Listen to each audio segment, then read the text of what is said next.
5 to 9, Fall of Overhaul. Tuesday 19th April 2281. Shai Hasaikai Compound, Korisantu. Izumi and Eri were waiting nervously in the bathroom for the heroes to arrive. Izumi had been forced to hang up the phone after she'd run out of things to inform the police chief, so now all she could do was wait for her chance. The knowledge that an entire army of police and heroes would soon arrive was a huge relief, and the fact that All Might and Hawks were leading them only made it better. Victory was assured with them around. But the Shai Hasaikai were crafty and would no doubt use her and Eri as bargaining chips or hostages, so Izumi would need to be ready to fight. Of course, despite having to wait to be rescued, Izumi still wanted to do something special before she left, something to make the Shai Hasaikai rue the day they'd hurt Eri. Izumi had rethought her intentions on going after Orochi though. As much as it hurt to leave the snake demon alive, Izumi didn't think she could risk taking on the demon general without at least the same brush gods her previous life had. She was missing 3 of them, and a full astral resurrection. Izumi was also weakened from Overhaul's daily torture, her own amputation of her foot, and the heavy use of rejuvenation to heal her after both those ordeals, so fighting Orochi under all those restrictions and disadvantages would likely just get her killed, especially if she had to split her attention to protect Eri.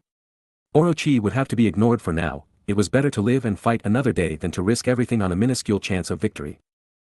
A short time later, when a huge tremor shook the compound, Izumi knew the time had come. The heroes are here. We'll be safe now, Eri. Izumi grinned. Eri giggled excitedly, you were right. Free. We'll get to be free. That's right. But before that, we'll need to be ready to fight the bad guys. I've got a plan, do you want to help? Izumi asked, a secretive smile on her face. Eri nodded quickly, I want to help, Zumi. What should I do? Izumi grinned, Eri was so cute and eager. I don't want to give away that I've got my quirk, so quickly run out there and throw a sheet over the camera. Then we can leave without them finding out. Okay. Eri chirped, immediately running from the bathroom and into the bedroom. She grabbed the sheet of the bed and with a little hop, threw the sheet up and over the camera hanging from the ceiling. It's done, Zumi. Eri called. Izumi peeked her head out and saw Eri's handiwork before opening the bathroom door and walking out. Excellent work, my little sidekick. I'm probably going to be fighting soon, so I want you to carry Ishiko around for me, so I can focus fully on fighting. Izumi said, gently picking up her punkle friend and depositing her in Eri's small hands. Ishiko is small, but she's smart. If she tells you to do something, then please listen to her. She'll help keep you safe while I'm fighting, and you'll help keep her safe too, okay? Eri looked down at Ishiko, who grinned up at her from her palms. The little girl's eyes were shining reverently. I'll protect her and do what she says, the child promised. Me too. I'll make sure to keep Eri safe and out of danger, so you can focus on kicking Yakuza and demon butt. Ishiko grinned, waving her tiny katana around. Izumi smiled happily, great. Now, I'm still really low on energy, so we need to arm and refuel ourselves so we can fight better. We're going to the kitchens. During the last 2 days, Izumi had paid special attention to the positions of cameras while she was being escorted around the compound. Overhaul had mentioned the gang weren't super wealthy, and so she doubted there was security cameras covering every nook and cranny. Most were limited to important areas like the lab or Eri's room, but there wasn't one in the kitchen anymore, an unintended bonus to Izumi's little demon scare, or in any of the corridors between the kitchen and Eri's room, so Izumi and Eri could sneak there undetected. So we're gonna get food to make you strong again. But how are we gonna get out? The door is locked. Eri asked. Izumi answered by smiling and walking over to the door. She very carefully drew straight black lines around the lock and door handle with her ink, then with a snap of her fingers, she activated power slash in each line and effortlessly cut the door around the lock and handle, allowing Izumi to simply nudge it open, leaving the locked part still attached to the door frame. Eri gasped and clapped in amazement, while Izumi quickly checked to ensure the coast was clear, then held the door open for Eri with a show bow. After you, milady, she grinned. Eri giggled and scurried over to Izumi's side and took her hand. Even though it had sharp and scary claws now, Eri thought Izumi's hand was as warm and comforting as ever. The girls carefully made their way to the kitchen, managing to avoid running into any Yakuza on the way. Most of the thugs were likely on the upper levels, fighting the heroes. They did encounter a few demons though, namely some red and green imps, but Izumi effortlessly dispatched them with a single power slash, catching them unaware. That reduced Orochi's army from 87 to 82. Once in the kitchen, Izumi quickly scarfed down some of the leftover apple pie to recover some energy, then handed the rest to Eri while she armed herself with a kitchen knife and a meat tenderizer. Eri ate her fill of the pie and abandoned the rest, knowing she could make another one in the future now that Izumi had taught her. With food re-energizing them, though not as much as Doi Nezo's holy bone bites, and weapons to save Izumi some use of her power, the two snuck back the way they came. As the girls were returning, they turned a corner and almost bumped into Hikiji Tengai, who was running from a lower part of the base to the upper parts, likely intent on helping his fellows hold off the heroes. Izumi and Tengai froze as they locked eyes, while Eri put on a brave face and held the scalpel out in front of her. The girls and the Yakuza monk stared at each other for a few seconds, neither saying a word. Tengai saw Izumi's demigod form and the various weapons she'd gathered from the kitchen, as well as the, slightly bloody, cursed restraint hanging from her makeshift belt, but none of them seemed to bother him. He just focused on Izumi's face for a moment. The odd stare-off was interrupted by Tengai's phone ringing, and the man answered it quickly and put it on speakerphone. "Damn it Tengai, where are you? We need all the bullets to get to the upper levels before All Might finishes wrecking the grunts." "What's holding you?" shouted an unfamiliar voice. It must have been one of the bullets Izumi hadn't met. Tengai, still looking Izumi in the eye, spoke into the phone, "Apologies Hojo. I was delayed by some demons." "I'm on my way," he said, then hung up the phone. Izumi and Eri looked at him with confusion, while Tengai put his hands together in prayer and bowed. "Godspeed to you, OkamiAmaterasu," he said, then turned on his heel and kept running, acting as if he'd never seen them. Izumi and Eri watched him go, while Ishiko hummed, "What an odd fellow." The wolf girl nodded. She wondered if it was guilt that made Tengai cover for them, or if perhaps he wasn't as bad a person as the rest of the Yakuza. Either way it didn't matter, Tengai would likely be caught and punished for his crimes like all the other Yakuza. Still, Izumi offered a silent prayer that the police and heroes would at least be a little gentler with him. Then the girls continued on their way. That was when they had their second encounter with the Yakuza since escaping. As she turned the corner, Izumi grinned like a Cheshire cat. They'd arrived just in time to see Chronostasis arrive at the door to Eri's room, which Izumi had closed it to make it look like it was still locked. Unless one looked closely at the lock to see the lines from the cuts, one wouldn't be able to tell on sight that it was broken. Silently, Izumi lifted Eri onto her back, then crept up behind the man just as he discovered the door was now broken. "What the hell?" Chrono gasped as the door swung open to reveal a broken lock and an empty room. Izumi got as close as physically possible and took a deep breath. "Mind your language!" Izumi roared in his ear. Chrono screamed in shock and spun around, tumbling back a step as he did so. Izumi capitalized on this by punching him in the face with her clawed fist and sweeping his legs out from under him with her divine retribution. These two blows had the combined effect of knocking Chronostasis back so much that he actually flipped through the air and landed face down on the ground, his mask and hood flying off from the impact. The man groaned as Izumi slammed her clawed foot onto his back. She took the opportunity to get a good look at his uncovered face. His features were sharp and his gray eyes were thin and narrow. His hair was silvery white and arranged into arrow-shaped strands. So that's what you look like. Sorry Chronostasis, but this is the end. I'll be taking Eri with me when I leave, but thank you for the hospitality." Izumi said mockingly, resisting the urge to dig her toe claws in and then grind her foot deep into his flesh. How? How did you get out of the restraint?" Chrono demanded, wincing with every word. "Painfully." Izumi growled, "But you don't need to worry about it. You'll get to experience these restraints too, once you're in jail," she said, tapping the black restraint that hung from the makeshift belt at her waist. Chrono grit his teeth in fury as he went still. For a moment, Izumi thought he was giving up, but then one of his arrow-like strands of hair suddenly went rigid and extended upward, aiming to stab Izumi. The girl stepped of Chrono's back and blocked the attack with her mirror. The hair was as sharp as a blade, but thankfully it couldn't get through Izumi's divine retribution, allowing her to immediately grab the extended hair and yank it hard, making Chrono cry out. "My mirror's iron is tougher than most blades. You'll need to do better." Izumi growled, still, I'll admit to being shocked. Hair blades aren't what I'd associate with a name like Chronostasis, but then again, these arrows do look kind of like clock hands. I'd wager they have a time-related effect if they cut you, right? A shame I won't find out. Kai will get you for this, you and Eri will both suffer worse than ever before for what you've done. Chrono yelled. Izumi narrowed her eyes, what we've done? What about what you've done? I'm going to repay you Yakuza scum for what you did to Eri and I. I'll start with knocking you out and stripping your clothes. What? Chrono cried. Night, Chronostasis. Izumi chimed, then swung the wooden meat tenderizer into his head. It was a good hard strike that knocked him right out, though it did also break the little wooden mallet. Once Chronostasis was unconscious, Izumi took a few seconds to shave his head as best she could with the kitchen knife, it was horribly ugly and patchy, but at least he wouldn't be able to use his quirk if he woke up before he was captured. Eri found his new look very funny, he looked silly. Why do you want to take his clothes though, she asked, watching her savior pulling off the downed man's coat. I want the key to this restraint, it could be useful. Plus I can tie him up with his own clothes. Izumi grinned. She quickly stripped Chronostasis to his boxers and searched his pockets.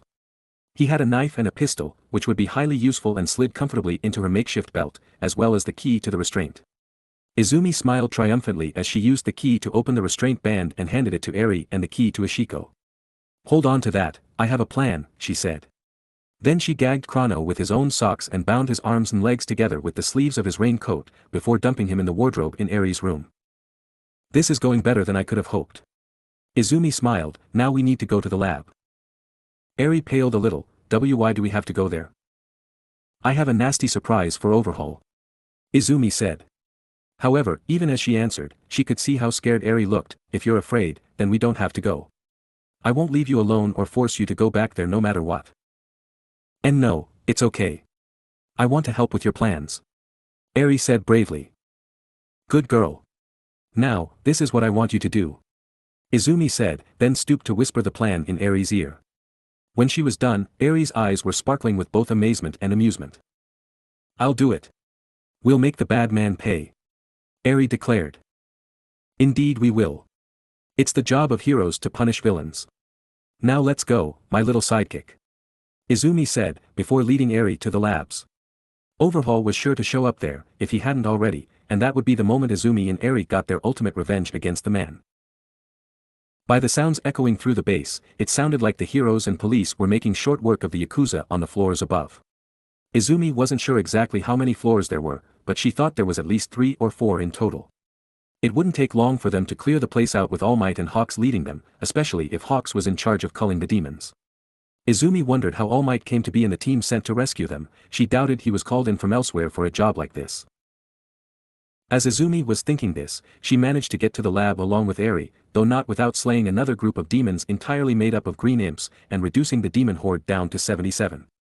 There were no cameras in the halls leading to the lab either, but unlike the kitchen, there definitely were some in the lab itself, so Izumi had Eri wait outside while she went in and quickly crushed them with her mirror. Once the camera was destroyed, Izumi called Eri into the room. We're in luck. Overhaul hasn't shown up yet. He probably got slowed down by the fighting. We'll go with plan A, Eri. Izumi told the child. Eri nodded and made a cute little salute, before running and opening an unlocked cabinet in the corner of the room. The little girl carefully slid into it, pushing aside the unused machines contained within so she had enough room to stand comfortably inside, then gave Izumi a thumbs up. Izumi closed the cabinet doors, leaving just the slightest crack so Eri could see what was happening outside, but couldn't be seen by anyone looking at the cabinet. Once Eri was hidden away, Izumi walked over to the 2 chairs that she and Eri had been strapped into over the last few days, and with a growl, she shredded her claws through the wood, padding and faux leather of Eri's chair, quickly reducing the thing to nothing but glorified firewood. It would never be used to hurt Eri again. Next, Izumi ripped the restraints off her own chair and spun it around so it faced the open door, before lounging in it with her legs crossed and her hands behind her head. Now she just had to wait for Overhaul. She wasn't waiting long. 5 minutes after the girls arrived in the lab, Overhaul came running in, mildly out of breath and with angry red blotches on the exposed parts of his arms and face that made it look as if he'd had some kind of allergic reaction. The man walked in and locked eyes on Izumi, his golden eyes narrowing furiously as they met her clear emerald ones. You, he spat. Me. Izumi smirked. With Overhaul's quirk, Izumi wasn't 100% confident she could beat him in a straight fight, so instead she wanted to rely on mind games and underhanded tactics to win. When sparring with Katsuki, Izumi always managed to do a little better against him when he was angered, though not much, considering Katsuki was always angry in some regard, but Overhaul seemed like someone who acted rashly when he lost his composure. So that was what Izumi was aiming for. All she needed was some help from the Hanagami monkeys to feed her lies to tell. No one was better at infuriating people than those 3. I hope you don't mind, but I took the liberty of redecorating a little. 2 of the same chair was messing up your feng shui. Izumi said flippantly, a playful smirk on her face. Overhaul's right eye twitched and he raised his hand to scratch at another angry red mark. It will be replaced later. You will pay for it, along with Eri. Where is she anyway? And where is Chrono? How did you get out of your restraints? He demanded. Chrono was kind enough to let me go, after I removed a few bits. Izumi lied, playing with the kitchen knife she'd stolen. On a side note, the sheets in Eri's room are a bit bloody now. You tortured him. Overhaul screamed. Izumi laughed coldly. What can I say? I learned from the best, she replied, pointing the knife at Overhaul. Sadly, I don't think you'll be able to do much with the samples I took from him. You took so long to show up here, that I had to send both Chrono and Eri away. What? Overhaul roared, completely enraged now. What do you mean you sent them away? You're a fool, Chisaki. Izumi grinned. You knew I had the power to take quirks, and knew I had multiple different powers, but all you cared about was my healing. You had Nemoto in the room to force me to tell you all about them, but you didn't. It's thanks to that I was able to smuggle my phone into my room and call the police a short while ago. You didn't know about that either, or that my punkle friend Ishiko was here the whole time. Izumi grinned wider while Overhaul looked like he was about to bust a blood vessel. One of my borrowed quirks lets me transport people short distances. I sent Chronostasis and Eri up to the surface. They're in the hands of the police now. You little brat. Overhaul roared, rushing forward with his hands outstretched. His quirk activated and destroyed the gloves he was wearing as he swung the open palms at Izumi. Izumi flipped backward off the chair, using her strong legs to spring her back and leaving Overhaul to touch the now unoccupied chair, destroying it. Izumi landed easily behind the now ruined chair and grinned manically. You'll never see them again, she taunted, sticking out her tongue. I'm going to tear you apart. Overhaul bellowed, running at Izumi again. Izumi ran forward, then used her small size to duck and slide between Overhaul's legs, barely evading his hands, which instead made contact with the floor. The tiled floor suddenly transformed into spikes and shot up beneath Izumi, knocking her off balance but thankfully not piercing her thanks to her quickly summoning her mirror back between herself and the spikes. Overhaul tried to use her moment of instability to turn and grab her directly, but Izumi jumped and span in the air, smacking him hard with her tail and dazing him for a second. She went to grab his leg, but Overhaul moved just in time to ensure Izumi only managed to sink her claws into the right leg of his pants, ripping away all the fabric below the knee. Tossing the pants leg away, Izumi pushed her attack, keeping flow and swiping at Overhaul's legs with her claws, while Overhaul dived over her and touched the ground as he landed. Stone spikes shot out and managed to graze Izumi's side before she could block with her mirror, spilling her blood in the process. However, at the same instant, Izumi had stretched her leg back and scratched Overhaul's left leg with her clawed feet, drawing blood from him too. The two backed off a step, panting lightly and watching the other carefully while discreetly checking their own wounds. Izumi allowed herself to use a tiny bit of rejuvenation to close the wound, but not heal it all the way, while Overhaul put his hand against his cut leg and destroyed and reassembled his leg, completely healing the wound. Izumi chuckled wryly, seriously?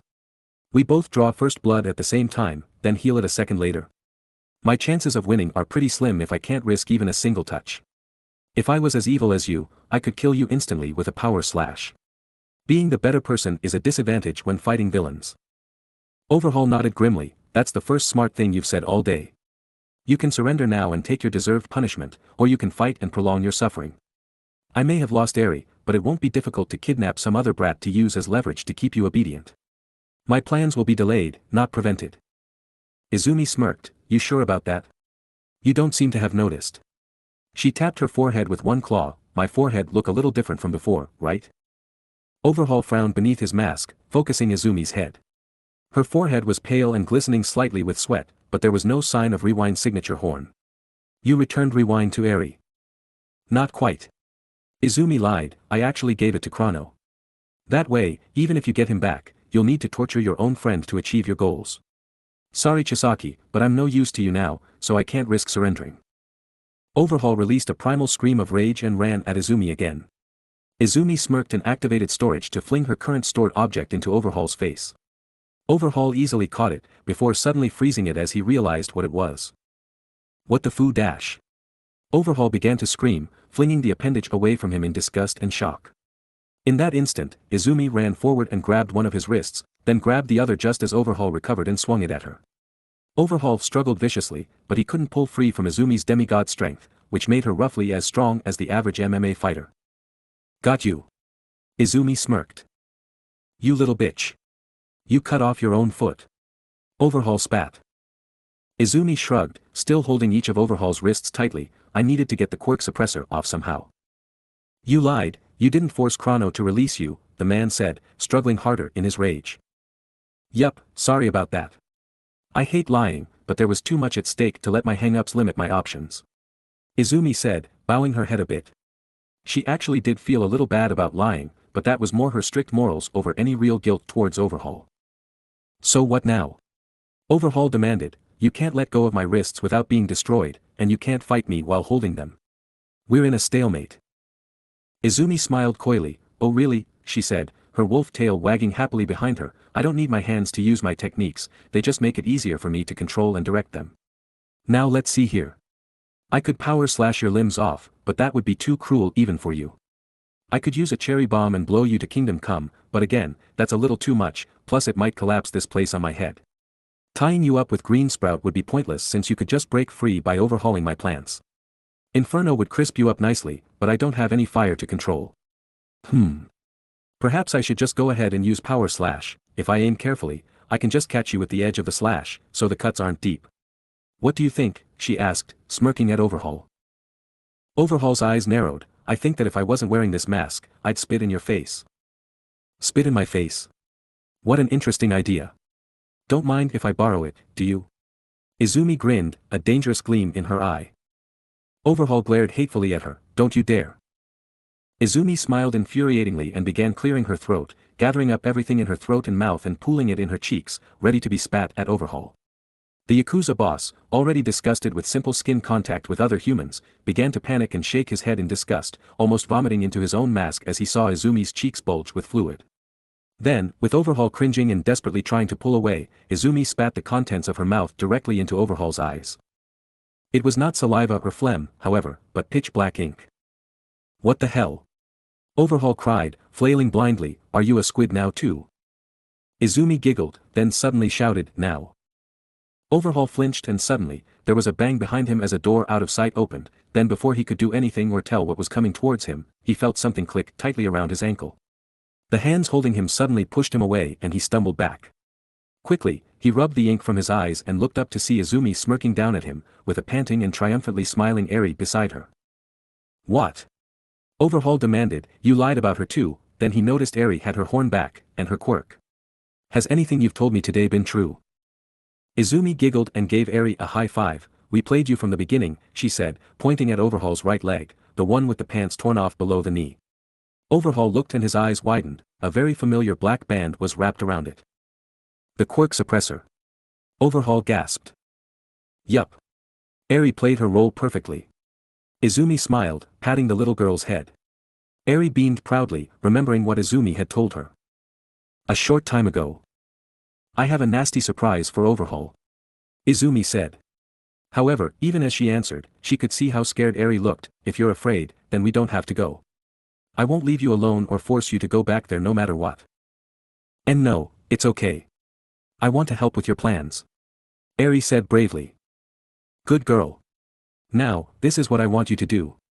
Izumi said, then stooped to whisper the plan in Eri's ear. Now that we've got the key from Chrono, I'm going to get that band around Overhaul's leg to make him quirkless. Then he won't be able to hurt us again. We'll go to the lab, and if he isn't there yet then you can hide in one of those cabinets, that'll be plan A. If he is already there, then you wait in the hall, that's plan B. I'll keep Overhaul distracted and make an opening for you, so when I shout, now, you run up to him and snap that quirk suppressor around his leg. He'll be completely helpless then, and we can use him as a hostage. We'll be able to escape no problem and meet up with the heroes. Izumi explained, he'll have lost, and it'll be because of you. You'll be the one to beat him, Eri. When she was done, Eri's eyes were sparkling with both amazement and amusement. I'll do it. We'll make the bad man pay. Eri declared. The present. Overhaul gaped as Izumi giddily explained the plan that took him down, as well as the plan that had allowed her to escape in the first place. You smuggled your phone out with a punkle, placed it in a box of tampons to hide it, then lied to steal and smuggle a scalpel to cut off your own leg and free yourself of the quirk suppressor. What the hell kind of willpower do you have? Quite a lot. I want to be a hero that saves everyone with a smile, and that means I'll need to be ready to smile through any and all suffering I face. Your torture helped me prepare for it. Chrono wasn't expecting me to have my powers and to have already escaped, so it was easy to ambush him, and no, I didn't torture him at all, though I did give him an awful haircut. Izumi said, carefully going over to her severed foot and storing it again before Eri took notice. Once we got the key for the quirk suppressor from him, it was easy to form this plan, lure you here and create an opening for Eri to put the band on you. You never suspected she was right here, and never expected her to defy you so openly, so you let your guard down. All I had to do was rip your pants to expose enough skin for the band in an area that Eri could reach, then occupy your hands. Blinding you wasn't originally intended, but you gave me the suggestion and it proved helpful. If you had still been able to see, you might have kicked at Eri when you saw her coming. Overhaul paled, all fight going out of him. He didn't carry any weapons, relying on his quirk to fight, which he no longer had. With her deadly wolf-like characteristics, Izumi was stronger and faster than him, as evidenced by her walking up to him and effortlessly wrapping his wrists and ankles together with the remnants of the leather straps from the chairs. No use wasting ink on green sprout to bind him when perfectly good leather was available. He was completely helpless against her. Overhaul closed his eyes with a wince. How? How did you plan all this? You should have been completely under my control. The experiments should have kept you docile, like they did Eri. What kind of person are you? He demanded, desperation flooding his voice.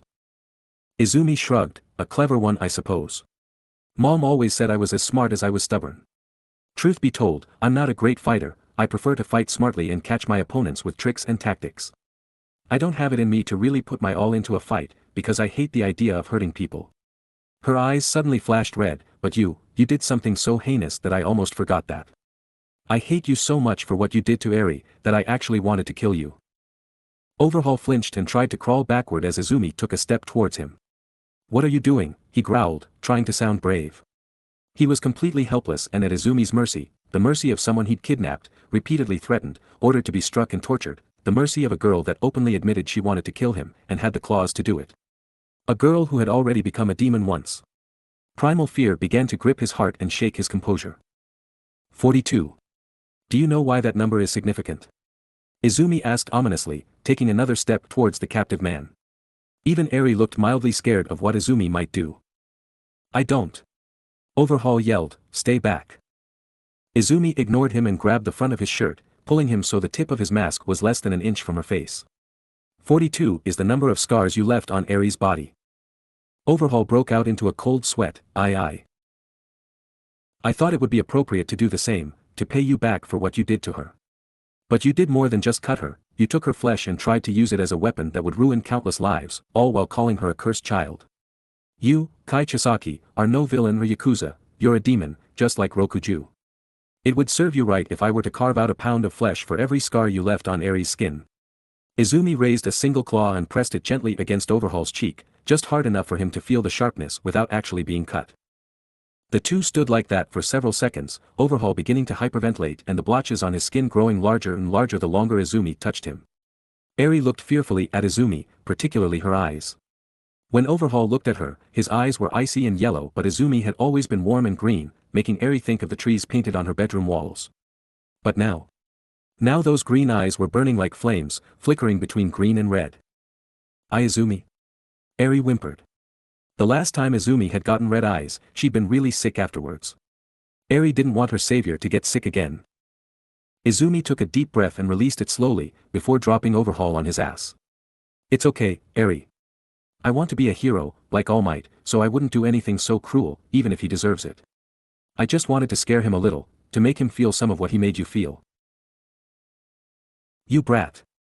Overhaul gasped, getting his breathing back under control. You'll pay for this. One way or another, you'll pay. Oh please, if you start monologuing, I'm actually going to scream. You've tortured me enough, thank you very much. However, just because I'm not cruel enough to torture you back doesn't mean I'm going to let you get off so easily. Izumi said, smirking down at the man. She turned to Eri, sweetheart, how about we play a game? One we won't be able to play normally. A game? Eri asked, tilting her head. Yup. A real fun one to pass the time with while we wait for the heroes to find us. Izumi grinned and used her power slash to slice apart an 4 stand. It may have been metal, but it was also thin and hollow, so the power slash just barely sliced it in half. She took 2 pieces of the metal pole and weighed them carefully in her hands before handing the lighter piece to Eri. You'll need this. Eri looked at the short length of metal curiously, while Overhaul's eyes widened in fear. How do we play? Eri asked. Like this. Izumi declared, smiling brilliantly as she took the other metal pole and smashed it into a computer monitor. The monitor shattered and fell off its stand, landing on the hard floor in a pile of broken glass and plastic. No. What are you doing? Overhaul yelled. Teaching Eri this new game. It's called Smash Overhaul's Lab. Whoever breaks the most of his stuff wins. Izumi laughed. Eri's face lit up in understanding and she giggled as she swung her pole as hard as she could into a tray, sending surgical equipment and petri dishes crashing to the ground. She looked up at Izumi, who looked at the destruction appraisingly, then gave her a thumbs up. That's 10 points. Go nuts. Izumi said, smashing another computer. Eri began to laugh happily as she went crazy, destroying everything in reach with the pole. Overhaul screamed and shouted, demanding they stop while Izumi and Eri just kept giggling and breaking things, having a great time. For Overhaul, this was a torture of another kind as he was forced to watch as all he had accomplished came literally crashing down around his ears. For Eri, this was a somewhat destructive form of therapy. This place was where she was hurt over and over, but now she was destroying it and feeling the grip this awful place had on her slip away. For Izumi, this was catharsis, pure and simple, a good way to relieve the stress of the last few days while getting some payback on Shisaki. Izumi and Eri took particular pleasure in destroying the samples left over in the lab. They poured the blood into the drain in the middle of the room, then Izumi used some matches, intended for lighting a Bunsen burner, to produce flames she could manipulate with Inferno, before using those flames to incinerate the flesh samples. Ishiko watched all this while riding atop Eri's head, straddling her horn and shouting encouragements to the girl and advice on where to strike things to do the most damage. By the time just about everything in the room had been dented beyond recognition or reduced entirely to pieces, Izumi and Eri were both panting, their cheeks rosy and aching from smiling so much. Eri didn't think she'd ever laughed or smiled so much. Then again, before meeting Izumi, she didn't think she'd laughed or smiled at all. Overhaul just sat there with his head down, unwilling to look at the ruins of his work. Well, I can't say for sure, but I think you win, Eri. Izumi panted, catching her breath. She used her tail and the end of her pole to lazily sweep the glass and sharp objects away, so Eri wouldn't hurt her feet on them. We broke everything, he can't hurt anyone with it anymore. Eri cheered. Well, almost everything. This is still intact, whatever it is. Izumi said, noticing a small gray case in a secret compartment of the wall that she'd busted open. Overhaul looked up just in time to see Izumi pick it up and open it, revealing a small glass vial filled with some kind of red liquid. No. Don't touch that. Leave it alone. Overhaul suddenly demanded. Izumi raised an eyebrow, why should I? This seems pretty important to you. Let's see, a red liquid in a vial, inside your labs. Oh, I get it, this is the prototype for your quirk destroyer drug, right? Overhaul briefly averted his eyes, which was all Izumi needed to see. I'm right, aren't I? Well then, I should definitely destroy this. Izumi declared, pulling the vial out of the case and raising it high in the air, ready to throw it into the ground. Wait. Don't. Overhaul begged, lunging forward only to fall due to his bound limbs. Izumi paused, why should I? You tortured Eri and I to get this stuff. You took our flesh and blood, refining it into this drug. Why shouldn't I destroy it? Overhaul grit his teeth and swallowed his pride. That drug was the culmination of all his work, all his sacrifices, he couldn't let it be destroyed. I'll give you anything you want, just don't destroy it. Izumi scoffed, oh yeah? Like what? What do you have that you can give us? Can you take back Eri's pain? Can you take back her suffering and loneliness? There's nothing you can give us, and destroying this is what you deserve. She raised her arm again. Wait. Overhaul cried, I can't do any of that, but I can give you something good. You want to be a hero, right? Well then I can give you my power. My quirk, Overhaul. Izumi froze while Eri gasped and Ishiko almost fell off Eri's horn in shock. The three girls exchanged shocked looks, then turned back to Overhaul. Are you serious? Izumi demanded. You know my goal, I was always going to give up my quirk eventually. I hate my power as much as all the others, so I'll let you take it. Swear you won't destroy that vial, and I'll give it to you. Overhaul bargained.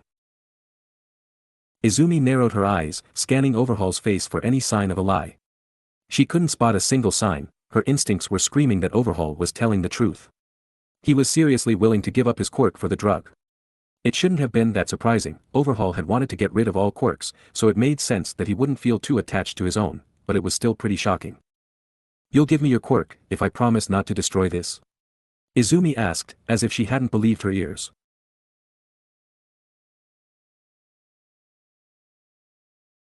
Yes. Swear that you won't destroy that drug, and I'll give you my quirk. Swear it on your life and your dream. Overhaul demanded. Izumi thought for a second.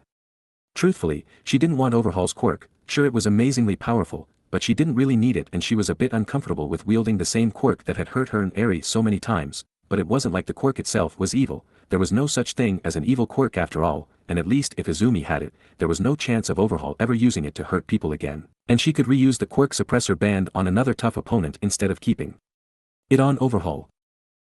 Alright. Izumi said, making her mind up, in exchange for you giving me your quirk, I swear on my life and my dream that I won't destroy this drug. You have my word, she promised. Overhaul sighed with relief. Good. Come on and take your prize then, you've taken everything else from me already, he said with a voice full of bitterness. If he was expecting pity, he was barking up the wrong tree. He'd get none from either Izumi or Eri. Without a word, Izumi walked over to the captive Yakuza boss and roughly put her hand on his head, then activated her still nameless quirk. Like with Eri, Chisaki's quirk was practically forced out of him by its owner, rushing to take its new place within Izumi.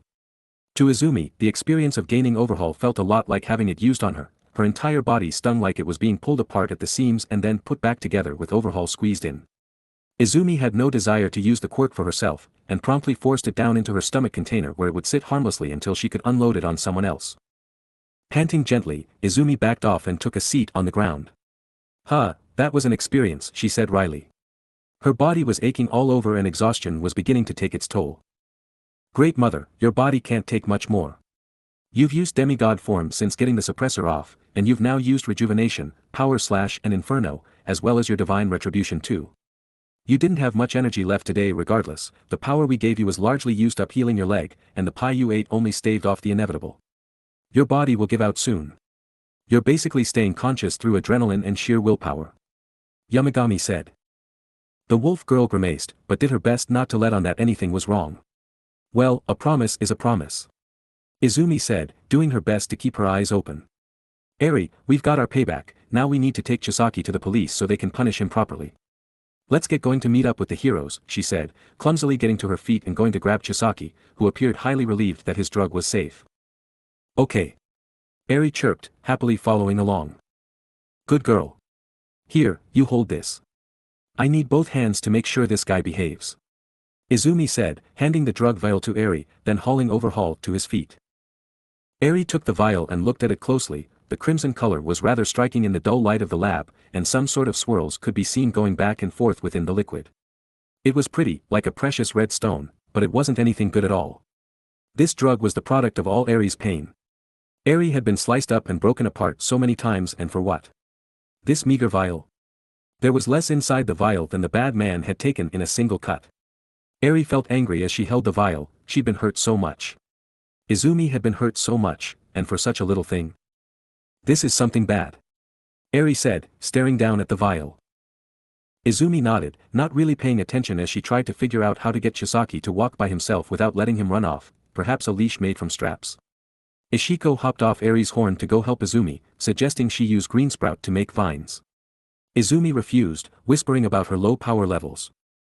While the older girls were preoccupied, Eri moved to stand in front of Chisaki and looked up at the man, meeting his eyes willingly for the first time in her life. You hurt me, she said weakly. She was still afraid, but that fear was slowly fading. You hurt Izumi. Chisaki looked away. What's your point? He scowled. Eri saw red. She was a 5-year-old girl, and yet she'd known suffering that most people didn't experience in their entire lives. That suffering, and the terror that came with it had changed her, making her act in ways that no normal little girl would. Izumi had helped reverse some of that by treating her the way one should treat a little girl like Eri, with love and kindness.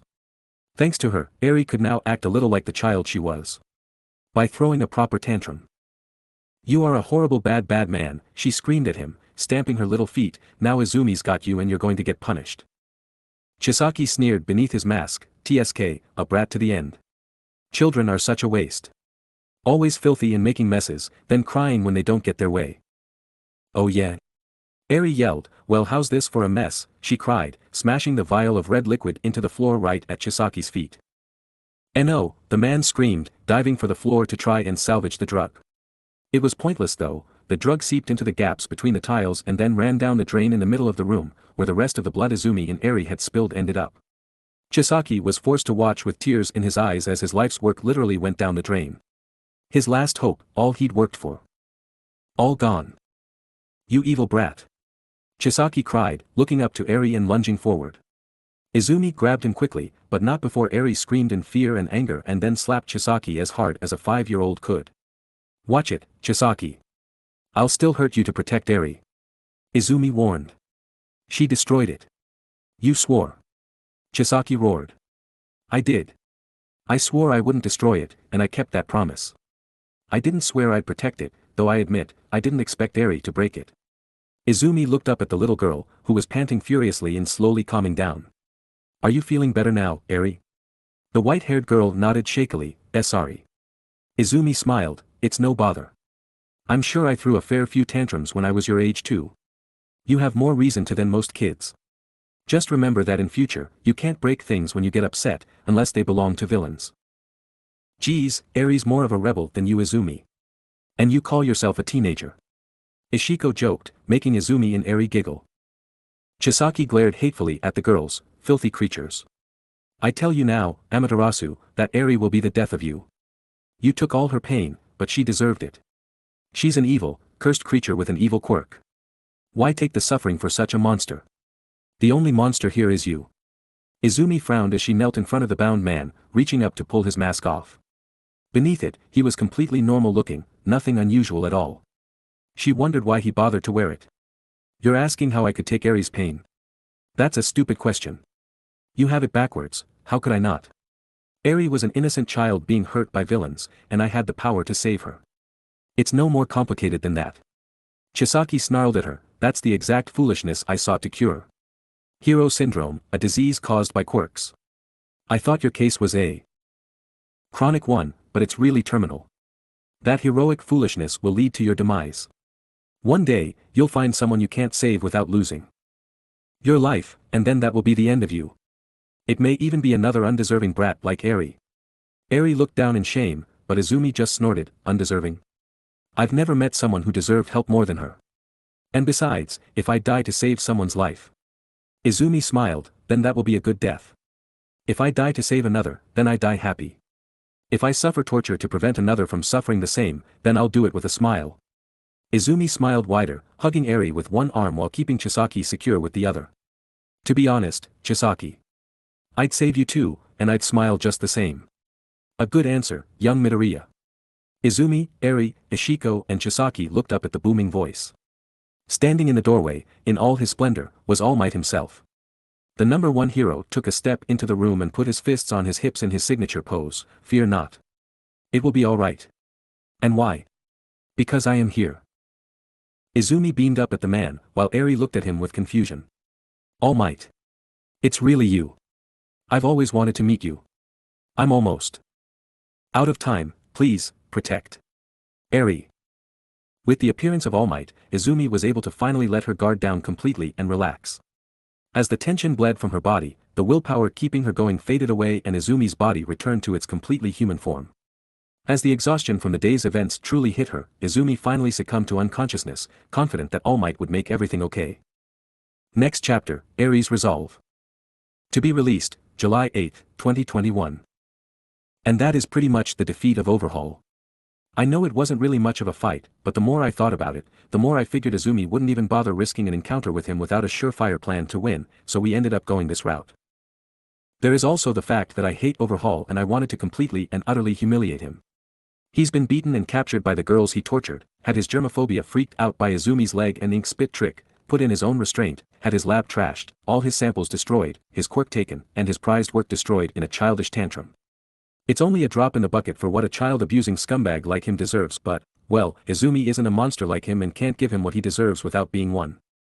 Oh, and Chronostasis goes down like a bitch too. And Tengai is maybe not a trash person. One important thing to note, remember that Izumi placed the Overhaul quirk in her stomach container, meaning she cannot use it. Not without giving it to someone and taking it back. She's afraid of the trauma using it would cause herself or Eri, after they suffered under it. She will not be keeping it. I hope you enjoyed. Please comment and review, it really encourages me. 5 to 10, Eri's Resolve. Tuesday 19th April 2 2081. Shai Hasaikai Compound, Korosantu. Considering that the strike team had been waiting around for 3 days in anticipation of the raid against the Shai Hasaikai, as well as the new information of the Reaper's involvement, they had expected the raid to be more challenging.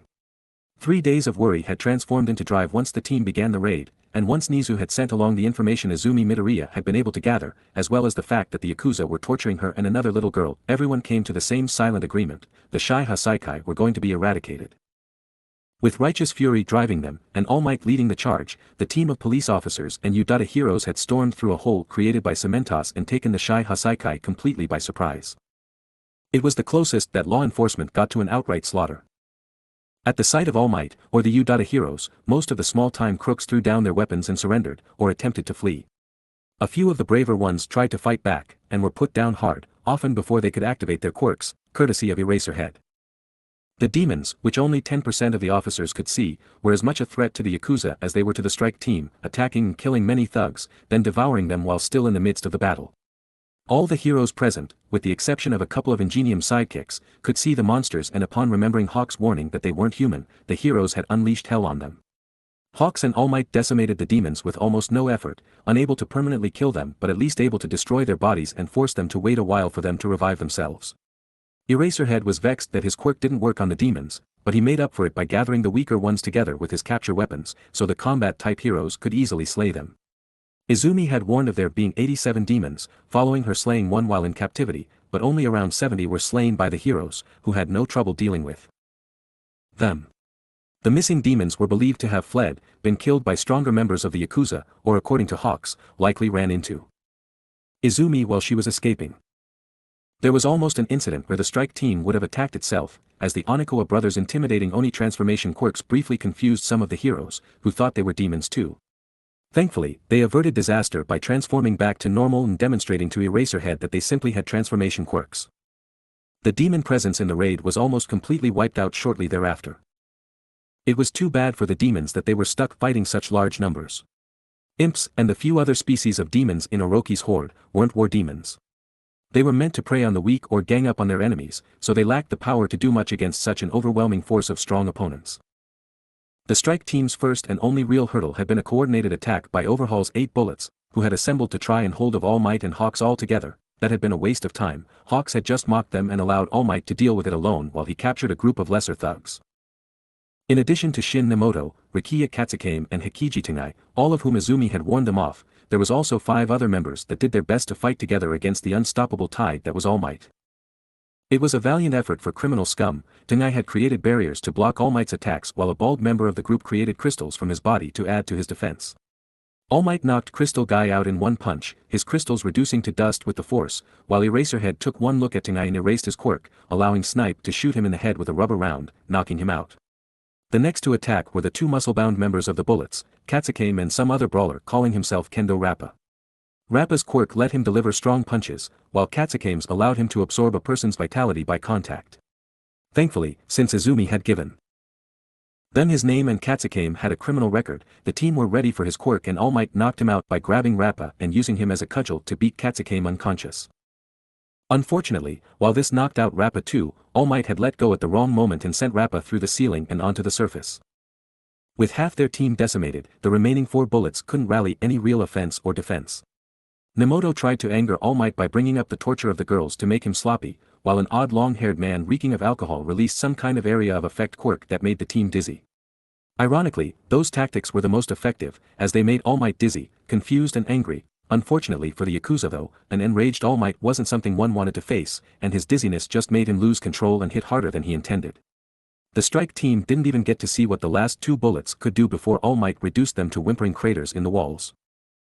Shortly thereafter, the team was assaulted by the corridors themselves coming to life, which almost posed a threat until All Might punched a hole through a wall and revealed the person causing it, a known crook named Joy Iranaka, whose quirk allowed him possess solid objects and control them as if they were his body.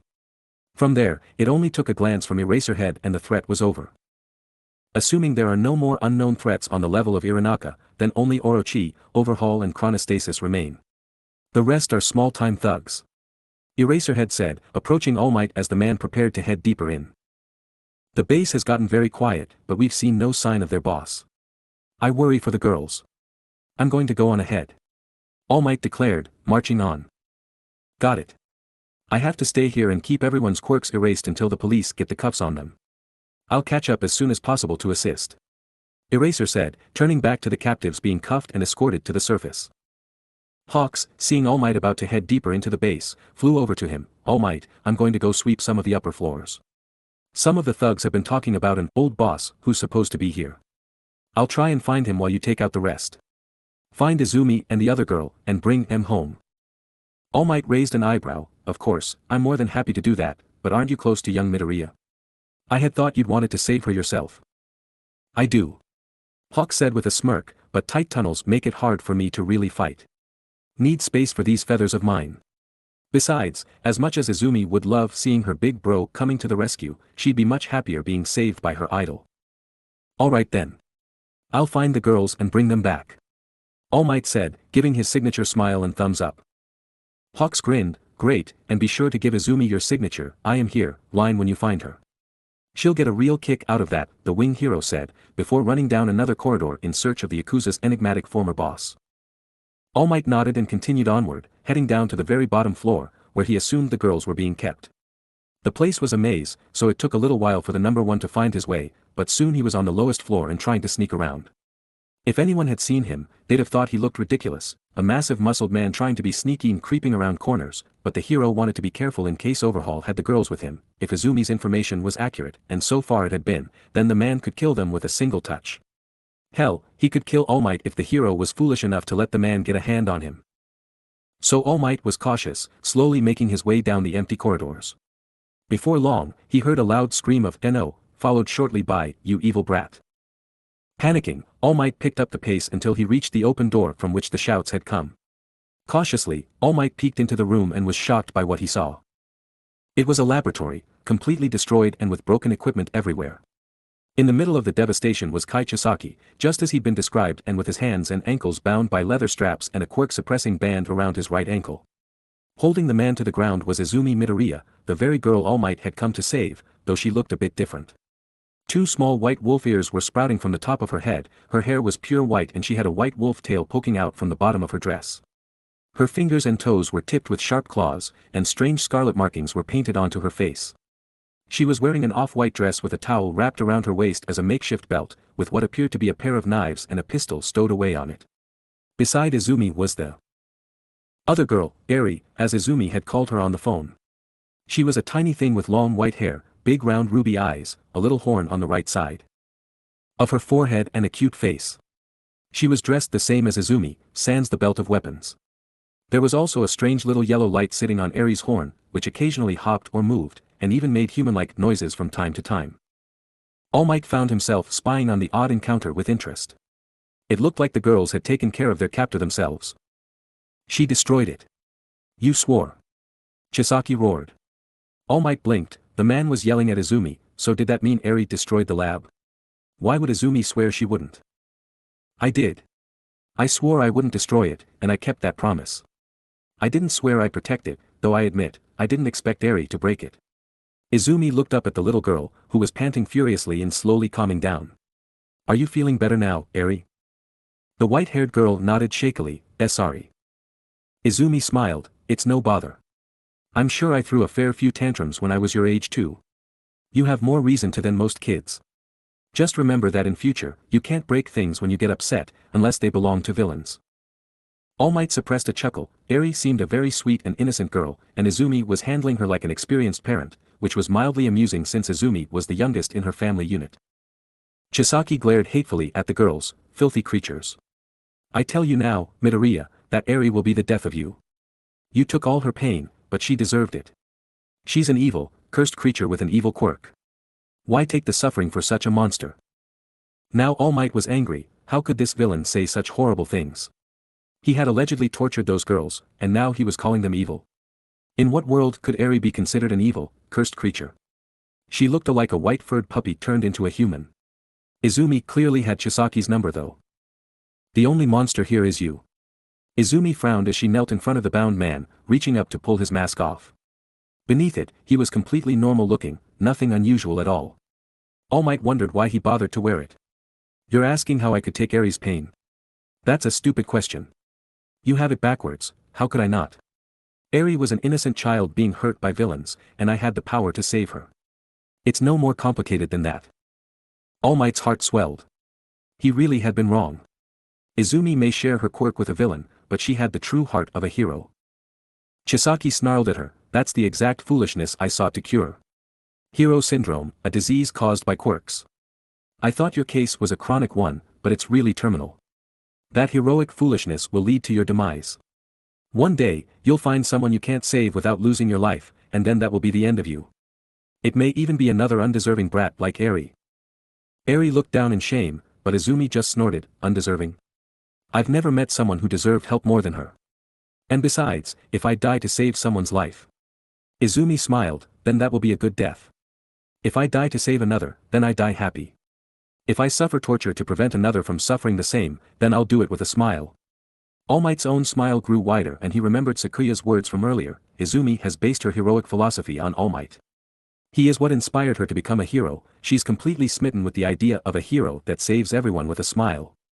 I sometimes think he raised her as much as I did, and without even meeting her. The number one hero felt humbled, to know he'd inspired someone so strongly made him feel 1,000 times stronger. Even his rapidly diminishing time in hero form felt like it could last all night. He stood and prepared to show himself. He stepped into view just as Izumi was hugging Eri comfortingly in one arm and holding down Chisaki with the other. To be honest, Chisaki, I'd save you too, and I'd smile just the same. A good answer, young Midoriya. All Might declared, making himself known. All three of the lab's occupants looked up and stared at him. Chisaki looked both resigned and angry, while Eri was confused and a little afraid, not knowing who he was. Izumi however had the most starstruck expression All Might had ever seen. Her eyes shone like stars as she beamed at him. All Might took a step forward and did his signature, fists on hips and chest puffed out pose and flashed his best smile, fear not. It will be alright. And why? Because I am here. That seemed to ease Eri's fear, leaving her just confused, but Izumi's beaming smile only grew larger. She looked so excited to see him that it made All Might think of a puppy whose new owner just got home from work. All Might. It's really you, she cried happily, I've always wanted to meet you. The number one blinked as Izumi wobbled where she stood and went to one knee. It was like a sleeping drug had just kicked in. I'm almost out of time, please, protect Eri. All Might watched with shock as Izumi's body relaxed completely and she flopped to the floor beside Eri, who stared in horror. Izumi's wolf ears and tail began to recede, and her hair color returned to the mossy green All Might had seen in her picture, leaving her completely human again. Incredible exhaustion flashed across Izumi's face, but she still smiled confidently as she passed out, as if knowing everything would be fine. Izumi. Zumi. Young Midoriya. Ishiko, Eri and All Might shouted at the same time, rushing forward to examine the fallen girl.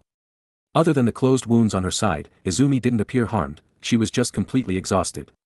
All Might had seen enough of his fellow heroes collapse in the same way to recognize the situation, but Eri didn't and was beginning to whimper and shake the girl. Zumi. Izumi. Wake up. Eri begged. I think she's just sleeping.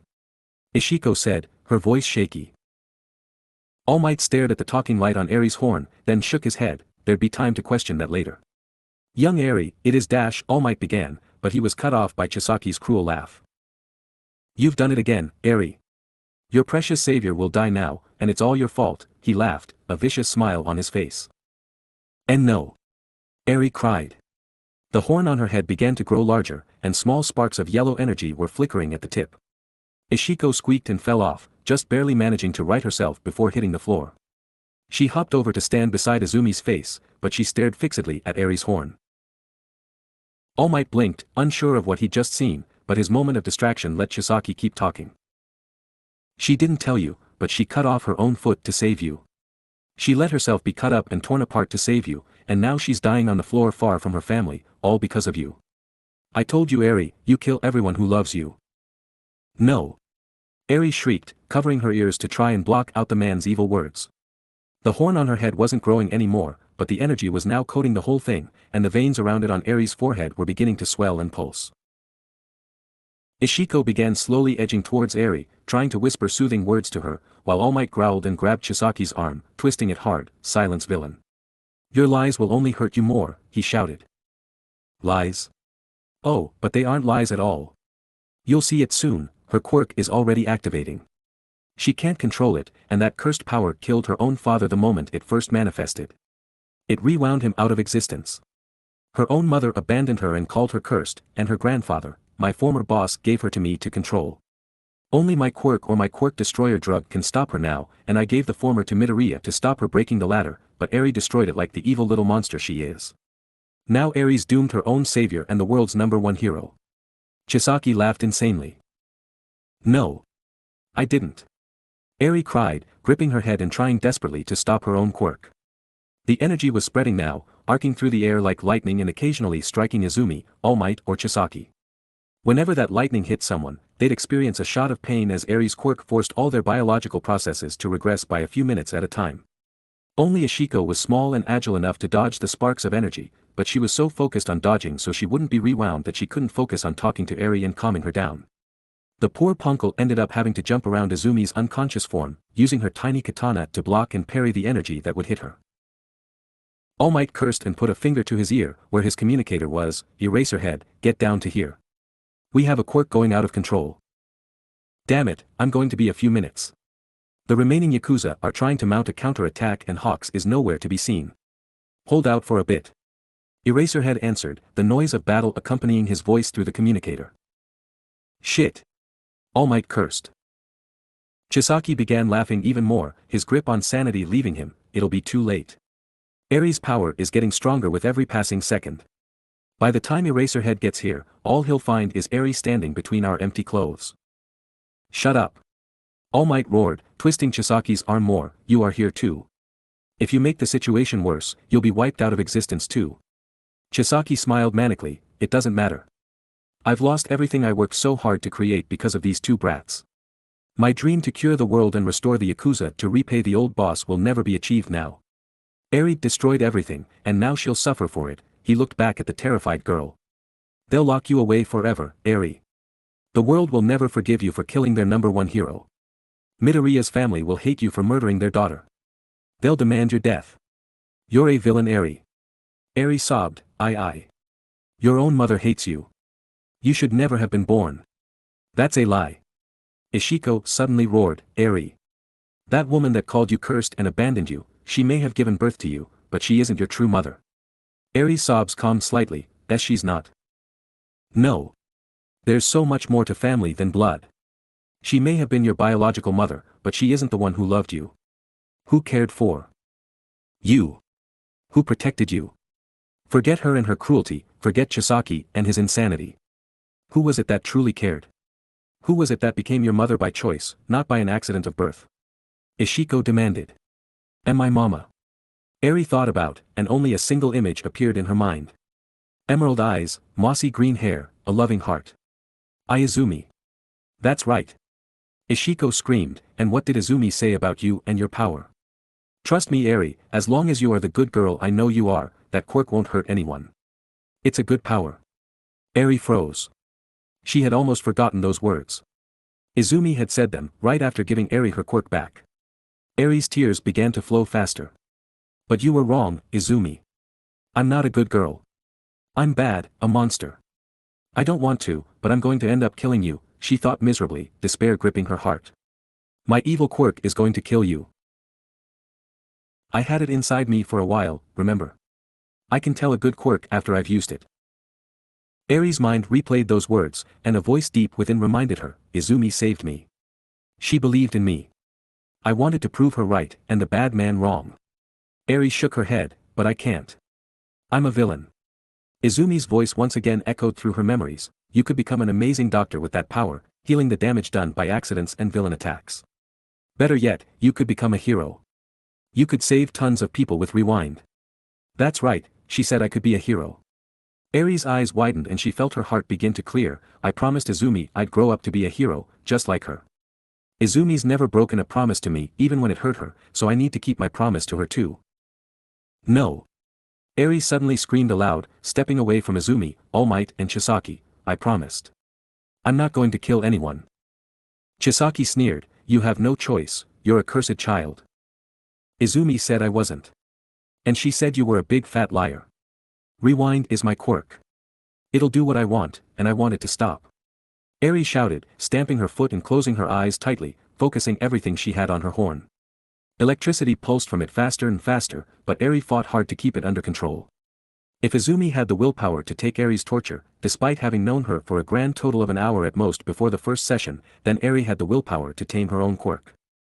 All Might cheered her on, "Do your best, young Eri. It is your power, you command it just like any other part of your body." Those words gave Eri an idea. Whenever her quirk activated, her horn would feel tense in the same way her hands did when she clenched them into little fists. If tensing the horn started the quirk, then maybe relaxing it would stop it. Putting her idea into practice, Eri tensed every muscle she had and focused everything on the horn, and then when she couldn't tense anymore, she relaxed entirely. Instantly, the power around her horn spluttered to a stop and the little appendage began to shrink until it was barely more than a hard bump on Eri's head. I did it. Eri cheered.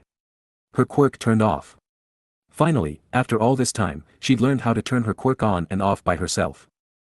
"No. That's impossible." Chisaki screamed. "That's enough out of you." All Might snapped, finally losing his patience and grabbing some more leather straps and using them to gag the Yakuza boss. He'd have liked to simply knock him out, but even as evil as Chisaki was, All Might would feel bad hitting a defenseless man. All Might was also angry enough that he couldn't be sure he wouldn't accidentally crush Chisaki's skull with his power. Eri watched her old tormentor fall silent, and as she watched, she felt the last of the shackles on her heart shatter. For days ago, Eri was a lonely little girl, loving no one and being loved by no one while suffering every day because of a quirk she couldn't control. Now, thanks to her savior Izumi, Eri had someone she cared about, who loved her and showed her what it meant to love someone, who took her pain away and wiped away her tears, and whose words gave Eri the final push she needed to gain some control over her quirk. Eri had a mama again. Eri sat down beside Izumi's unconscious form and hugged her. "Thank you, Mama Izumi. I love you," she whispered. All Might smiled gently at the scene and walked over to lift both girls into his arms while dragging Chisaki by his bound legs. He nestled the sleeping Izumi into one arm, allowed Ishiko to hop onto his head and lifted Eri onto his shoulders in a piggyback, where she held on tight by gripping his signature V-style bangs. "You did wonderfully, my girl. I bet young Midoriya will be very proud," All Might said, beginning the walk to the surface. Eri smiled bashfully and nodded. Ishiko gently hopped up and kissed Eri's nose. "Your real mama is going to be very proud, all right. Just you wait, she'll shower you with praise and kisses and apple treats. Everything is going to be okay now," Ishiko promised. Eri nodded again, a little too tired to really respond properly. The adrenaline had left her just as it had left Izumi, and while she wasn't passing out, she was definitely not in a position to be talking much. Instead, All Might spoke. "I apologize, my tiny friend, but I do not know who you are." "I knew of young Midoriya and young Eri of course, but not yourself," he said, addressing the punkle. "Oh, I'm Ishiko. My existence is kind of a secret to normal people. I'm Izumi's friend and companion, so I'm always with her. I'm not allowed to tell you more." "Sorry," Ishiko admitted. She was actually a bit shy, especially since she was riding on the head of All Might, who she'd ranked as one of the top 3 heroes she'd most want to date. All Might hummed, "Very well. Then might I suggest hiding yourself before we reach the surface? We wouldn't want to expose your secret, especially after such a successful raid." Ishiko nodded, "Thanks for understand, All Might. Eri, I'm going to hide in Izumi's hair. If you need me, just shout my name and I'll come running, okay?" Eri looked a little wary, not liking the idea of being alone with someone she didn't know very well. But Mama Izumi trusted All Might and said he was the best hero. Eri disagreed. Mama Izumi was the best hero, and Ishiko wasn't going far away, so the little girl simply nodded and waved silently as Ishiko jumped down All Might's muscles, taking a little too much time to stop and admire each one, before landing on Izumi's chest and running up to hide in her hair. By the time the small group reached the upper floors of the base, every member of the Yakuza had been captured or successfully slipped past the police and fled. Ojiyama, Saito and Nizu had arrived on the site to help process those that had been caught, and they watched alongside the rest of the U-Data heroes as All Might appeared carrying the 2 girls and Chisaki. "Got it under control yourself, I see." Eraserhead said blankly, "Good. Saves me the trouble. I did nothing at all." All Might admitted, "Young Midoriya and young Eri had defeated Overhaul before I even got there. Then young Eri managed to get control over her own quirk." Everyone gave amazed looks at the 2 girls, making Eri squeak shyly and try to hide herself behind All Might's head, making the softer members of the strike team coo at the cuteness.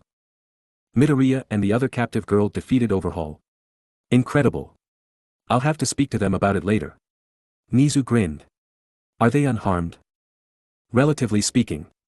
Chisaki All Might glared at the bound and gagged man, who was glaring hatefully at everything around him, said that Izumi lost a leg at some point, though she seems to have healed it.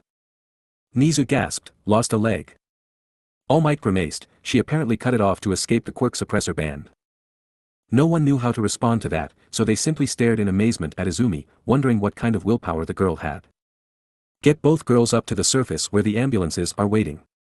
Then drop that Yakuza scum in the Tartarus truck, we'll deal with him another time. Ojiyama ordered.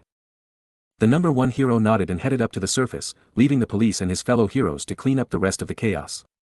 It was pitch black outside, as midnight came and the 19th ended, beginning the April 20th. All Might shivered as the early spring wind blew through him, chilling him to the bone. Something wasn't right, the hero felt an overwhelming sense of dread coming from all around him. A police officer saw him dragging the gagged Chisaki and came to grab the villain, taking him off All Might's hands. On his shoulders, Eri began shivering as the cold got to her too, so All Might reached up and cradled her in the crook of his free arm, smiling brightly as she instinctively nestled against him to keep herself warm. Now, I just need to get you girls to the ambulance to be checked out. You'll be back with your true family in no time, young Eri. All Might smiled. Eri, slightly confused by that statement, opened her mouth to comment only to be suddenly cut off. Oh. You'll be returning Eri to her family? How wonderful. I shall take her right now then, if you please. All Might, Eri, and Chisaki, as well as the officer dragging him off, froze and turned to face the newcomer. They were all possessed by an overwhelming wave of fear as they glanced at someone who, by any reasonable standards, shouldn't have even registered as an annoyance to someone of All Might's caliber. It was an elderly man dressed in a dark gray kimono with a black robe over the top.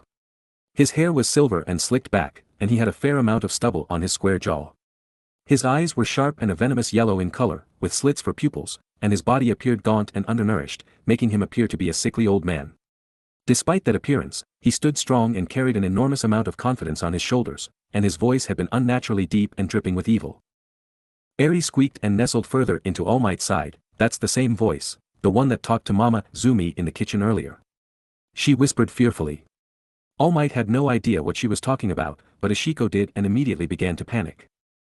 Chisaki looked like he was desperately chewing through the leather strap gagging him in an attempt to call out to this man, which seemed to amuse the elderly newcomer. Quiet the sticky situation you've gotten yourself into, Kai. I'm disappointed, but I still have a use for you at least, the elder said, beginning to walk forward. All Might frowned, sir. This is an active hero and police operation. Please do not interfere. If you have some relation to young Eri, then you'll need to provide proof to the police if you want to gain custody. The elder chuckled darkly, one moment, Mr. Hero, I must reclaim my asset.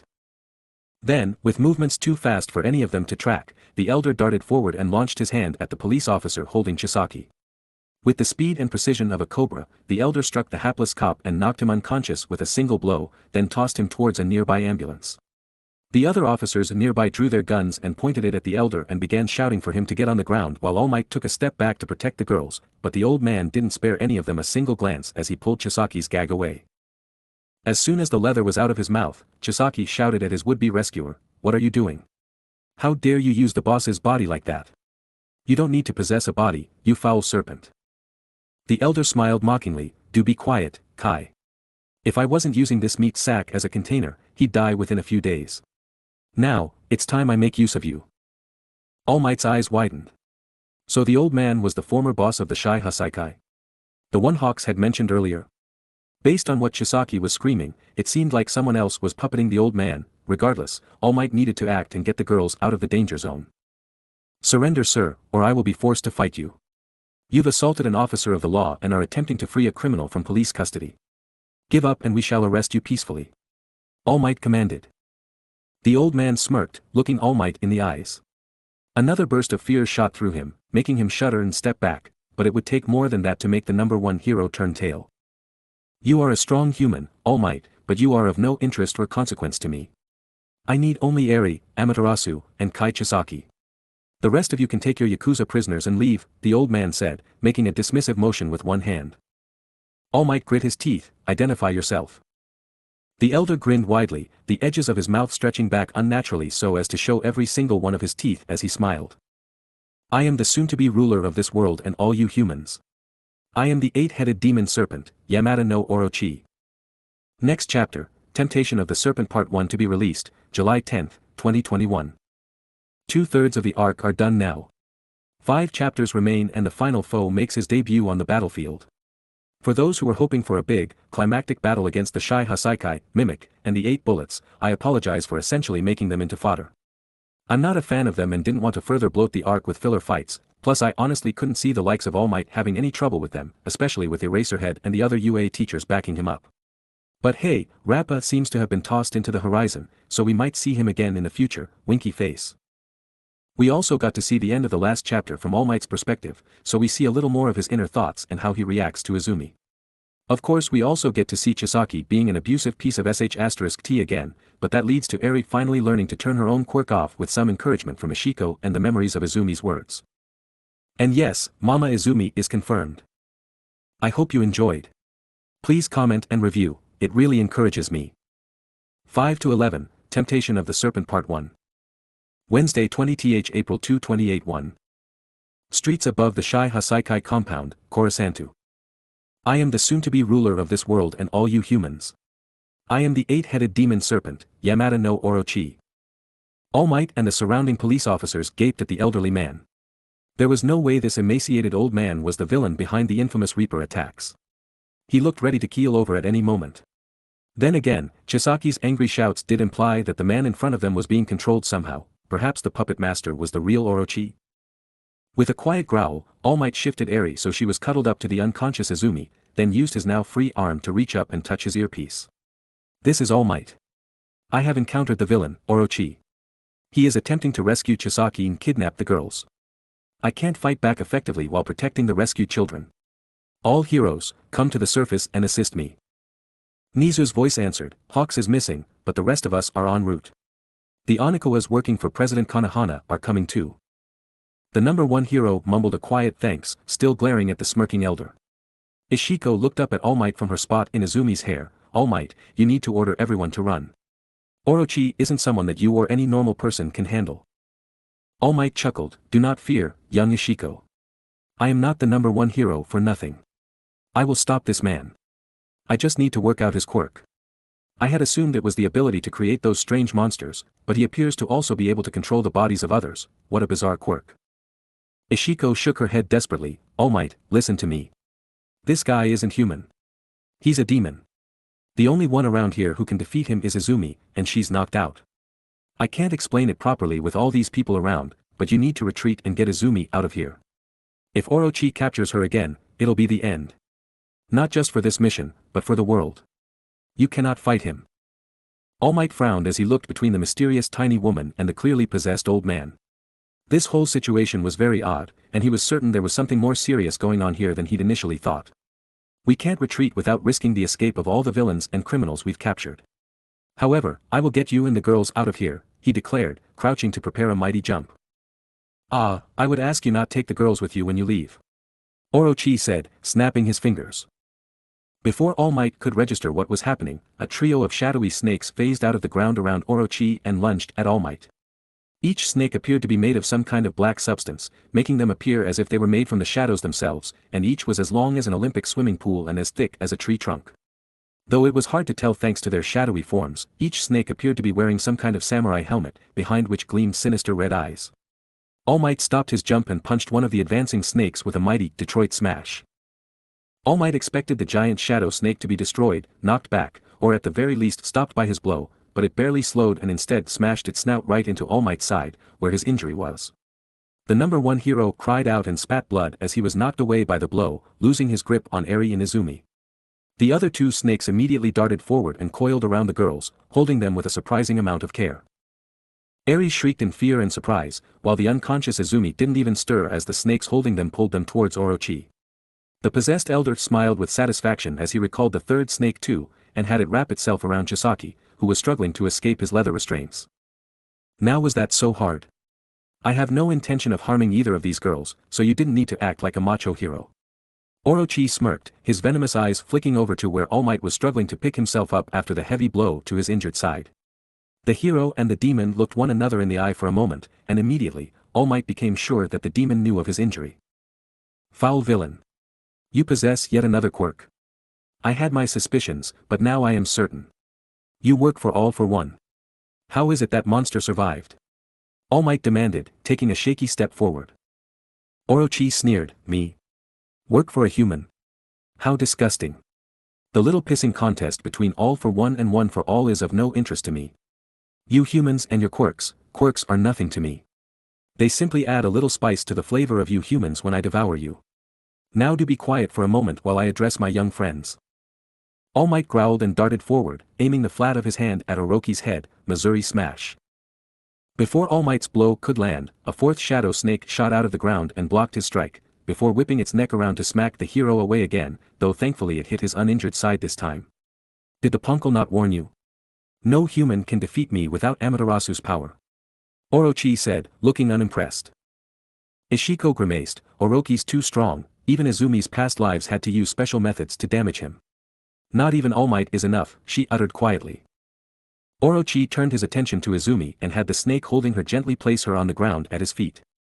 He then gestured for the snake holding Eri to release the little girl too, before willing 3 of his 4 snakes to disappear back into the shadows, leaving only the one that was binding Chisaki.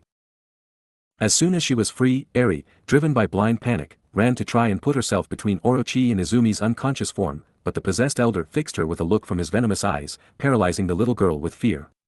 Poor Eri couldn't even shake or whimper due to the bizarre paralysis. Behave yourself, child. I have no desire to harm either of you girls. This one however. Orochi sneered and reached down, roughly plucking Ishiko from Izumi's hair. The punkle struggled and stabbed the possessed man's fingers with her sword, but Orochi didn't even flinch. This isn't my body, just a borrowed vessel. Hurting it doesn't inconvenience me. Orochi told her, squeezing Ishiko just enough for it to be uncomfortable without it becoming painful. You've proven useful so far, punkle, so I will spare your life. But it is time you left the stage. Leave Izumi and Eri alone, you bastard. Ishiko screamed. Orochi just snorted and threw Ishiko at All Might, who was running at him again. All Might slid to a stop to catch Ishiko, and the moment the punkle was safe in his hands, Orochi summoned 7 more of his shadowy snakes. Now, it is time to set the stage. This performance will decide the fate of the human world, it should be done in an appropriate setting. Orochi grinned. The snake holding Chisaki suddenly tossed him hard against the ground to stun him, then rose up to join the other 7 snakes, raising the total number to 8. Each snake began to gather some kind of elemental power in its mouth, preparing to blast the surrounding area with the elements. Fire, water, wind, earth, lightning, poison, darkness, and even light energy gathered in the mouths of the snakes, each snake wielding a different element. Once enough energy had gathered in each one, the snakes appeared to grow thicker as their bodies stretched and swelled with the amount of energy within them.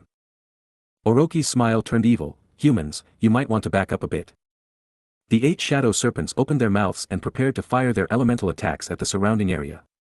All Might, panicking, quickly tied Ishiko to one of his signature hair spikes and then shot around the area at top speed, grabbing every police officer, EMT, and captured crook he could and carrying them to safety before the snakes could release their attacks.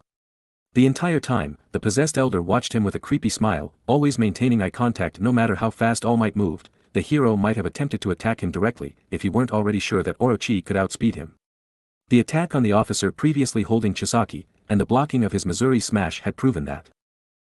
The entire action took only 2 seconds with All Might at top speed, and yet he still only barely managed to get everyone out of the way before Orochi's snakes fired their attacks. Each serpent released their gathered elemental power in an intense beam that caused massive devastation to the area around Orochi and his 3 captives. The fire and poison melted, the wind and water carved and sliced, the earth changed the landscape, the lightning shorted out every device within a kilometer radius, and the light and darkness ensured that everything still living within the range of attack was swiftly killed. Birds fell from the sky, having been slain by beams of light, while insects and grass snakes decayed at the touch of Orochi's darkness. All Might gaped at the devastation, and he was soon joined by the rest of the heroes that had joined him on the raid. The entire Yakuza base was emptied out, with all the strike team and Shai Hasaikai members leaving the compound to discover what Orochi had done. An area roughly the size of a baseball field had been completely wiped away by Orochi's attack. There was nothing at all within the area, everything having been reduced to ash, dirt and rubble that had since been pushed away to form a short barrier along the edge of the disaster zone. Entire buildings were dust, and any police vehicle or ambulance that had been parked in that part of the street was basically atomized. The ground within the disaster zone had turned to glass from the heat and pressure of the attacks, creating a smooth glistening surface. Only Orochi, Eri, Izumi and Chisaki remained within the area of destruction, having been protected by the evil serpent's power. All Might began to sweat bullets, if he hadn't managed to get all the strike team members / captured thugs out of the area in time, they'd all be dead now. It was a miracle he had managed to get them all to safety, as the death toll would have been almost over 100. Holy shit. Vlad King gulped, everything's gone. Thank God it's so late, or we'd have had civilian casualties. You managed to get everyone out of the way in time, right All Might? Hound Dog asked. The #1 hero nodded, not taking his eyes off the villain or his hostages. Yes, but I don't know about anyone who might have been in the destroyed buildings. A police officer All Might had saved piped up, all the buildings were empty when that villain destroyed them. We swept them to make sure we wouldn't have civilians getting in the way. Only one was occupied, but it was owned by the Shai Hasaikai and used as their entrance to the base. We arrested everyone inside long before this guy showed up. The heroes sighed in relief. What should we do now? Should we risk surrounding him and swarming him at once? Midnight asked, looking to Nizu. Before the mouse, bear, dog principal could reply, All Might shook his head. This villain is different. He possesses numerous powers, is able to move fast enough to cause me trouble, and was able to block 2 of my smashes without a problem. Plus, I've been told that only young Midoriya can defeat him. The Onikawa brothers exchanged looks, neither having missed Ashiko's presence tied in All Might's hair, though the heroes were ignoring her due to having bigger concerns. All Might noticed their expressions and correctly assumed that they knew what was going on here. Nizu had noticed too, and turned to the bodyguards. Onikawas, you know something about this? The principal asked. Akainu nodded, yeah. All Might is right. Only Lady Izumi can stop Orochi.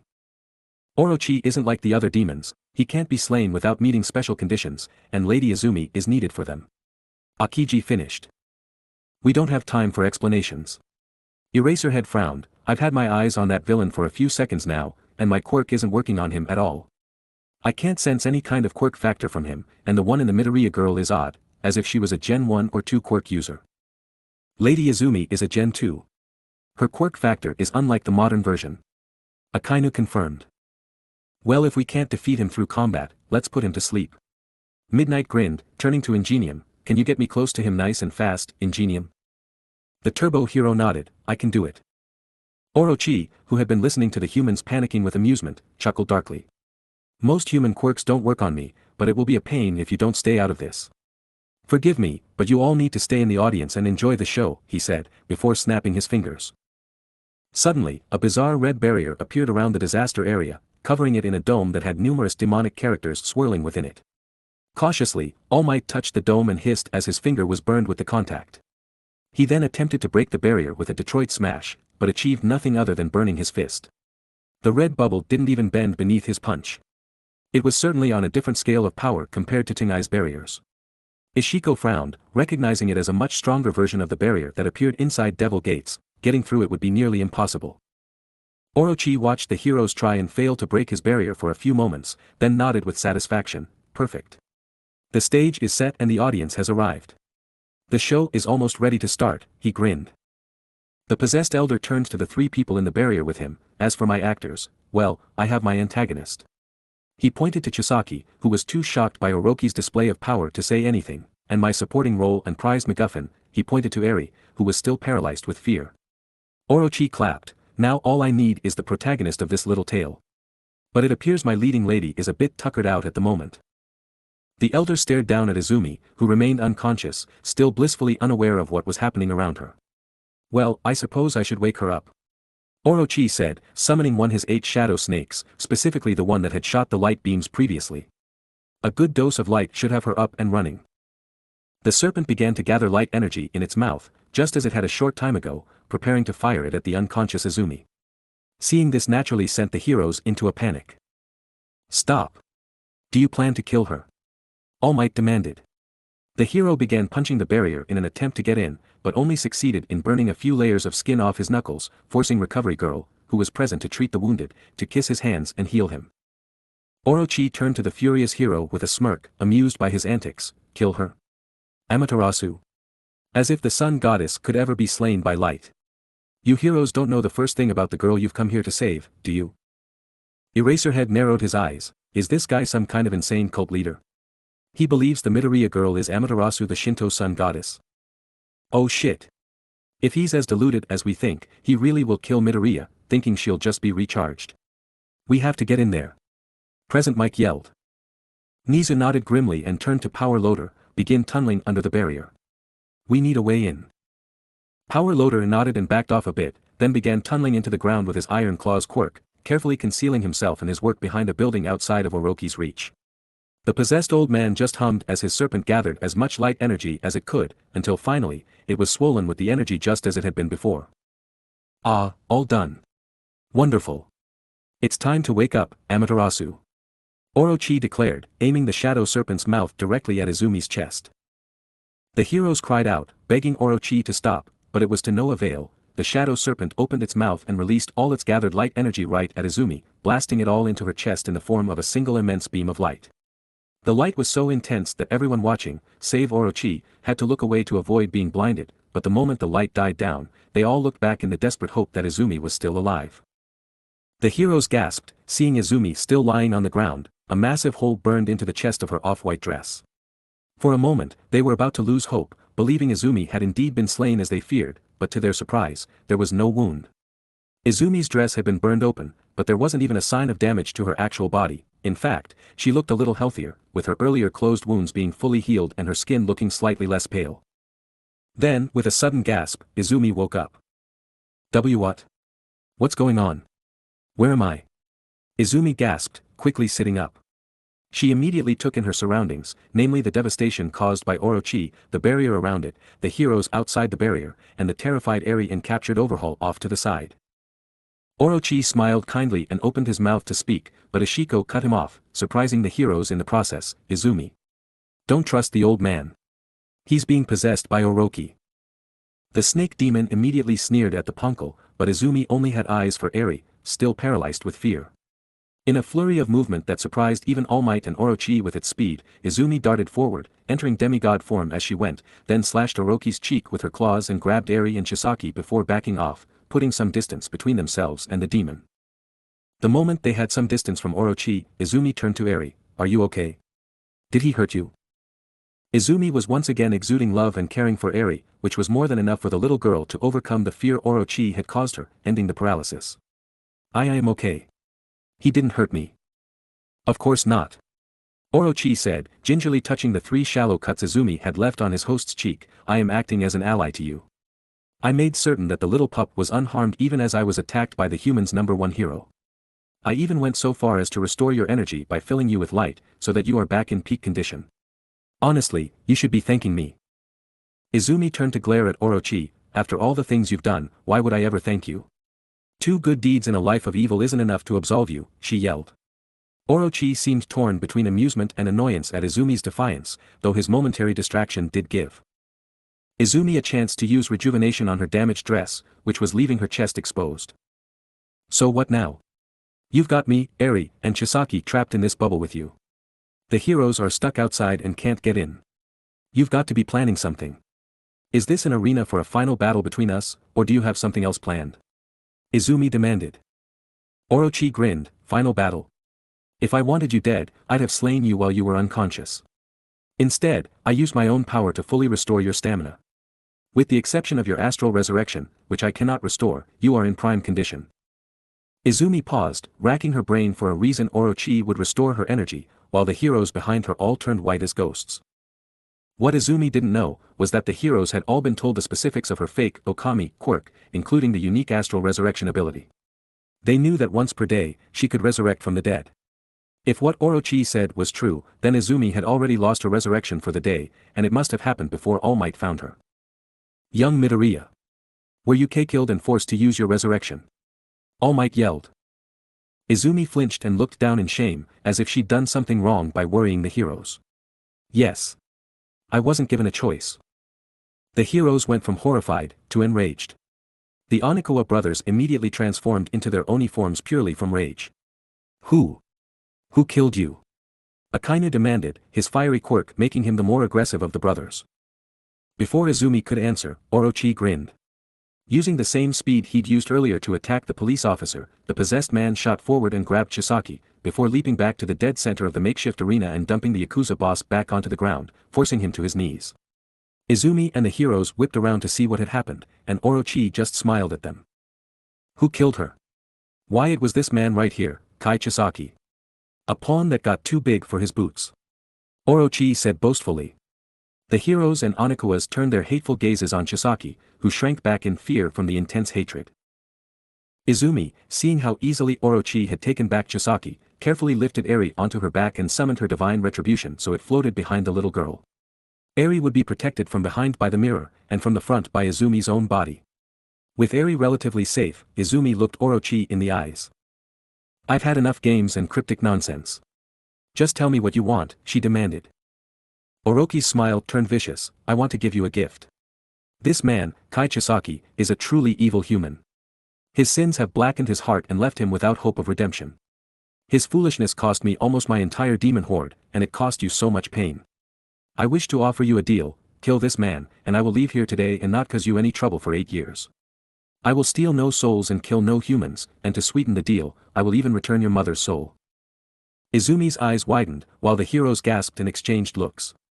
Orochi truly was an evil creature, offering such a reward for an act of murder. Chisaki paled to the point that he appeared ghostly, nearly catatonic with fear. After everything he'd done to Izumi and Eri, he was sure he was about to die. The girl may have been heroic enough to spare his life when there was nothing to be gained from it, but if killing him was all that stood between her and getting her mother back, as well as ensuring Orochi wouldn't attack for 8 whole years, there was no way she'd spare him. The possessed elder grinned evilly as he held out his hand and caused a tiny ball of white light to appear in his palm. Izumi stared at the ball, transfixed, until she heard a whisper coming from it. Izumi. Mama. Izumi cried, running forward. It was her mother's soul. She had to get it back.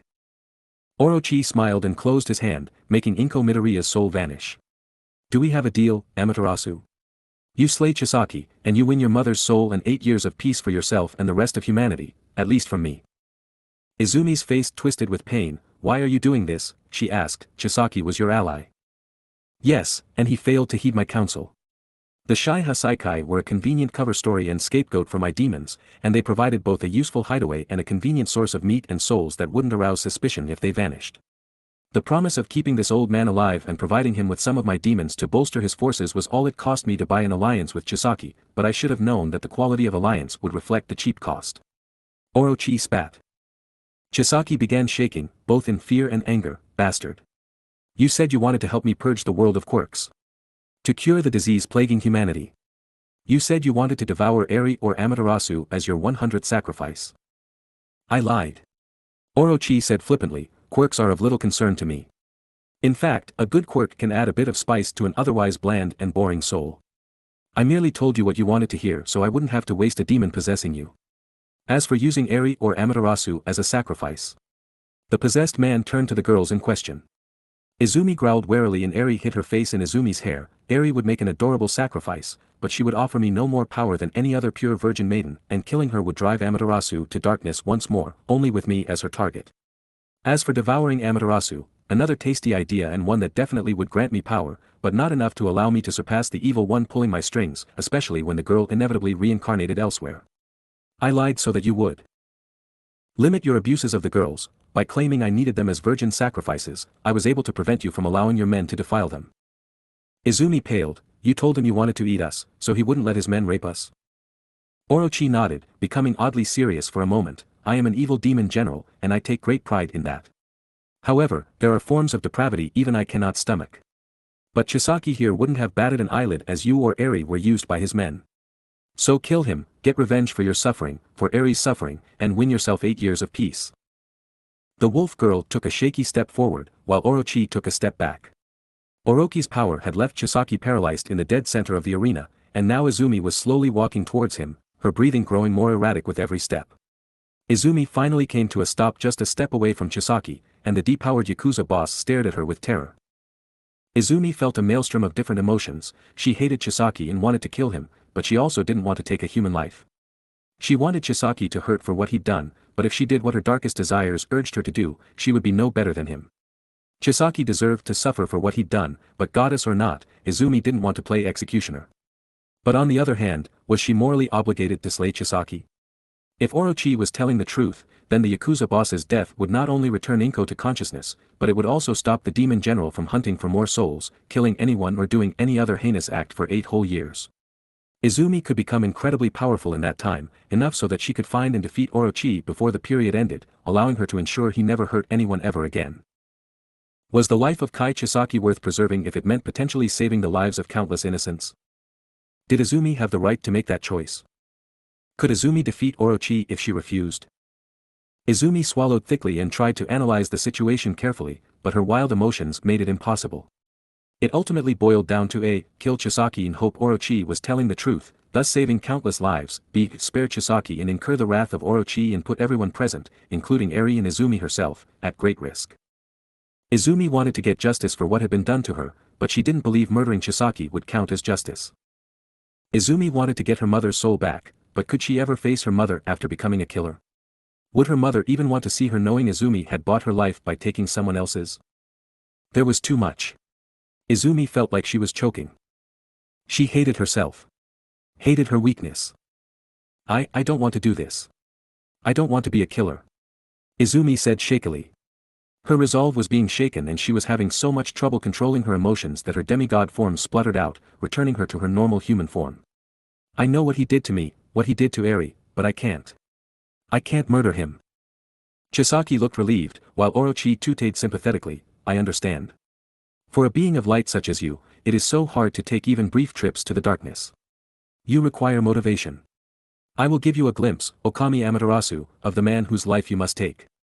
Look upon the true face of Kai Chisaki and see his sins. Orochi declared, raising his hands in the air. Suddenly, images began to appear in the barrier, and voices began speaking from those images. Izumi and the watching heroes gasped at what they saw. Orochi was projecting memories onto the barrier. As Izumi realized what Orochi was about to show her, and by extension, all the heroes and police officers behind her, her mouth hung open in shock. She couldn't avert her eyes, despite knowing that what she was about to see would likely change her forever. Orochi just smiled as the memories began to play. One little push, one human soul sent screaming into the void, and you will be mine, Amaterasu. Next chapter, Temptation of the Serpent Part 2. To be released, July 12, 2021.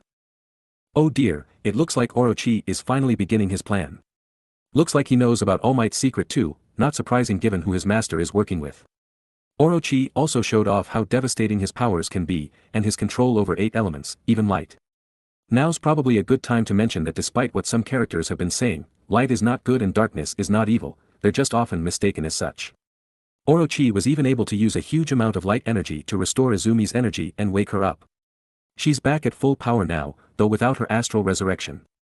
Looks like the heroes might be learning Izumi's secret too. A note on Orochi's speed and strength too, in his normal demon form, he doesn't actually have the speed and strength to outspeed and overpower All Might, as his physical capabilities are spread across his entire body. However, while possessing a human, he can focus all his abilities within a few of his shadow heads or his vessel, allowing him to momentarily match All Might in speed or physical power. He can only do it for a few seconds though. And of course, Orochi's plan, force Izumi to kill Overhaul in order to save her mother and bring them peace for 8 years. If Izumi agrees, she may just turn into a demon again. Orochi can fill her with darkness to keep her that way. If she refuses, it would mean fighting Orochi alone, outmatched, and while protecting Eri in Overhaul. Now he's going to show Izumi memories of Chisaki to convince her. What secrets will she and the others see? And where is Hawks? You'll see next time, laughing face. I hope you enjoyed. Please comment and review, it really encourages me. 5 to 12, Temptation of the Serpent Part 2. Wednesday 20th April 2 2081.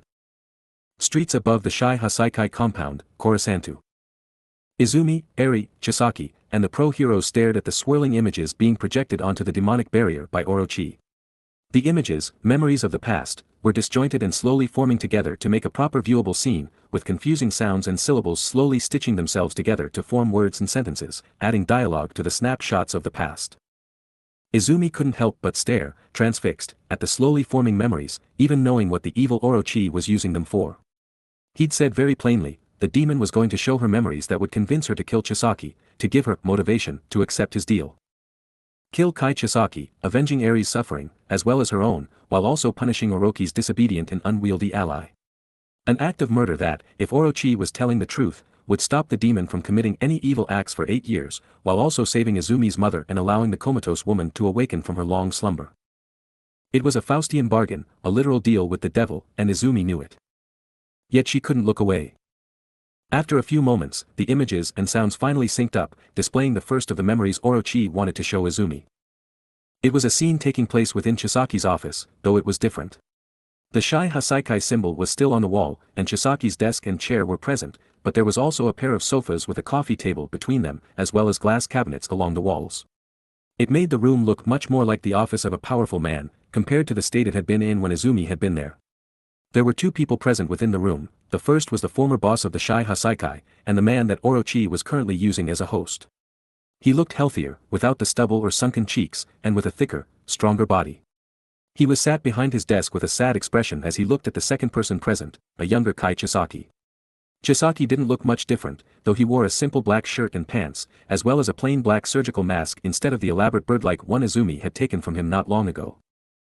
The two men began to speak. "Boss, are you sure they're right? I may not be licensed, but I have medical skill too. Perhaps I could." Memory Chisaki said, his voice unusually shaky and emotional. The memory boss gave him a sad smile. "I am sorry, Kai, but I was tested and examined by the best doctors in Japan. My condition is terminal. It's genetic, I'm afraid, and apparently hardwired into my DNA. I confess to not understanding the medical jargon, but it was made clear to me that not even your remarkable quirk can fix me. Taking me apart and reconstructing me can slow the disease's progress, but not stop it. I have a few years left to me, but I have no regrets. I led a good life. I am simply glad that my condition wasn't passed down to my daughter and her child." Memory Chisaki shook his head in disbelief. "How can you say that? How can you just give up? Boss, you're the only thing still holding the Shai Hasaikai together. Without you, the last light of the Yakuza will go out. We can't just surrender and let those diseased heroes and villains take over. Those doctors are a bunch of worthless quacks. I'll find a cure for you myself," he declared. "I owe you too much to just give up. You are a good man, Kai. I know that you will hold the Shai Hasaikai together after I'm gone, but please don't be consumed by it. Neither of us like to admit it, but the time of the Yakuza has passed. Against villains, heroes, and their quirks, we simply can't stand up to them. Our family is one of the last to honor the old ways, the rest sold their souls and became villains," the memory boss said, looking at Memory Chisaki fondly. "I will find a cure for them too. Heroes and their self-righteousness, villains and their dishonorable ways, all of them are diseases. All are born from the plague called quirks. I'll erase it all, boss, I swear it. I will cure your illness and purge the world of its sickness." Memory Chisaki swore. The memory boss just sighed sadly. "I will not stop you. Just remember the code of the Shai Hasaikai, and try not to forget to live for yourself as well. Search for your cure as you wish. I'm happy to be your guinea pig for any medication you come up with. It's not like I have to worry about cutting my life short," the man joked. Memory Chisaki nodded and turned to leave the room. "You found and raised me, boss. I will repay your kindness by saving you and putting the organization you love so much at the top of the world," he declared, then marched out. Izumi watched the memory sadly. It seemed Chisaki had always been intense, but now Izumi understood him a little better. In a bizarre way, the man had started out just wanting to save the things he cared about, the only family he'd ever known. It struck Izumi that with a quirk like his, and the determination to save, even if it was only someone he loved, Chisaki could have become a great hero. She briefly wondered how such a man had fallen to depravity so fast, but she knew she'd soon find out. The scene within the memory changed slightly. Chisaki was back in the boss's office, and their clothes had changed slightly, showing this was a different day. The boss looked a little thinner, but still strong, though his expression was grim. To Izumi's shock, on one of the sofas was a small sleeping child, probably only 3 years old and with short wavy white hair and a very familiar little horn. It was Eri, a couple of years ago. "You called for me, boss?" Memory Chisaki said. Memory boss nodded. "Yes, Kai, I have something important to discuss." "Is it about this child?" Memory Chisaki asked, looking at Eri. "Yes. This child is my granddaughter, Eri. We have a problem. It seems her quirk manifested the other day," the memory boss said sadly. Memory Chisaki's face twisted into a sneer that was so obvious, it was clearly discernible even behind his mask. "How nice," the man said dryly. Memory boss sighed deeply. "Her quirk, it appears to be the power to make people vanish. The very first time it activated, it killed her father, made him disappear, leaving behind only some empty clothes. No one on my side of the family has a quirk even remotely close to it, and neither does anyone on her father's side. It appears to be some kind of mutation. My daughter, she believed it meant the child was cursed, so she gave her up to me. She wanted to kill Eri, but I wouldn't allow it. The girl is of my blood, so I won't allow her to be mistreated. My daughter didn't take it well, she couldn't handle the grief of her husband's loss and the guilt of birthing his killer. She took her own life, he said, wiping away tears that had begun to form at the corners of his eyes. In the memory, Chisaki looked at the slumbering Eri like she was filth, which quickly killed any sympathy Izumi had for him after the first memory. What do you need me to do? Memory Chisaki asked. I think her quirk might be somewhat similar to yours, so I would like you to look after Eri, and try to figure out what her powers are. You are the only one I can ask, Kai. Now that my daughter is gone, you and Eri are the only ones I have left, the old boss said sadly. Memory Chisaki looked touched by the comment, boss. It is true, Kai. You've been like a son to me for many years. Please, take care of Eri and use your skills to determine what her quirk truly is. I don't want to leave this world knowing Eri isn't well taken care of. Memory Chisaki seemed to pause for a few moments, then bowed his head to his boss and father figure. Alright, I'll do as you ask. I'll take Eri to the lab immediately and begin work. The old boss nodded, be gentle with her please. She has suffered enough. The Memory Chisaki walked over and picked up Memory Eri, holding the sleeping toddler gingerly as he left the room, leaving behind the old boss, who began to quietly sob into his hands, mourning his losses. That was where the memory ended. The present-day Eri whimpered on Izumi's back. The bad man had been telling the truth all along. Eri had killed her father, forcing her mother to abandon her and kill herself rather than live with the guilt of knowing she'd given birth to the one who murdered the love of her life. Eri began to cry silently. Mama Izumi would hate her now. There's no way the girl would want to keep an evil cursed child that caused the death of both her original parents. Of course, Izumi wouldn't tolerate that thought for even a second, and quickly reached back to pet Eri's head. It wasn't your fault, Eri. Almost all kids cause some sort of accident when their quirks first manifest. It's unpredictable and unavoidable. You didn't choose to use your quirk on your father, so you aren't at fault. The actions of Chisaki, your grandfather, and the woman who birthed you are all their own responsibility. You are blameless, and I'll fight anyone who says otherwise. But Eri began, but Izumi gently cut her off. But nothing, Eri. Trust me, I've spent enough time fighting demons, monsters, and evil people to be able to recognize them, and you're just about the opposite of them. Izumi declared. But the heroes saw. They saw what I did. They'll lock me up, like the bad man said. Eri cried, fearing she'd be arrested for murdering her father. Izumi shot a furious glare over her shoulder at Chisaki, making him flinch and avert his eyes. Then she turned her glare to the heroes, who were all watching the memories from the other side of the barrier. If the heroes try to arrest you, I will fight them all. I will always protect the innocent, no matter who is trying to harm them. The determination in those words sent shivers up the heroes' spines. They naturally had no intention of punishing Eri from the start, but now they knew for a fact that it would be a very dangerous idea. Izumi had made it very clear, god or demon, hero or villain, if you threaten Eri, she will hurt you. Now you understand a little more. Orochi said, cutting into the conversation smoothly. Young Eri was born with an extraordinary power. The ability to rewind time, even if only on organic matter, is a godly power, and yet a human possesses it. She was put in the care of my host's most trusted person, Kai Chisaki, whom looked up to my host like a father figure, and yet he betrayed him. Instead of taking care of Eri, he abused and tortured her. But his betrayals and cruelty run deeper than that. I will show you more, the snake monster proclaimed, once again causing memories to begin forming on the barrier. As the newest set of memories formed, All Might looked over to the hole power loader was digging. Power loader, any progress? I'm getting there, but it's slow since I can't use my equipment without drawing the villain's attention. Power loader said from his hole, what's happening up there? A picture show. Eraserhead answered dryly, Orochi is showing us Overhaul's many sins in an attempt to convince Midoriya to kill him. Why? The excavation hero asked. Nizu frowned, he is either tormenting the poor girl or trying to push her to his side. Before more could be said, the latest memory fully formed and began to play. This memory wasn't in the Shai Hasaikai's boss's office, but a room that Izumi recognized as Chisaki's lab, though it looked different. Instead of the torture chamber/lab Izumi was used to, it looked more like a simple nurse's office. There was a bed on one side of the room and various tables and cabinets full of medical supplies, as well as Chisaki's desk in one corner and a divider between the bed and the rest of the room. The Eri and Chisaki of 2 years ago were present in the room, with Eri sat on the bed and Chisaki at a sink, sterilizing a syringe. The memory Eri was awake now, but she was staring at her hands in a daze, likely in shock from all that had happened. It pained Izumi to see the poor child in such a state. Only days before the memory took place, Eri was probably a happy little toddler playing with her parents, blissfully unaware of the horrors waiting around the corner. Memory Chisaki finished preparing the syringe and approached Memory Eri, who looked up at him with big, sparkly red eyes, eyes that would soon lose their shine.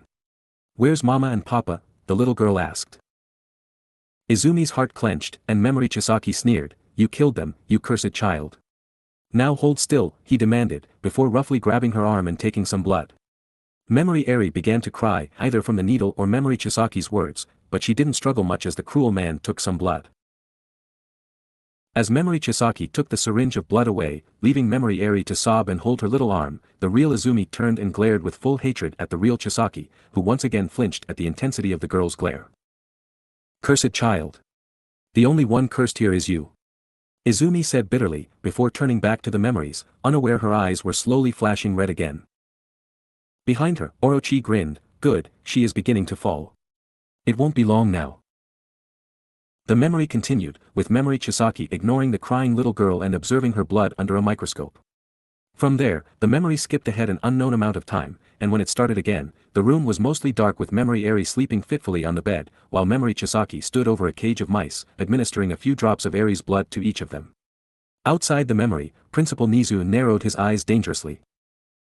The effects of Eri's blood on the mice was fairly quick. They began to slowly shrink, growing younger until they were only babies, then they kept shrinking, becoming embryos, before finally vanishing altogether. Izumi was torn between disgust and awe. Eri's power was amazing. The amount of good it could do if used properly was incredible, and the wolf girl was sure to say so to Eri, unknowingly easing the little girl's guilt over what happened to the mice. Memory Chisaki was amazed too, amazed and terrified. This isn't just vanishing or destroying. Her quirk rewinds genetics. It can literally reverse all biological processes. Such a power. The man looked at the sleeping child. What else can it do? After that, a few more memories played. Most of them were just Memory Chisaki taking blood from Memory Eri via a syringe, occasionally saying something cruel to shut her up when she worked up the courage to speak to him. He tried using Eri's rewind-infused blood on a few different animals, showing the poor child every single one of them and sometimes making her watch as the poor thing slowly rewound out of existence. Birds, hamsters, kittens and other animals were cruelly killed via rewind by Memory Chisaki's experiments, but before long, the man seemed to notice that larger animals required more of Eri's blood to be rewound, and for whatever reason, humans wouldn't be rewound at all by exposure to her blood. Izumi frowned, remembering what Chisaki had told her before. The reason he hurt Eri for her cells was because rewind needed to be actively working on her body in order for them to be potent enough for his purposes. It seemed that the passive element of rewind that was always present in her cells was enough for smaller creatures, but large and complex ones like humans were unaffected by the weaker exposure. Izumi hated it, but she let her analytical mind whirl for a moment. There was likely some kind of power threshold that would have to be surpassed before rewind affected humans, likely as a protection for Eri herself. After all, if rewind was always passively active in her blood and it worked on humans in that state, then Eri would have rewound herself out of existence the moment it manifested. Humanity's immunity to the passive rewind must have been a result of Eri's quirk adapting to not kill her. Unfortunately, Izumi knew what was coming next. Memory Chisaki was already being too rough and hurting Memory Eri for her blood, and now she'd be made to watch as the evil man made the discovery that lead him to torturing Eri. It started with Memory Chisaki using the syringe on Memory Eri again, though this time he was aiming for more blood, and so used a larger syringe with a wider needle. This needle left a visible puncture mark in Memory Eri's arm, and as Memory Chisaki was about to take the now-filled syringe away, he noticed a spark of energy come from Memory Eri's horn, before the puncture mark rapidly healed, or more accurately, rewound to before it had been inflicted. Memory Chisaki hadn't missed this, and quickly deduced that Eri's quirk only worked on humans if actively used. "I wonder," he said, picking up a scalpel, the flesh being affected by rewind's active state, "can it work on humans the way her blood works on the mice?" And just like that, poor Eri's fate was set. Memory Chisaki didn't even hesitate to cut her with the scalpel, making the little girl scream and sob, while her tormentor held her arm and watched her quirk activate to rewind the damage. Outside the memory, Izumi couldn't help but roar, "Bastard," at the memory, her eyes now stuck in their crimson form again. The cut left Memory Eri with her first scar, but Memory Chisaki quickly gave her another, this time using tweezers to rip out a small section of the repairing flesh. The evil man left Memory Eri to sob and cower on the bed while he went over to his other instruments, and a poor prisoner who was bound and gagged in the corner of the room. Memory Chisaki mixed some cells from his new tissue sample into the blood sample he'd taken before and injected it into the prisoner. Within moments, the man began to rewind and was left as a teenager. Memory Chisaki hummed, 10 ccs of her blood with only a 5 milligrams of active rewind cells produced an age regression of 25 years, subject went from 40 to 15. Who's there? Mama? Help, the now teenage prisoner cried. His voice was typical for a 15-year-old Japanese male, but his way of speaking made him sound younger. Memory Chisaki narrowed his eyes. How old are you, boy? He asked coldly. The prisoner flinched. F5 mister. I just turned 5. Please, where am I? Memory Chisaki ignored the boy and turned back to his instruments and papers, a physical rewind of 25 years, but a mental rewind of 35. So it's possible to cause different aspects of a person to rewind at different rates. As Memory Chisaki said those words, the heroes and Izumi suddenly paled. If it was possible to do such a thing, Eri could potentially provide immortality and eternal youth. By continually rewinding a person's physical state without rewinding their mental one, Eri could keep a person alive forever. And since the quirk did work on her, Eri could do the same for herself. Combined with the potential to rewind individual evolutionary processes, like the development of a quirk factor, Eri had the power to potentially rewrite humanity in any way she wished. Principal Nizu looked to the present-day Eri, who was still cradled on Izumi's back. That child will change the world, and whoever controls her or has her loyalty will be the master of that change, he said ominously. All Might nodded in agreement. We should be glad that young Midoriya seems to be the only one she trusts then. There is no way that the young hero will allow young Eri to be used. I am glad. Nizu said. I just hope the government doesn't do anything foolish. The memories of Chisaki's early experiments in the lab continued with him performing numerous human trials on different prisoners, all of whom either died as a result, or were killed by Chisaki when he was done. Memory Chisaki mixed Eri's inactive and active rewind cells together in different ratios to discover exactly how to manipulate the rewinds, discovering that if only Eri's active cells were used, then the subject would have every aspect of themselves rewound at the same rate, which was based on the number of cells used. A milligram of Eri's active cells could produce a roughly 5-year rewind. By mixing the active cells with inactive ones, Memory Chisaki could slow the mental rewind and accelerate the physical one and vice versa, leading to the discovery that he could rewind a grown man to a baby without taking more than a few minutes off his mental age, or could rewind a person's mind out of existence, leaving their physical body essentially brain dead. The experiments were horrific, but Memory Eri had yet to be tortured in the same way she'd been in the videos Chisaki had first shown Izumi. Then Chisaki discovered that with the proper combination of inactive blood cells, and active blood and flesh cells, it was possible to produce a rewind effect that only worked on the quirk factor. It was difficult and finicky, requiring a lot of cells to produce even a short quirk factor rewind, but it worked. Memory Chisaki grinned like a demon. He now had a way of curing quirks. All he needed was to find a way of refining the cells into a form that could make the rewind permanent. The early quirk erasing drug was temporary because it wasn't potent enough to rewind the quirk factor out of existence entirely, only rewinding it to before it had properly manifested in the subject, and to even achieve that required more blood and cells than Eri had in her body, necessitating days of gathering cells and blood from her. The past version of Chisaki needed a way of concentrating the formula into a compact form. He couldn't cure quirks if every patient had to have a gallon of blood and cells poured down their throats, and he also needed to begin taking Eri's cells on a more frequent basis. A few syringes worth of blood a day and the occasional cut from a scalpel wasn't enough, but to do that, he needed the approval of his boss. The memory changed from the lab back to the boss's office. It was the same as before, with only the appearances of the occupants being any different. The former boss of the Shai Hasaikai had clearly had another decrease in his health. Memory Chisaki had replaced his black surgical mask with the gold-trimmed bird mask that Izumi had taken from him, and an unmasked chronostasis stood at his side. From the moment the memory began, Izumi was sure this was going to be different. The memory boss had a face like thunder, clearly being very displeased with Memory Chisaki, and it didn't take long for their words to reveal why. No. I absolutely forbid this. This is not what I asked you to do, Kai, the memory boss yelled. You were to take care of the girl and study her quirk, not harm her. I saw those scars on her arms, Kai. Just what the hell do you think you are doing? Memory Chisaki looked at his boss with sad eyes, but he didn't back down. Boss, my work with the girl could be just what we need. My experiments on her have provided a prototype quirk-destroying drug, one that could be refined to be permanent. Not only that, but I can produce a cure to the drug itself. Think of it, if we sell the drug to villains so they can use them on heroes, then sell the cure to the heroes, we can make ourselves the most prominent and powerful organization in Japan.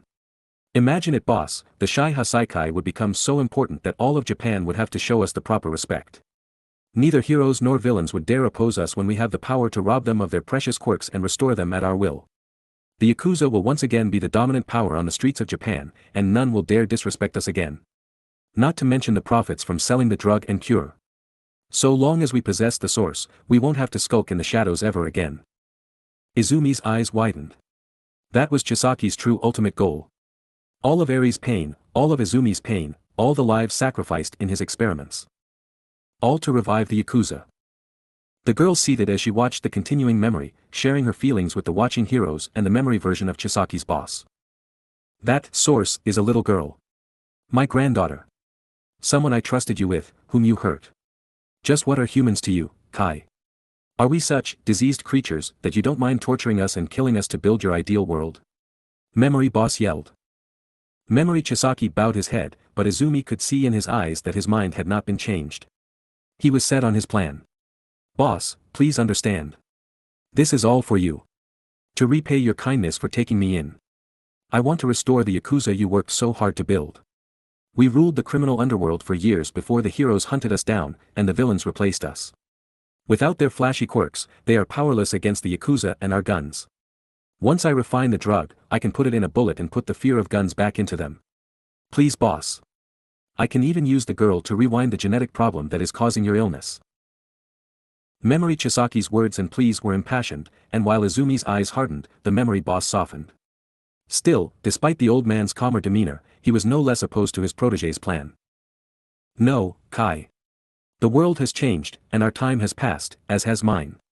The pride of the Yakuza exists because unlike common criminals and villains, we follow a code.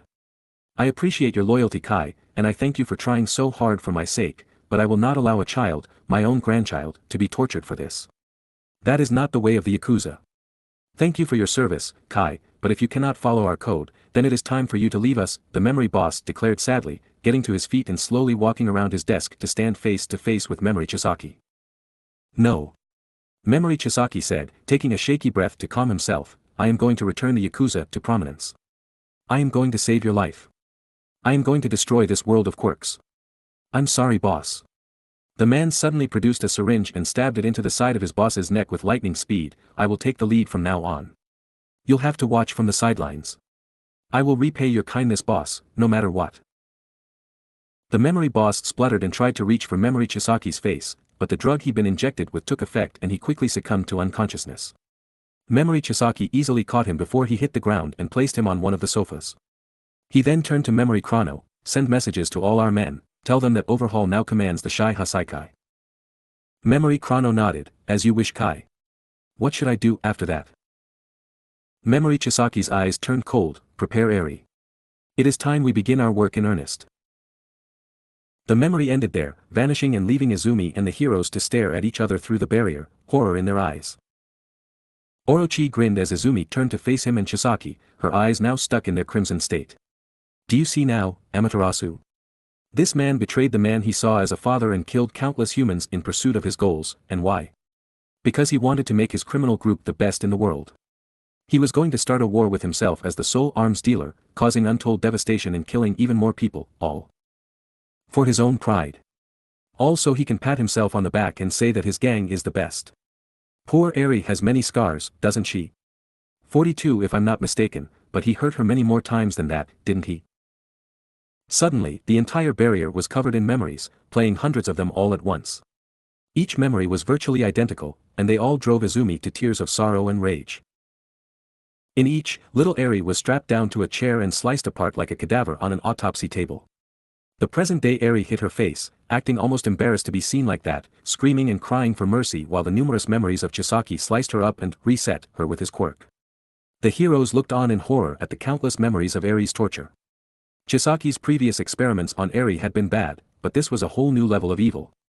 All Might grit his teeth and clenched his fists so hard that the sounds of his bones clicking could almost be heard over the cacophony of Eri's screams. Nizu was almost going feral at the sight of the memories, remembering his own hellish time as a lab experiment.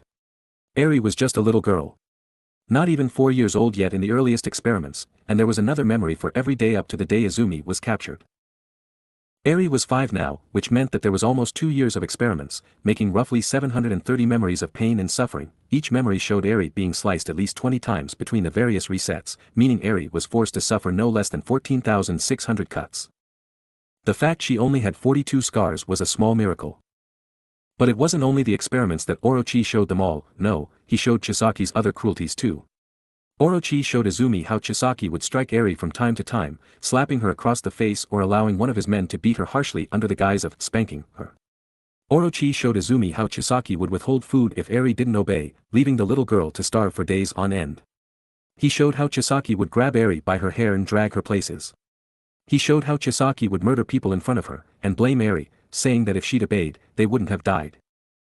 Izumi was shaking with rage and hatred by the time the memories ended, but the memories didn't disappear, instead playing on an endless loop, drowning out Izumi's thoughts with the cries of the child she had sworn to protect. Izumi released a hellish roar and transformed completely, once again taking on the demonic demigod form she had taken when killing Rokuju.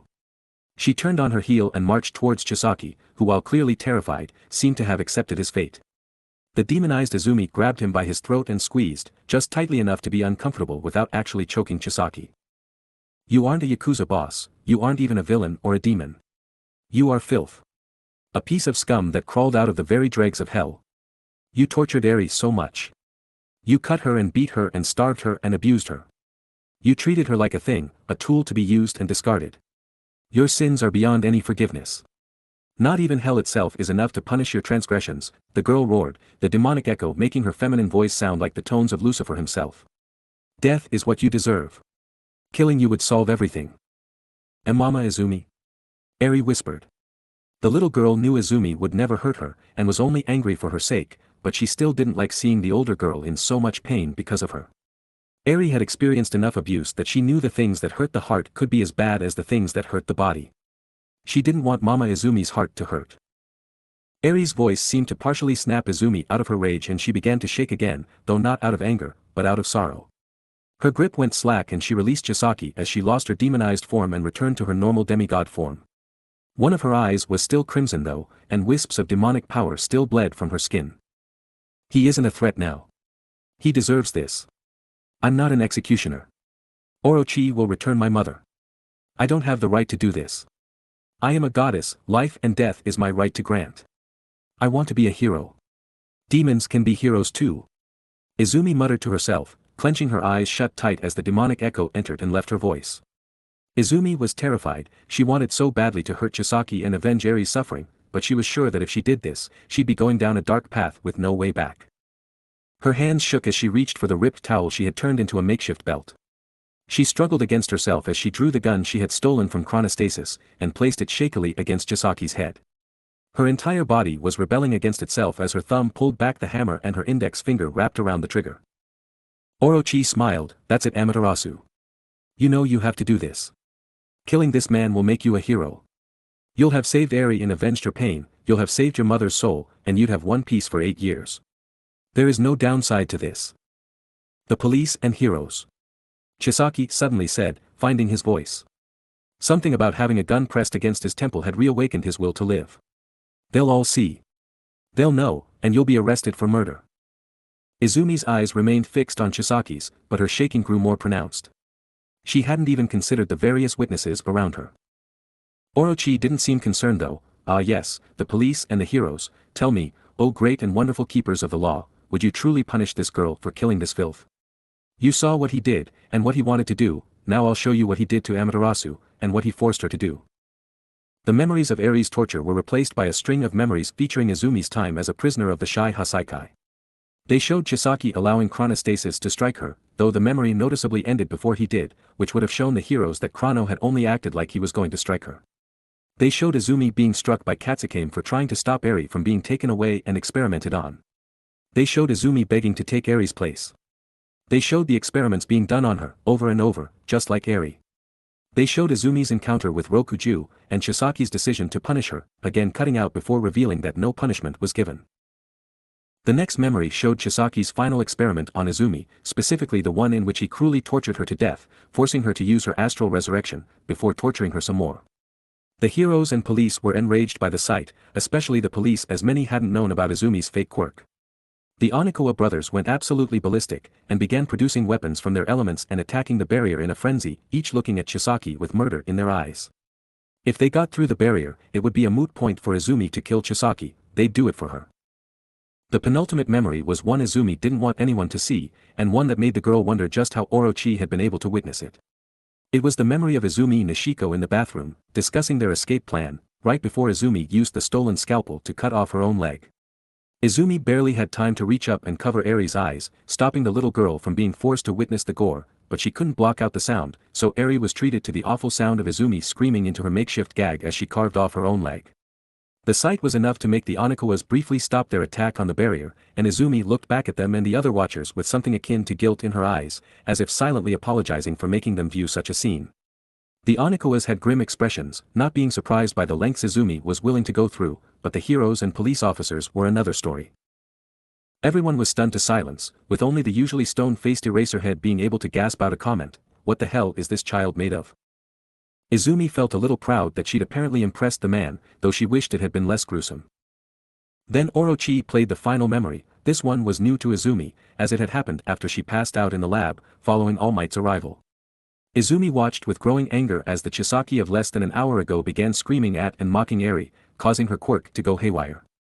Izumi struggled to keep the darkness within her at bay. She was getting tired of flicking back and forth between demonic and divine forms, especially when Chisaki boasted that Eri would be locked away for murdering her and All Might. But then, with some encouraging words from All Might and Ishiko, Eri managed to wrestle her power back under control.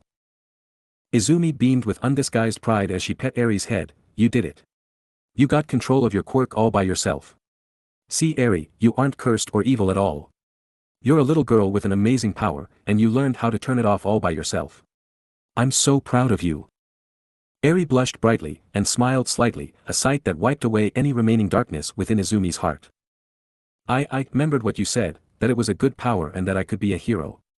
I promised I'd try my best, and I had to keep it. You never broke your promises to me, even though the bad people hurt you, they hurt you so much, but you never gave up. I had to be brave and strong like you. Eri declared, more confidence in her voice than Izumi had ever heard. Izumi grinned and turned back to Orochi and Chisaki, mindful that she was still holding her gun to Chisaki's temple. She briefly made eye contact with them, one after the other. Orochi was watching her expectantly, while Chisaki looked terrified. "You understand now, don't you, Amaterasu? The police and heroes would never touch you for killing this filth.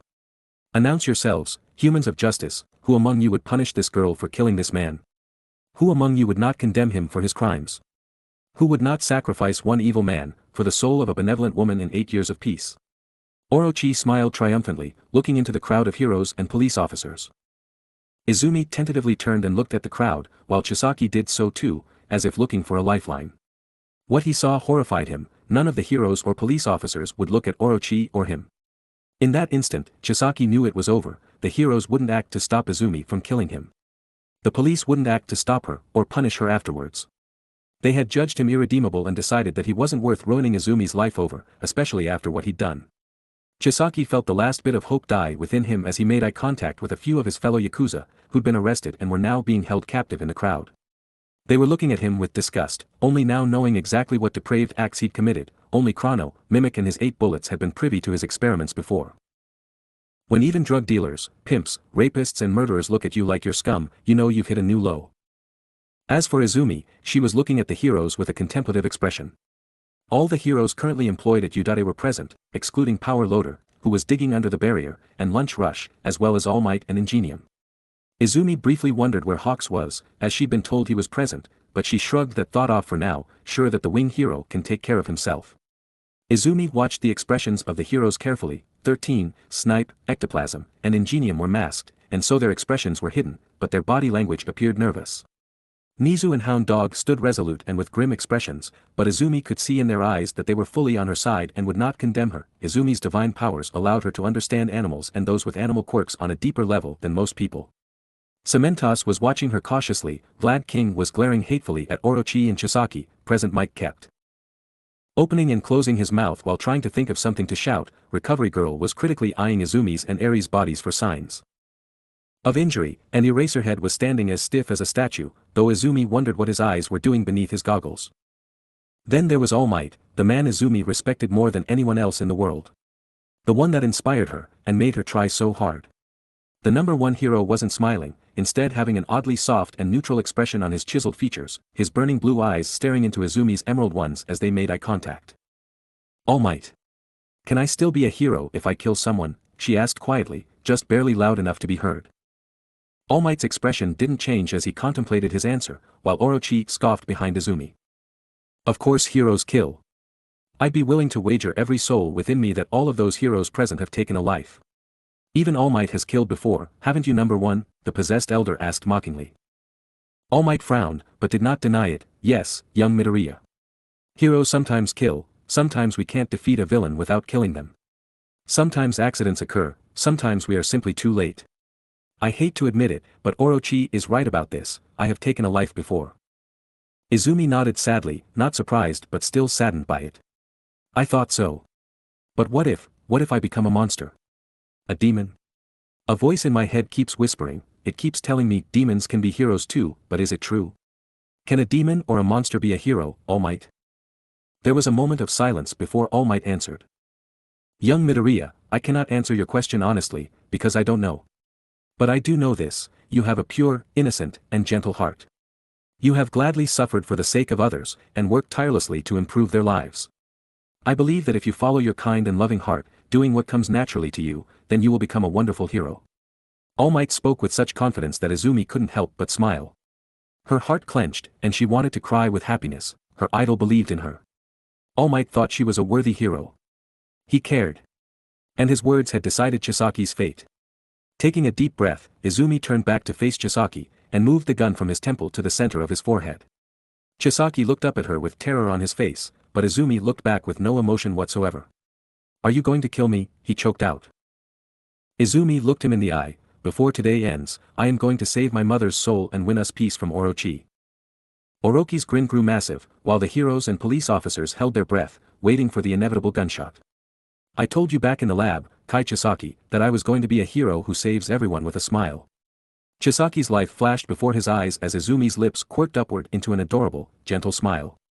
Even Chisaki couldn't deny it was somewhat poetic. He tortured Izumi and Eri, and planned to use the product of their pain to make quirks useless, and bring back the prominence and threat of guns, and now he was on his knees, quirkless in front of his two victims, with a gun against his head.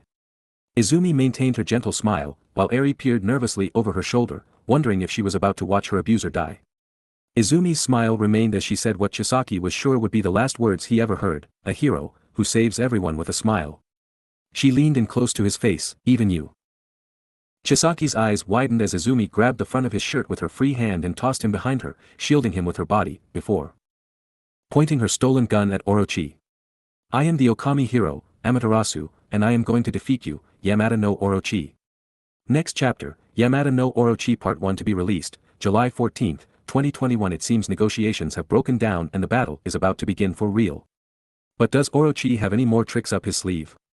This was kind of a dark chapter, and obviously we got to see how things ended up the way they did with Eri, Chisaki, and the Yakuza. We even got a very brief reappearance of Dark Izumi. Now that she's fallen to that state once, it is a lot easier for her to fall again, but it's also a bit easier for her to escape, hence why she managed to keep her morals and not bloodily torture Chisaki to death. And of course, the reactions of some of the other characters, which is fun to write. The Onikawas got to have a real rage moment, and All Might got to see more of his biggest fans' devotion. Now we'll have to wait and see how Orochi handles his rejection. Also, 50 chapters reached in only 3 or 4 months. I hope you enjoyed. Please comment and review, it really encourages me. 5 to 13, Yamada no Orochi Part 1. Wednesday 20th April 2 2081. Streets above the Shai Hasaikai compound, Korosantu. I am Okami hero, Amaterasu, and I am going to defeat you, Yamada no Orochi. Izumi maintained her smile as she stared at Orochi's host, pointing her stolen gun at the man's torso. Behind her, Chisaki couldn't comprehend what the hell just happened, while the heroes and police watched with equal surprise. Izumi had decided to spare Chisaki's life, even knowing that killing him would result in Orochi returning Inko Midoriya's soul, as well as ensuring Orochi didn't cause trouble for 8 years. Instead, Izumi had decided to fight Orochi, and win back her mother's soul with her own hands, while ending the threat of Orochi for good. All Might couldn't deny the bit of pride welling up in his chest. Orochi looked utterly dumbfounded. Are you a fool, girl? Has living in the skin of a human for so long addled your mind? You could have had peace. You could have had your mother back. And you throw all that away for the sake of Chisaki? Orochi demanded furiously. Izumi tilted her head slightly. Honestly, Chisaki has nothing to do with this. I'd make the same choice no matter who else was in his place. I refuse to become a murderer just to make my own life easier. You precious idol admitted that heroes kill. He said it himself, he has taken lives, the enraged demon shouted. Izumi nodded, yes, he has. He didn't deny it, sometimes he has had to take the life of a villain in order to save others. But murdering a man that cannot defend himself or fight back is not the action of a hero. It's cold-blooded murder. If Chisaki and I were fighting, if killing him was the only way to end that fight and save lives, then my answer would be different. I want to say I will never take a human life, but I know that's a naive wish, however I will never kill someone who can be defeated in other ways. Chisaki is beaten and powerless, and so I will not kill him. Chisaki felt a flare of anger at being called powerless, but considering the person saying it was refusing to kill him despite his crimes, he decided to keep his mouth shut. Orochi did not have the same opinion. Foolish girl. If you will not kill him, then I shall do it myself, the possessed man suddenly declared, summoning one of his shadow snakes. The snake he summoned appeared behind Izumi and Chisaki, then released a stream of flames down on the quirkless Yakuza boss, aiming to incinerate him. Izumi acted fast and produced red ink, which she then used to activate her Inferno technique, granting her full control over any flame touched by the ink. The shadow snake's flame breath hit the ink and was immediately under Izumi's control, allowing her to redirect the flames back at the serpent. The shadow snake was bathed in its own flames, hissing and writhing in pain before dispersing back into the shadows. Orochi screamed in pain, as the damage done to the shadow snake reflected back on him. Thankfully, as the pain was more spiritual than physical, his host wasn't harmed. Unfortunately though, this just made him very angry. Fine. You're willing to reject my offer and protect that man despite everything. The idiocy of humans has poisoned you, Amaterasu. We would have made wonderful allies, but you have chosen the way of pain. Now face the consequences of your choice. Orochi spat, snapping his fingers. At Orochi's gesture, another shadow snake appeared beside him and began manipulating the ground at his feet. A hole opened up, cracking the glass-like surface that Orochi's earlier attack had caused, before the shadow snake dove into the hole and came back out again with something in his mouth, something very familiar. Someone very familiar. Izumi's eyes widened as the heroes behind her gasped, Hawks. Wing Hero, Hawks hung limply in the shadow snake's mouth, unconscious and bleeding slightly from a cut on his cheek. His costume was badly singed, and his wings were almost completely incinerated, leaving only the scorched joints and a few feathers that had been charred black. Orochi sneered, the fool came to my host's room in an attempt to rescue him. He didn't know I had already possessed this man, and didn't even notice my shadow snake until its flame breath was already beating down on his back. It should not surprise you that he lost, a bird like him is easy prey for a serpent like me. Izumi growled and looked ready to pounce, but Orochi stopped her with a demonic hiss, don't try anything funny, Amaterasu. The shadow snake holding him has the power to manipulate the earth, and if you take one step towards me, it will create a stalagmite in its mouth and impale this pathetic human. The wolf girl's face faltered. She remained in a combative stance, but she lowered the gun she was holding, which was honestly only being used as a weapon so Izumi could keep her mirror protecting Eri. What do you want, Orochi? The snake demon hissed angrily, I want what I've wanted from the beginning, you as a demon at my side. Your past lives killed me twice, and I have no way of destroying you permanently or overcoming the evil one's power without your assistance. I had hoped to use the Shai Hasaikai to soften you up, then come in at the last minute as the savior and corrupter, making you and your little pup into my newest demon allies. All you had to do was embrace the darkness and kill Chisaki, but you were just too damn stubborn, so now we're doing this the hard way. You will take that gun and use it to kill Chisaki, and you will accept the call of darkness. You will become a demon, and you will serve me. Your chance to be an equal partner has passed, now you will be my servant, or I swear that I will personally reduce this winged human and everyone else here into ash and bones. Izumi paled. It looked like Orochi had lost what little patience he still had. He'd been trying to be subtle, making situations to grow the darkness within Izumi without actually implicating himself as her enemy, but now that his plan had failed and Izumi had openly declared him to be her enemy no matter what, he was done with the subtle approach.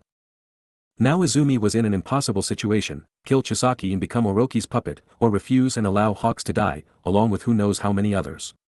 Even if Izumi was sure she could protect the others, she couldn't move fast enough to save Hawks before the shadow snake kills him. She racked her brain for a solution, but everything was coming up blank. Sunrise couldn't purify Orochi, who wasn't corrupted, he was a demon naturally and not as a result of outside influences. It might force him from his host, but that didn't matter since unlike the brush demons, Orochi didn't actually need a host, and it would just result in another human being in the way of the fight. Rejuvenation was useless here, and Izumi doubted any plant she could make with Greensprout would be able to hold Orochi down. Cherry Bomb would potentially hurt Hawks or Orochi's host, Power Slash might be able to cut off the Shadow Snake's head, but if she was too slow, Hawks would die, and Inferno needed outside fire sources to be usable. Her quirks weren't any more useful either. Hawks was unconscious, so she couldn't borrow his quirk, and she doubted Orochi's host could give her a useful one even if he could consent. Eri's quirk wouldn't be massively helpful, and she'd buried Overhaul in her stomach container where she couldn't use it. If she wanted to use Overhaul, she'd have to transfer it to someone else, then take it back and put it in her heart container, but the only people close enough for her to do it with were Eri and Chisaki. Izumi couldn't ask Eri to take the quirk that hurt her so much, even for only a moment, and she couldn't risk giving it to Chisaki now that he wasn't wearing the quirk restraint. On top of all that, Izumi had no more than a basic idea of what Orochi could do. Controlling the earth and breathing fire were only two of the techniques at his disposal. How was she supposed to win? Damn it. There's nothing I can do. Should I allow myself to fall to the dark and try to use the demonic versions of my powers? Izumi thought shakily. She was desperate to save Hawks and escape with Eri, as well as to defeat Orochi, and the brush gods themselves had said she could always return to normal if she let go of the dark feelings and desires that transformed her. Heck, she'd done it once already while letting go of the desire to murder Chisaki. That would be a bad move. Yamagami replied, the inverted forms of our powers won't be quick enough to save Hawks before his is slain, and besides, not only is he immune to most demonic powers, Orochi was also able to awaken you by filling you with light energy that he'd gathered, so he can likely do the same with darkness. If you fall to demonhood, he may continuously fill you with darkness to feed your negative feelings and desires, artificially locking you in that state by preventing you from letting go. Izumi growled, why hasn't he already done that? I was in demon mode when I killed Rokuju, and again a few minutes ago. He was likely still hoping to make you his willing ally. Artificially keeping you corrupted with his darkness would have just angered you and turned your ire towards him instead of Rokuju or Chisaki. He hoped you would fall of your own free will, but now that you've made it clear you won't side with him, I doubt he'll be picky about how he corrupts you. Izumi suddenly grinned as Yamagami finished speaking. If Orochi held back from corrupting her out of fear she would turn on him, then he either really wanted her as a willing ally, or he was afraid of what she could do. If it was the latter, that meant Izumi could beat him. No need to fear someone who can't stop you, after all. The wolf girl's mind began racing through countless different scenarios, analyzing everything she could and trying to come up with a plan. She knew the bare basics of Orochi's abilities from the scrolls left behind by Issen and Ishaku, and she obviously knew her own abilities, so all she had to do was try to use what she had to work around what Orochi had. She approached it like a puzzle, but then Eri fidgeted slightly on Izumi's back and the wolf girl's eyes widened. This was a puzzle, but not all the pieces were on the table. Some were still behind her, trapped behind a barrier. Izumi had her plan. The girl put on a show of being extremely nervous and wringing her hands, lowering them to her sides and fidgeting with her fingers, making rapid and seemingly random movements with them. Orochi watched her closely, briefly believing she was using a technique, but no ink dripped from her fingers, so he shrugged off that idea. Instead he looked at her conflicted face and twitching hands, and believed she was rightly terrified and tormented by the choice he was forcing on her, making him smile. Behind Izumi, the heroes had a different reaction. For a second, they saw Izumi's twitching hands and thought of it as a nervous tic, but then Eraserhead and Mizu both spotted a pattern to the movements. The two heroes nudged the others, who all watched more closely before their eyes suddenly widened with surprise. Izumi wasn't just randomly fidgeting, she was using Japanese hero hand signals.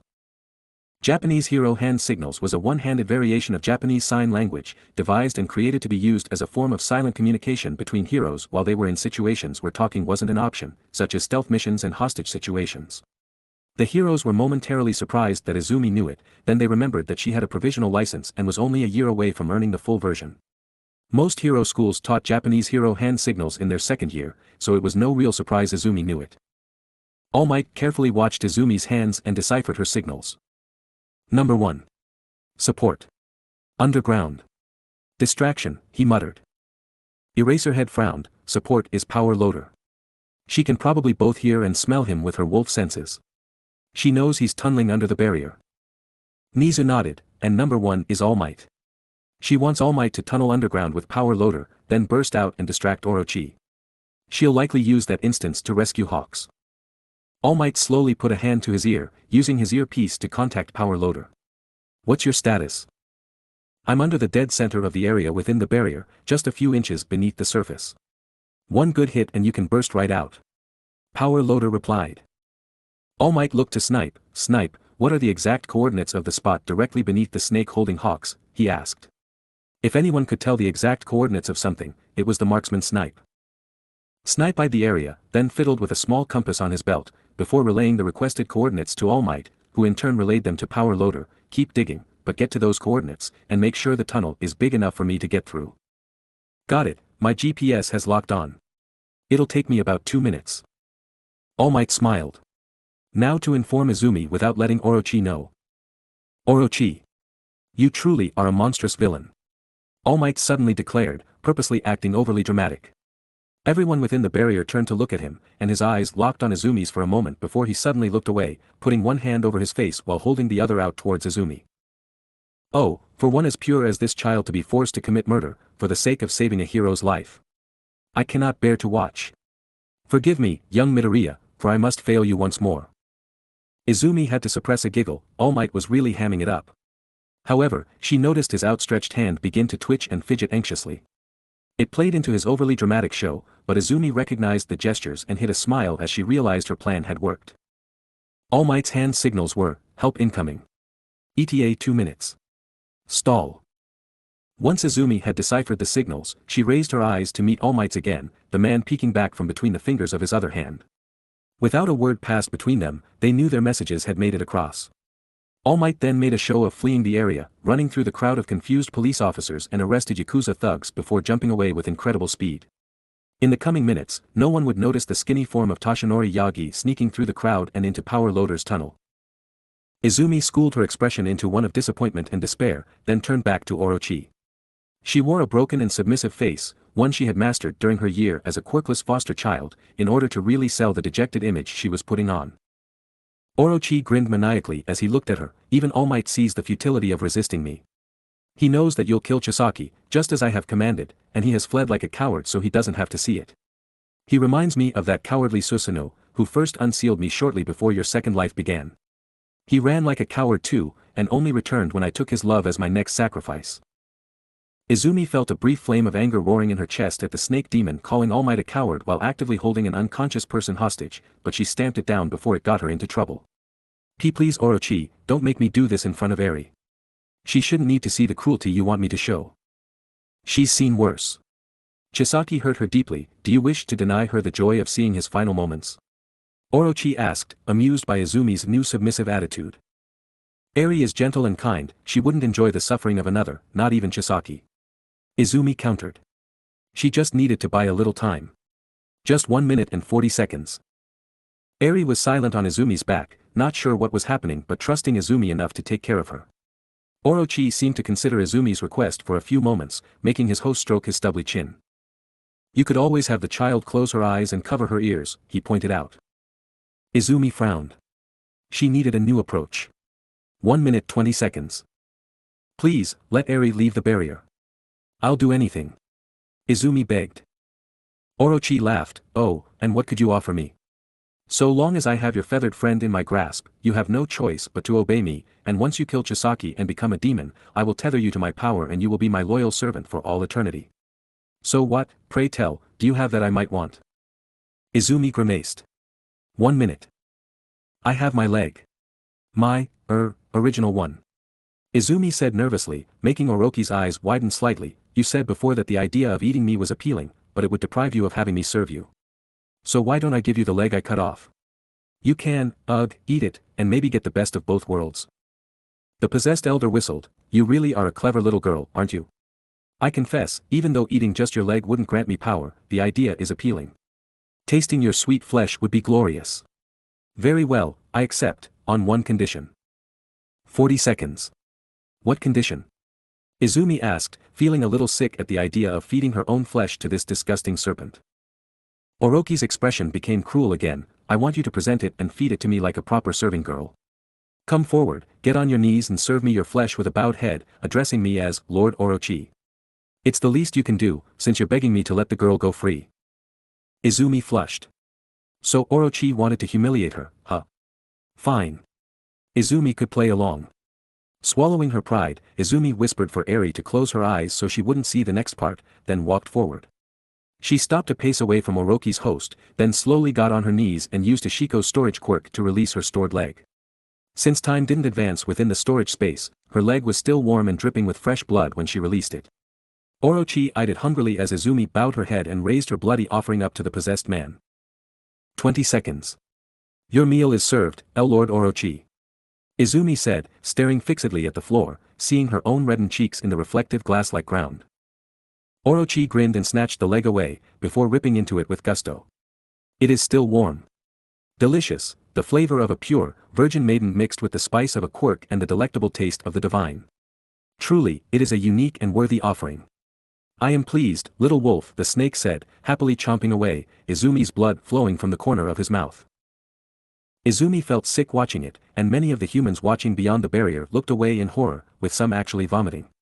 Only Eri, who kept her eyes shut tight, was spared the awful sight, though she did flinch when Orochi crunched on the bones.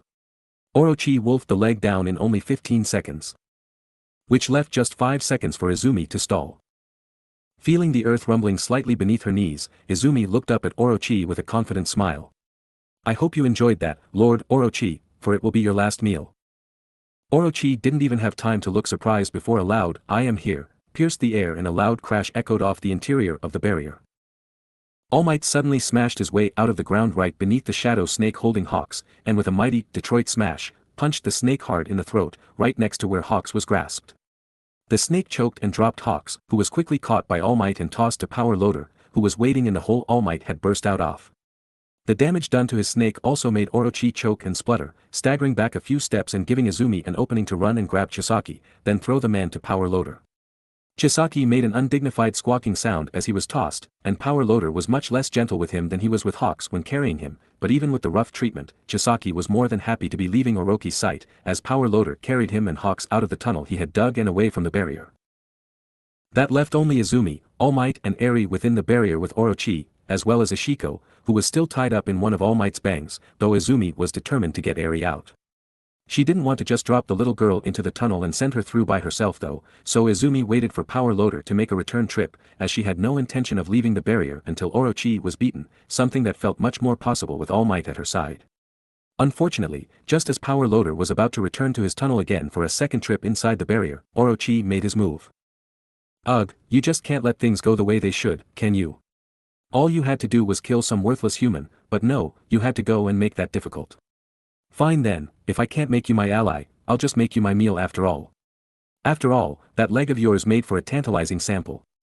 I think I'll take the rest of the dish as well, the possessed man growled, all 8 of his shadow snakes emerging from the ground around him and whipping around, forcing All Might and Izumi away from the escape tunnel. Once the 2 heroes and their passengers were forced to the edge of the makeshift arena, only a few feet from the barrier, Orochi began to exude a huge amount of demonic black smoke as he prepared to leave his host and fight with his true form. Seeing the smoke, but not knowing what it meant, All Might turned to Power Loader, who was outside the barrier with Hawks, Chisaki, and everyone else. Power Loader. If I can hold him off, can you get through the tunnel again to evacuate with the girls? Izumi moved to protest, knowing full well that her power would be needed, but Power Loader made it a moot point. All Might, the barrier around the place has been reshaped. It's not just a dome now, it's a sphere. It covers the underground too and I can't get past it by tunneling. You have to break the barrier or knock out the guy making it.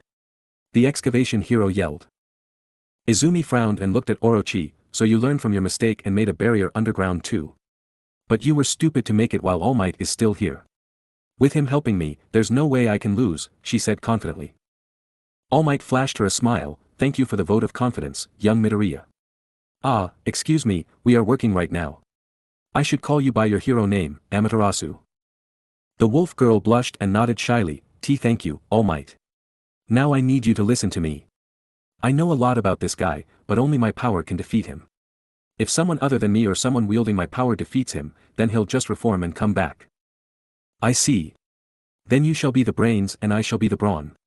What can you tell me? The number 1 hero asked. Izumi watched Orochi carefully, but it seemed like he was focused on preparing something big. She couldn't stop him by herself, so she used the opportunity to fill All Might in on everything she'd observed. Orochi is supposed to be an 8-headed snake demon, but he's using the old boss of the Shai Hasaikai as his host, so we can't risk killing him while he's in there. Each of his heads can apparently use a different elemental power, though I've only seen light, earth, and fire, and been warned about darkness. All Might nodded. Yes, I witnessed this before he woke you up. He also possesses power over water, wind, lightning, and poison. All 8 of those powers are potentially deadly, but I don't think he can swap the powers between the heads. Also, I think those shadow snakes are actually partial manifestations of his true form, in other words, they're his heads. That's why they can use his powers, why he can only summon 8 of them, and why hurting them also hurts Orochi. I can nullify his fire with my Inferno technique, and his light techniques won't work on me. I can probably also redirect his energy-based attacks, like lightning, back at him with my mirror, but doing that would leave Eri exposed. Izumi explained. Got it. My smashes should be enough to deal with his earth-based attacks, and I can likely stop his wind and poison attacks with the air pressure from my stronger moves. Water shouldn't be much harder either. The only elements I'd have trouble with, you can stop. However, I have no idea what to do about the darkness. It seemed to decay things earlier, and if you are as light-oriented as you appear, I doubt it'll do you any more good than it would me. All Might pointed out. The number 1 was right, between the 2 of them, they could effectively no-sell 7 of Orochi's 8 attacks. Now all they had to do was figure out how to defeat an 8-headed snake monster that could shrug off All Might's smashes and spew darkness that rotted flesh. Izumi grumbled. No pressure. Just as the beginnings of a proper plan were forming in Izumi's head, the ground beneath her began to shake. Everything within the spherical barrier was shaking and shuddering, while those outside the barrier also experienced the tremors, at least until the barrier rose up out of the ground, taking the massive chunk of earth inside it into the sky. The entire arena Orochi had prepared was now trapped in an impenetrable demon barrier bubble, floating 100 feet above the ground. Eraserhead summed up everyone's thoughts in one sentence: what the hell is this guy? Within the barrier, the shaking stopped once they stopped moving, but Izumi, All Might, Eri, and Ishiko were all shocked to suddenly find themselves on a floating island with no way off or down. We're in the sky. Eri whispered in amazement. Yes, I decided it was time for a change of scenery, came the deep, menacing voice of Orochi, overlapping his host's normal voice. Honestly, as furious as I am, I admit to being impressed.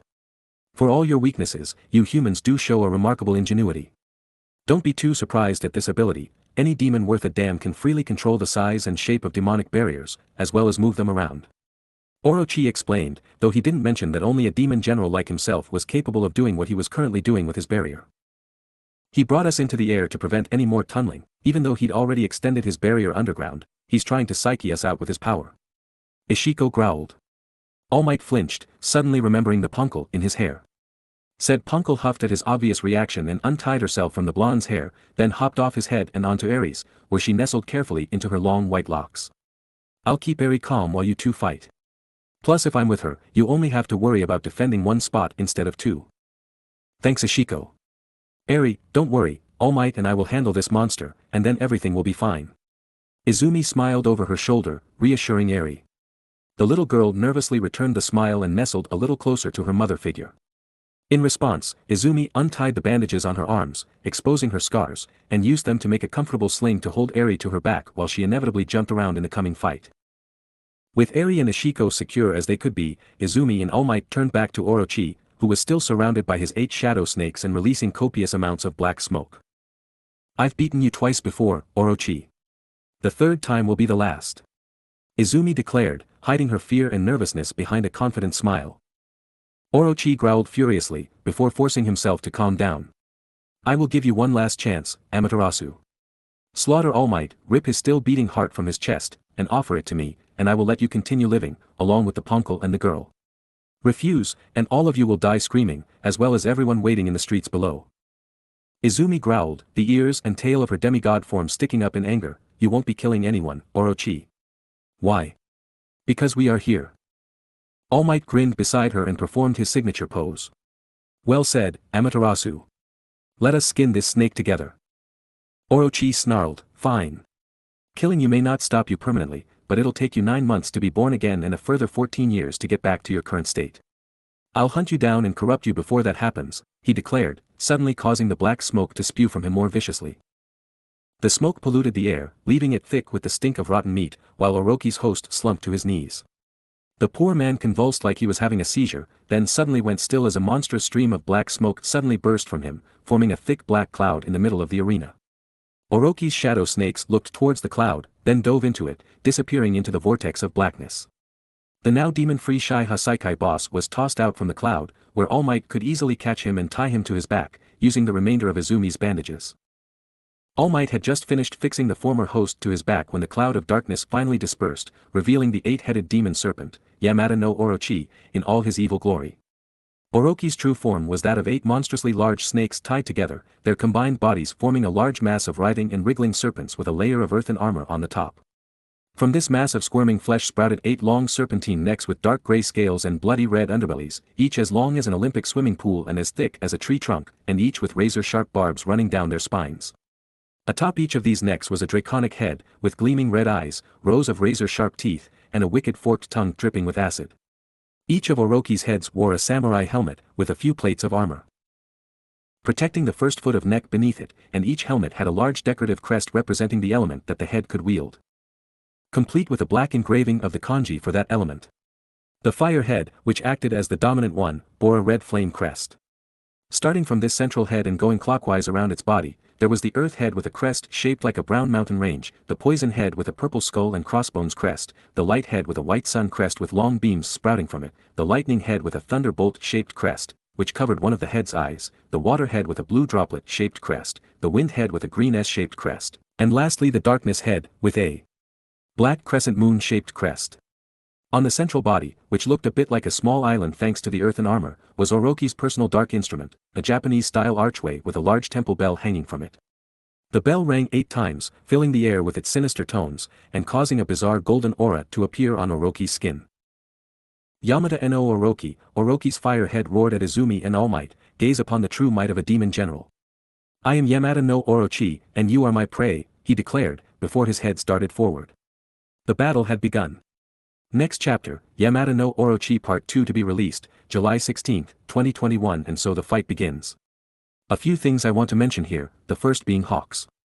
I'm sure some of you are annoyed that Hawks got taken out of the fight so early. I sort of foreshadowed it when Hawks said he was going to look for the old boss while All Might rescued the girls, and hey, if Dabi was able to sneak up on and take out Hawks, then I think the literal shadowy demon snake could do the same. Plus, I mostly just wanted this battle to be All Might and Izumi fighting together. Between hero hand signals and a rather disturbing end to her severed leg, Izumi has finally left Orochi with no hostages to use, even if she and All Might have to babysit Eri, the old boss, and Ashiko since they couldn't get out of the barrier in time. And of course, we get to see Orochi's true form for the first time, and the battle takes place in a giant sky arena. The battle truly kicks off in the next chapter. It'll be a big one too, 12,000 plus words. I hope you enjoyed. Please comment and review, it really encourages me. 5 to 14, Yamada no Orochi Part 2. Wednesday 20th April 2 2081.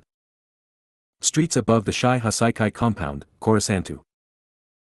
Izumi and All Might barely had time to dodge as all 8 of Orochi's heads suddenly shot towards them with teeth bared. Despite their size, they struck with all the speed and fluidity one would expect of a serpent. All Might leapt high into the air with his incredible leg strength, while Izumi was forced to be more acrobatic, jumping over one head, then landing on another and using it as a launch pad to dodge 2 more, making them crash into each other as they lunged. All Might, seeing Izumi was now the main target, focused his eyes on Orochi's fire head, then turned and punched the air with a loud cry of New Hampshire smash. The force of the punch propelled him backward, allowing him to spin around so he was now facing Orochi, right before slamming his knee into the demon's head with full force. The force of All Might's attack caused Orochi's fire head to smash into the ground, cracking the surface and leaving a snake-shaped indent in the floor. Orochi's other heads, which had been largely tangled up as they twisted around each other in an attempt to catch the slippery Izumi, managed to untangle themselves with infuriating ease before turning to look at where their fellow head had been smashed into the ground. With all their attention on All Might and the fire head, they briefly forgot about Izumi, and the girl took advantage of their distraction. Power slash, she cried, sending her most deadly technique right at the neck of Orochi's darkness head.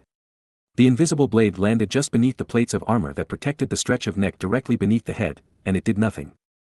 Izumi gasped in shock as she saw her most dangerous move hit the demon and fail to even scuff his scales. The only sign that the attack had even hit was the slightest ripple that spread through the golden aura coating Orochi's body. At that same moment, All Might, who was about to launch a punch at one of the distracted heads, suddenly found himself blindsided as Orochi's fire head rose up again and smashed into his injured side. The number 1 hero was sent flying into the barrier, receiving some severe burns as he bounced off the burning surface. He managed to correct himself as he fell, so he landed on his feet, but he was horrified to find that Orochi's fire head was completely unharmed. There wasn't a scratch on him, not even a dent in his helmet from All Might's incredible knee drop. All Might growled, learning his earlier attack had been useless and then being hit in his weak spot was bad, but what was almost as annoying was the way all 8 of Orochi's heads regarded him with their crimson eyes, then turned away to instead look to Izumi, dismissing the number 1 hero entirely. Izumi snapped out of her own shock after looking at All Might and seeing his burns. "Eri, Ishiko, close your eyes," she called, before putting her hands together. Once her 2 passengers had their eyes closed, Izumi used Sunrise to create a tightly packed ball of sunlight in her hands, then shoved it forward as if trying to launch the ball at Orochi. Instead of flying forward, the ball suddenly exploded, dealing no damage to anything but creating an incredibly bright flash that momentarily blinded Orochi. Seeing the 8 heads hissing and screeching as they writhed due to the pain in their eyes, Izumi grinned and used the opportunity to dart over to All Might and begin healing him with rejuvenation. All Might sighed with relief as Izumi's soothing hands rubbed her healing ink into his burns, wiping them away along with the bruise he'd received from Orochi's sudden strike. "Thank you, Amaterasu. That flash attack was clever," he said, smiling at the girl. Izumi blushed at the praise. "Thanks All Might. It's my imitation art, stun grenade. It's a copy of my friend Kaken's technique. It's a little embarrassing, but I can't help but try to imitate the moves of heroes I find amazing. I've tried making imitation arts of some of your super moves too, but I don't have the strength to pull them off." All Might's smile wavered. "I doubt it would do much good here. I hit Orochi's fire head with all my weight and a huge boost, but it didn't even faze him. Does he have some kind of blunt force nullification?" he said, asking that last part to himself. Izumi frowned. "It's not just blunt," she said, looking over to where Orochi was still writhing, each head trying to rub the sight back into its eyes by rubbing them against another head's neck.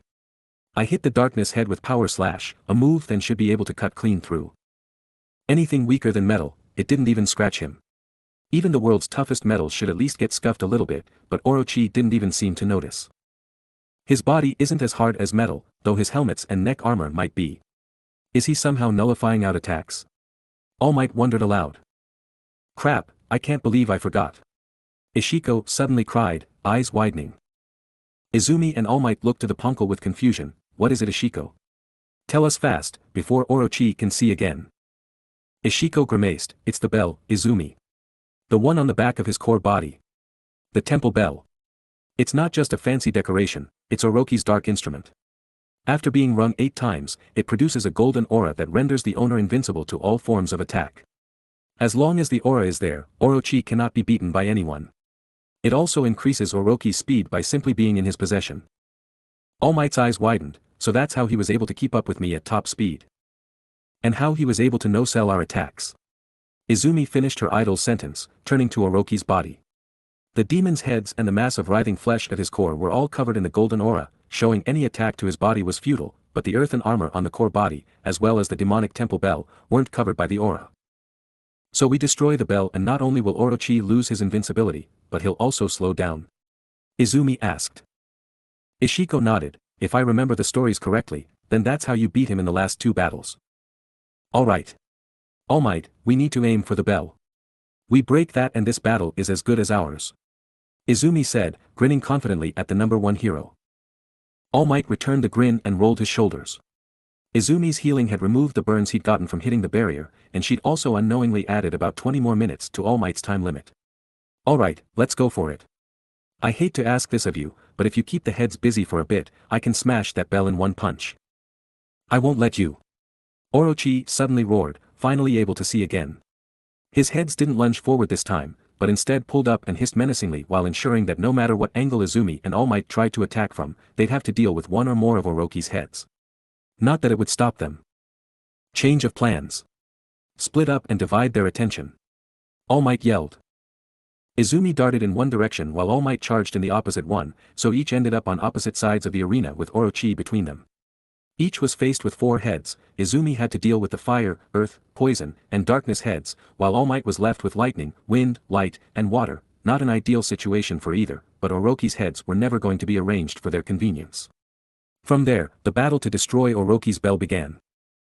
On Izumi's side, the fire head shot sprays of fire down on her while the poison head breathed out a noxious purple gas that stung Izumi's skin as it brushed her arm while she dodged. Izumi grimaced and dodged the gas as best she could, while using Inferno to take control of the fire head's flames and redirect them back at Orochi. Izumi's primary strategy was usually turning her opponent's power against themselves, as she had done with most of the brush demons, but Orochi's golden aura rendered him immune even to his own powers, so the redirected flames just spluttered out harmlessly as they made contact. Izumi growled in annoyance, but before she could use Inferno to grasp any more flames, she was forced to quickly run and duck beneath a spray of poison gas shot at her from the poison head, which was combining the breath attack with a sweep of its massive neck. Izumi had to essentially limbo under the gas cloud, as ducking normally would have exposed Eri and Ishiko to the gas, but since she also didn't want to scrape her young child against the ground, she couldn't completely lower herself far enough, forcing her face to brush against the cloud. Izumi took a deep breath before making contact with the cloud, but the sudden stinging of the poison on her face almost made her cry out, which would have resulted in her inhaling some of the gas. Izumi didn't know what it would do to her insides and she was in no rush to find out. Once she cleared the gas cloud, Izumi stumbled to her feet and gasped, then hissed at the chemical burns the gas had inflicted. "Izumi. Are you okay?" Ishiko asked. "I'm fine, but I could really do with some way of stopping that gas." Izumi complained, applying some light rejuvenation to heal her injuries. She used just enough to make the pain bearable, not wanting to overdo it at the first stage of the fight. "How'd I deal with this before?" "Your past lives had the power of Galestorm to create winds and blow these gases away. You're missing 3 powers that your previous incarnations had. Heck, in your first battle with Orochi, you had all of them," Ishiko said. Izumi frowned and quickly dodged another spray of poison gas, which turned into a foul-smelling purple fluid once it hit the ground. Izumi didn't need to touch it to know it would hurt if she stepped in it. If too much of the floor got covered in the stuff, then it would severely limit Izumi's mobility. Dismissing the poison for a moment, Izumi looked to the earth head, which was beginning to create stone spikes.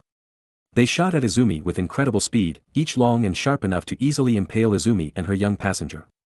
Izumi dodged the first one, then blocked the second with her divine retribution, before creating a small cherry bomb and tossing it at the earth head, creating a small explosion that was just enough to break apart the next few spikes it was preparing. Izumi prepared another cherry bomb in preparation for the next volley, but the fire head shot a stream of fire, forcing Izumi to use Inferno with her free hand to intercept it.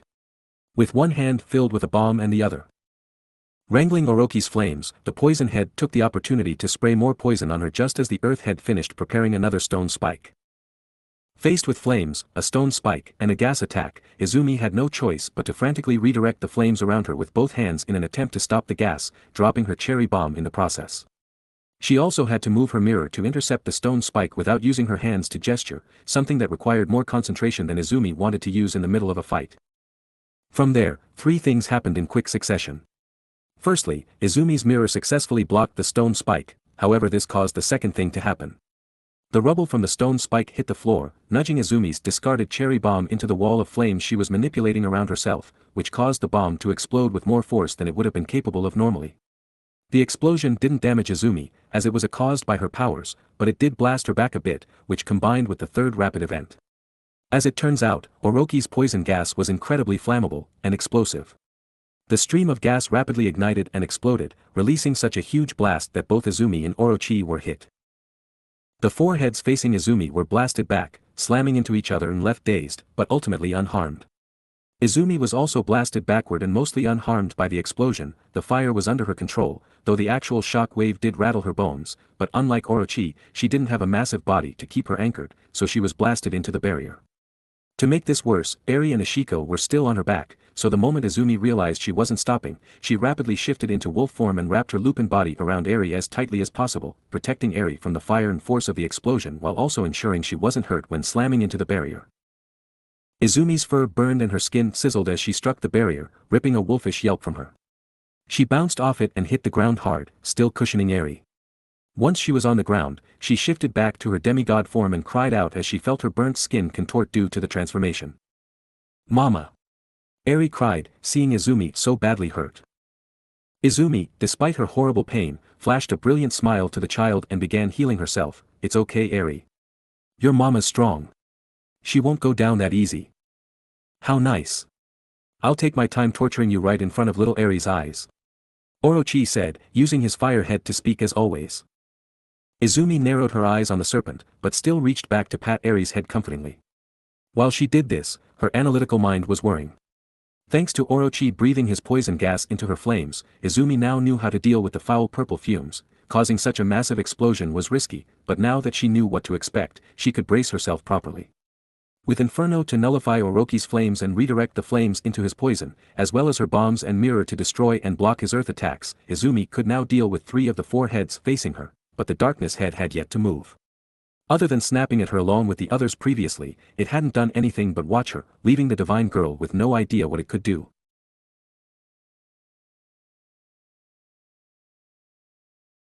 I've taken a ton of damage already and used more stamina than I'd like with Rejuvenation and Inferno, but I'm still no closer to that damn bell.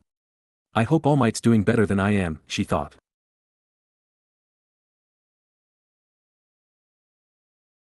He wasn't.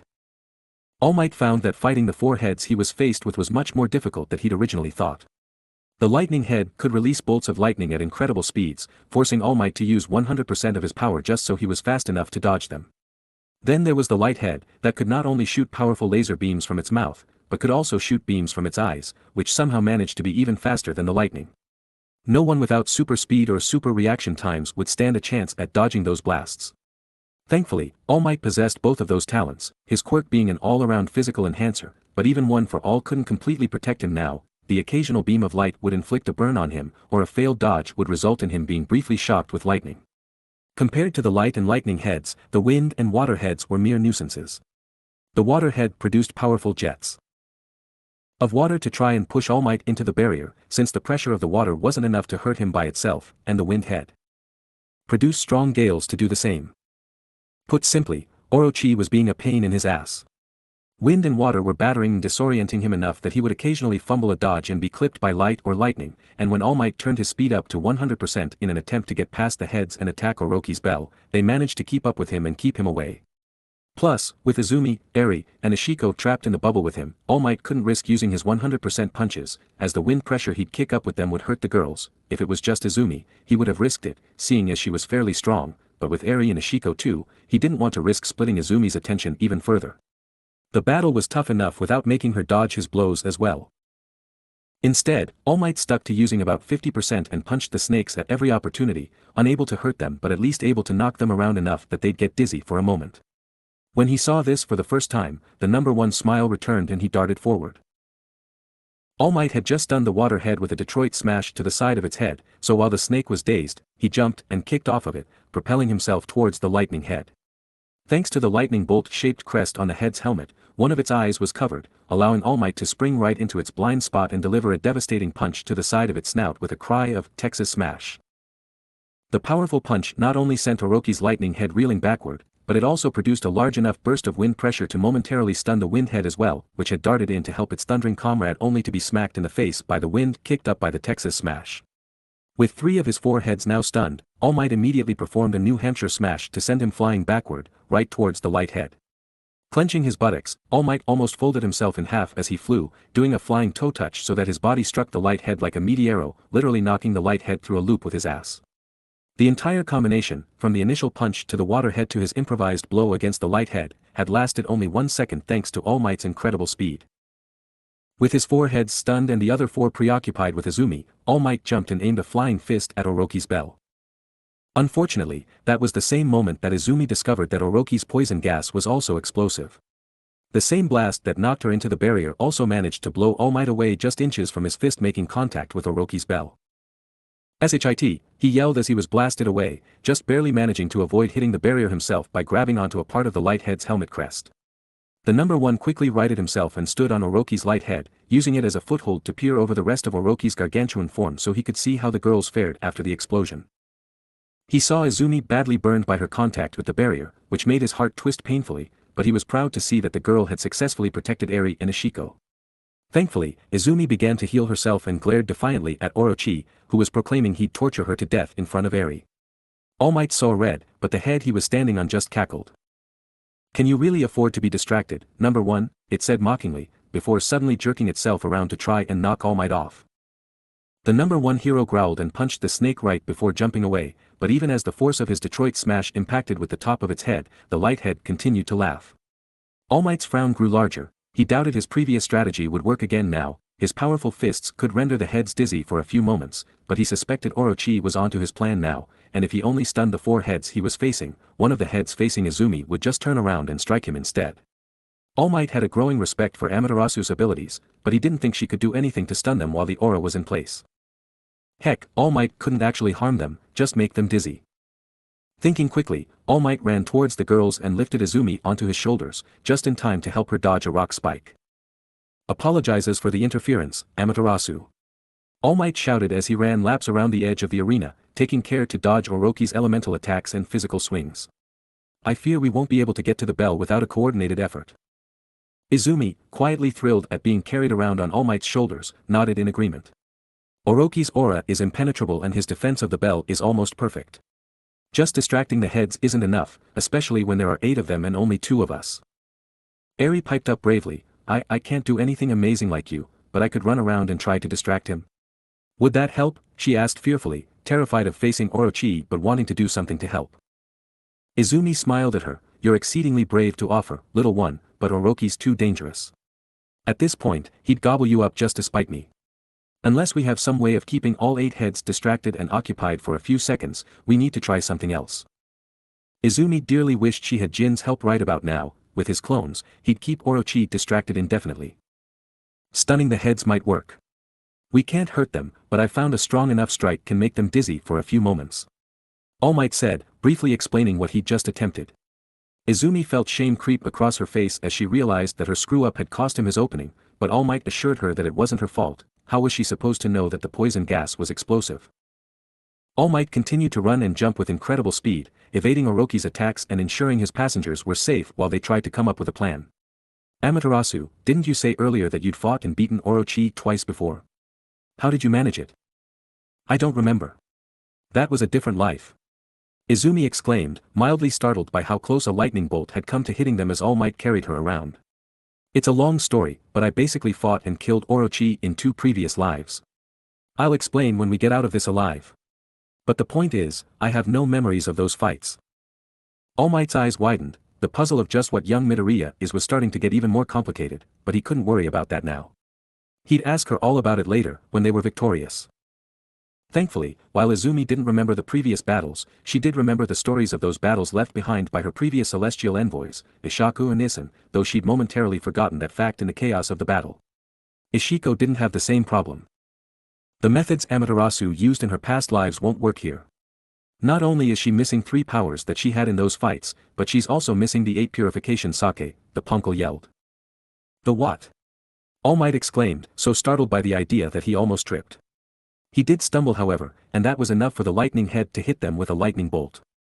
Izumi quickly put up her mirror and managed to absorb and reflect the electrical blast with a reflector style, true reflection, but as with all their previous attacks, the blast just dissipated harmlessly against the side of one of Orochi's heads, which had moved to get between the blast and the bell that had been Izumi's target.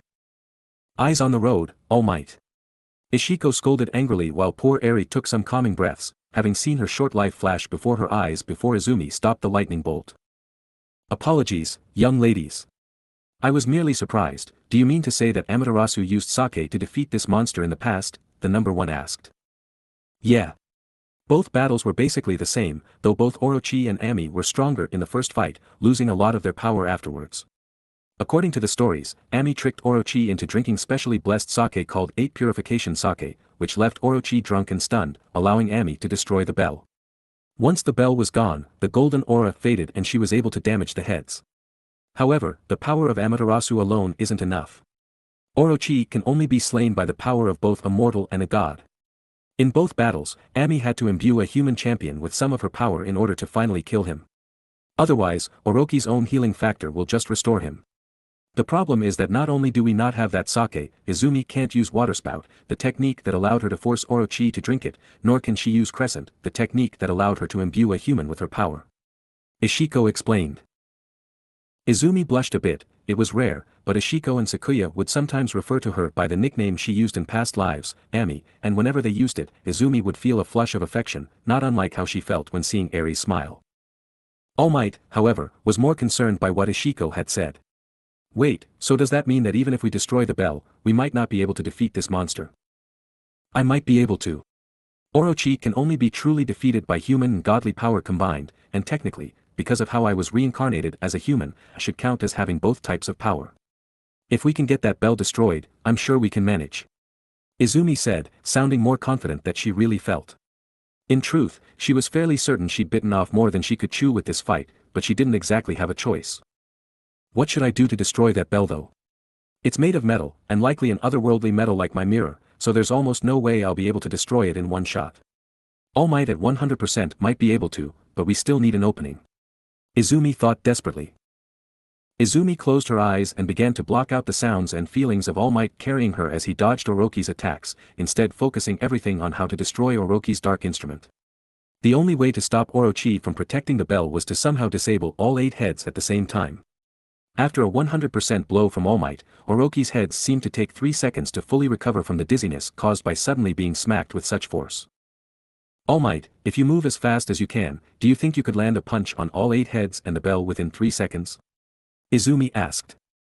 All Might nodded. It took me a second to punch 4 of them, so I should be able to manage it. However, Orochi is onto us and knows that plan. That bell is making him fast enough to dodge my blows if he is expecting them, so if I'm to land them, all 8 heads need to be distracted. Izumi frowned and added that hiccup to her plan. All Might could do it, but the heads had to be distracted or otherwise immobilized, but how? Before Izumi could come up with an answer to that problem, Orochi grew bored of All Might running circles around him, dodging his barrage of elemental attacks. Let us see how well you run when the earth itself turns against you, the demon bellowed, before the earth head opened its jaw wide and stabbed its fangs into the ground. All Might and Izumi frowned, expecting spikes of rock to suddenly jump out at them from anywhere. Instead of this, however, the ground beneath their feet began to shake wildly, an earthquake that was easily a solid 9 on the Richter scale being unleashed within the floating island. The power of the quake was more than even All Might could handle, and he quickly found himself losing his balance and stumbling. The ground within the barrier began to crumble and break apart from the vibrations, and through it all, Izumi couldn't help but be thankful that Orochi had brought them into the sky.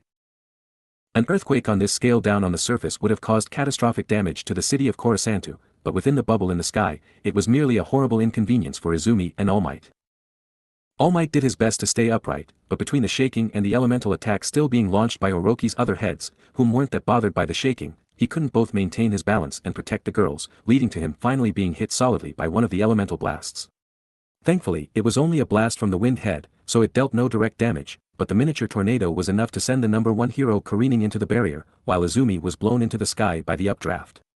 All Might, who still had the old boss of the Shai Hasaikai on his back, managed to use a New Hampshire smash to barely stop himself from impacting the barrier and being burned, though he didn't completely escape injury as the smash blasted him back into Orochi, whose water had immediately headbutt him, the sharp point of its helmet crest grazing All Might's wound and making him vomit some blood before bouncing to the ground, thankfully managing to land face down so he didn't crush his unconscious passenger. Groaning, All Might got to his feet and began recklessly throwing out smashes, using the shock waves to keep Orochi's heads busy and off of the girls. He'd have liked to be more accurate and less reckless, but he couldn't aim his fists accurately thanks to the shaking earth. While All Might was dealing with that, Izumi was doing her best not to vomit as she was spun around by the updraft caused by the tornado that had struck All Might. Since Eri and Ishiko were in the same boat, Izumi was desperate to get out of the wind, as while she loved Eri dearly, Izumi didn't like the idea of being coated in the contents of her stomach. Thinking fast, Izumi secreted ink from the bottom of her left foot in the form of the mark of Bakugami. Burp. Be Bakugami art, rising firework, she cried, releasing a large cherry bomb from the mark and detonating it immediately, using the explosive force to send her flying out of the tornado.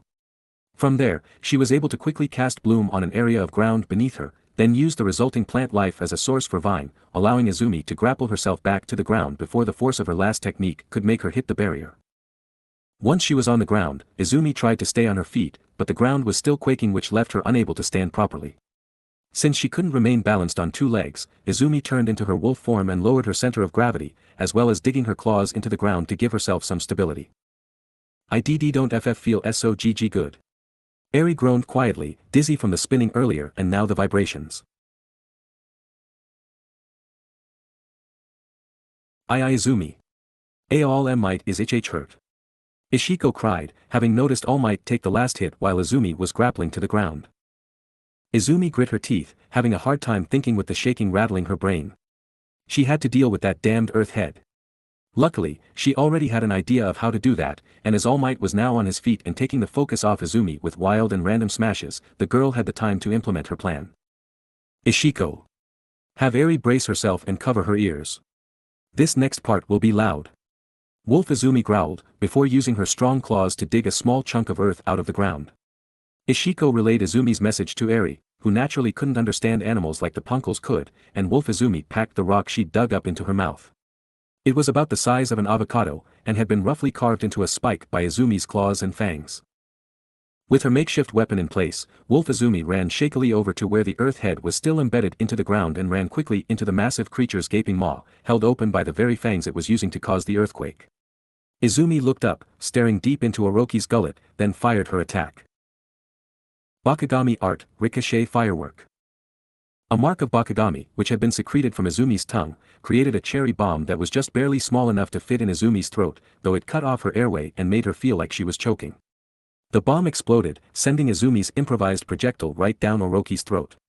With her throat aching and her jaw almost broken from the shock wave of the explosion, which would have been much worse if Izumi didn't have almost complete immunity to her own techniques, and with Orochi's earth head about to choke from the rock hitting the back of its throat, Izumi quickly darted out of the serpent's mouth and activated the second part of her technique, the part that gave it its name.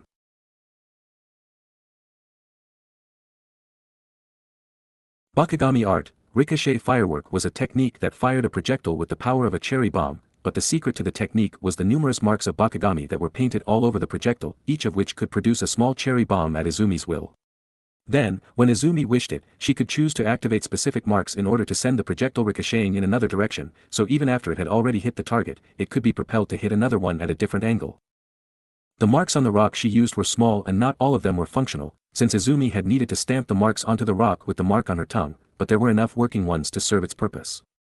Izumi's rock hit the back of the earth head's throat, making him choke, then immediately ricocheted into the side of his throat, which caused double the discomfort thanks to the impact and the mini explosion that caused the ricochet. The inside of the earth head's mouth and throat was soon turned into a pinball machine, making the earth head choke and splutter, until it couldn't take any more and uprooted itself from the ground so it could try and spit out the offending rock before it did more damage. The earth head succeeded in spitting out the rock, but Izumi's plan had worked, the earthquake had stopped, and Orochi had suffered enough discomfort to not want to use that tactic again.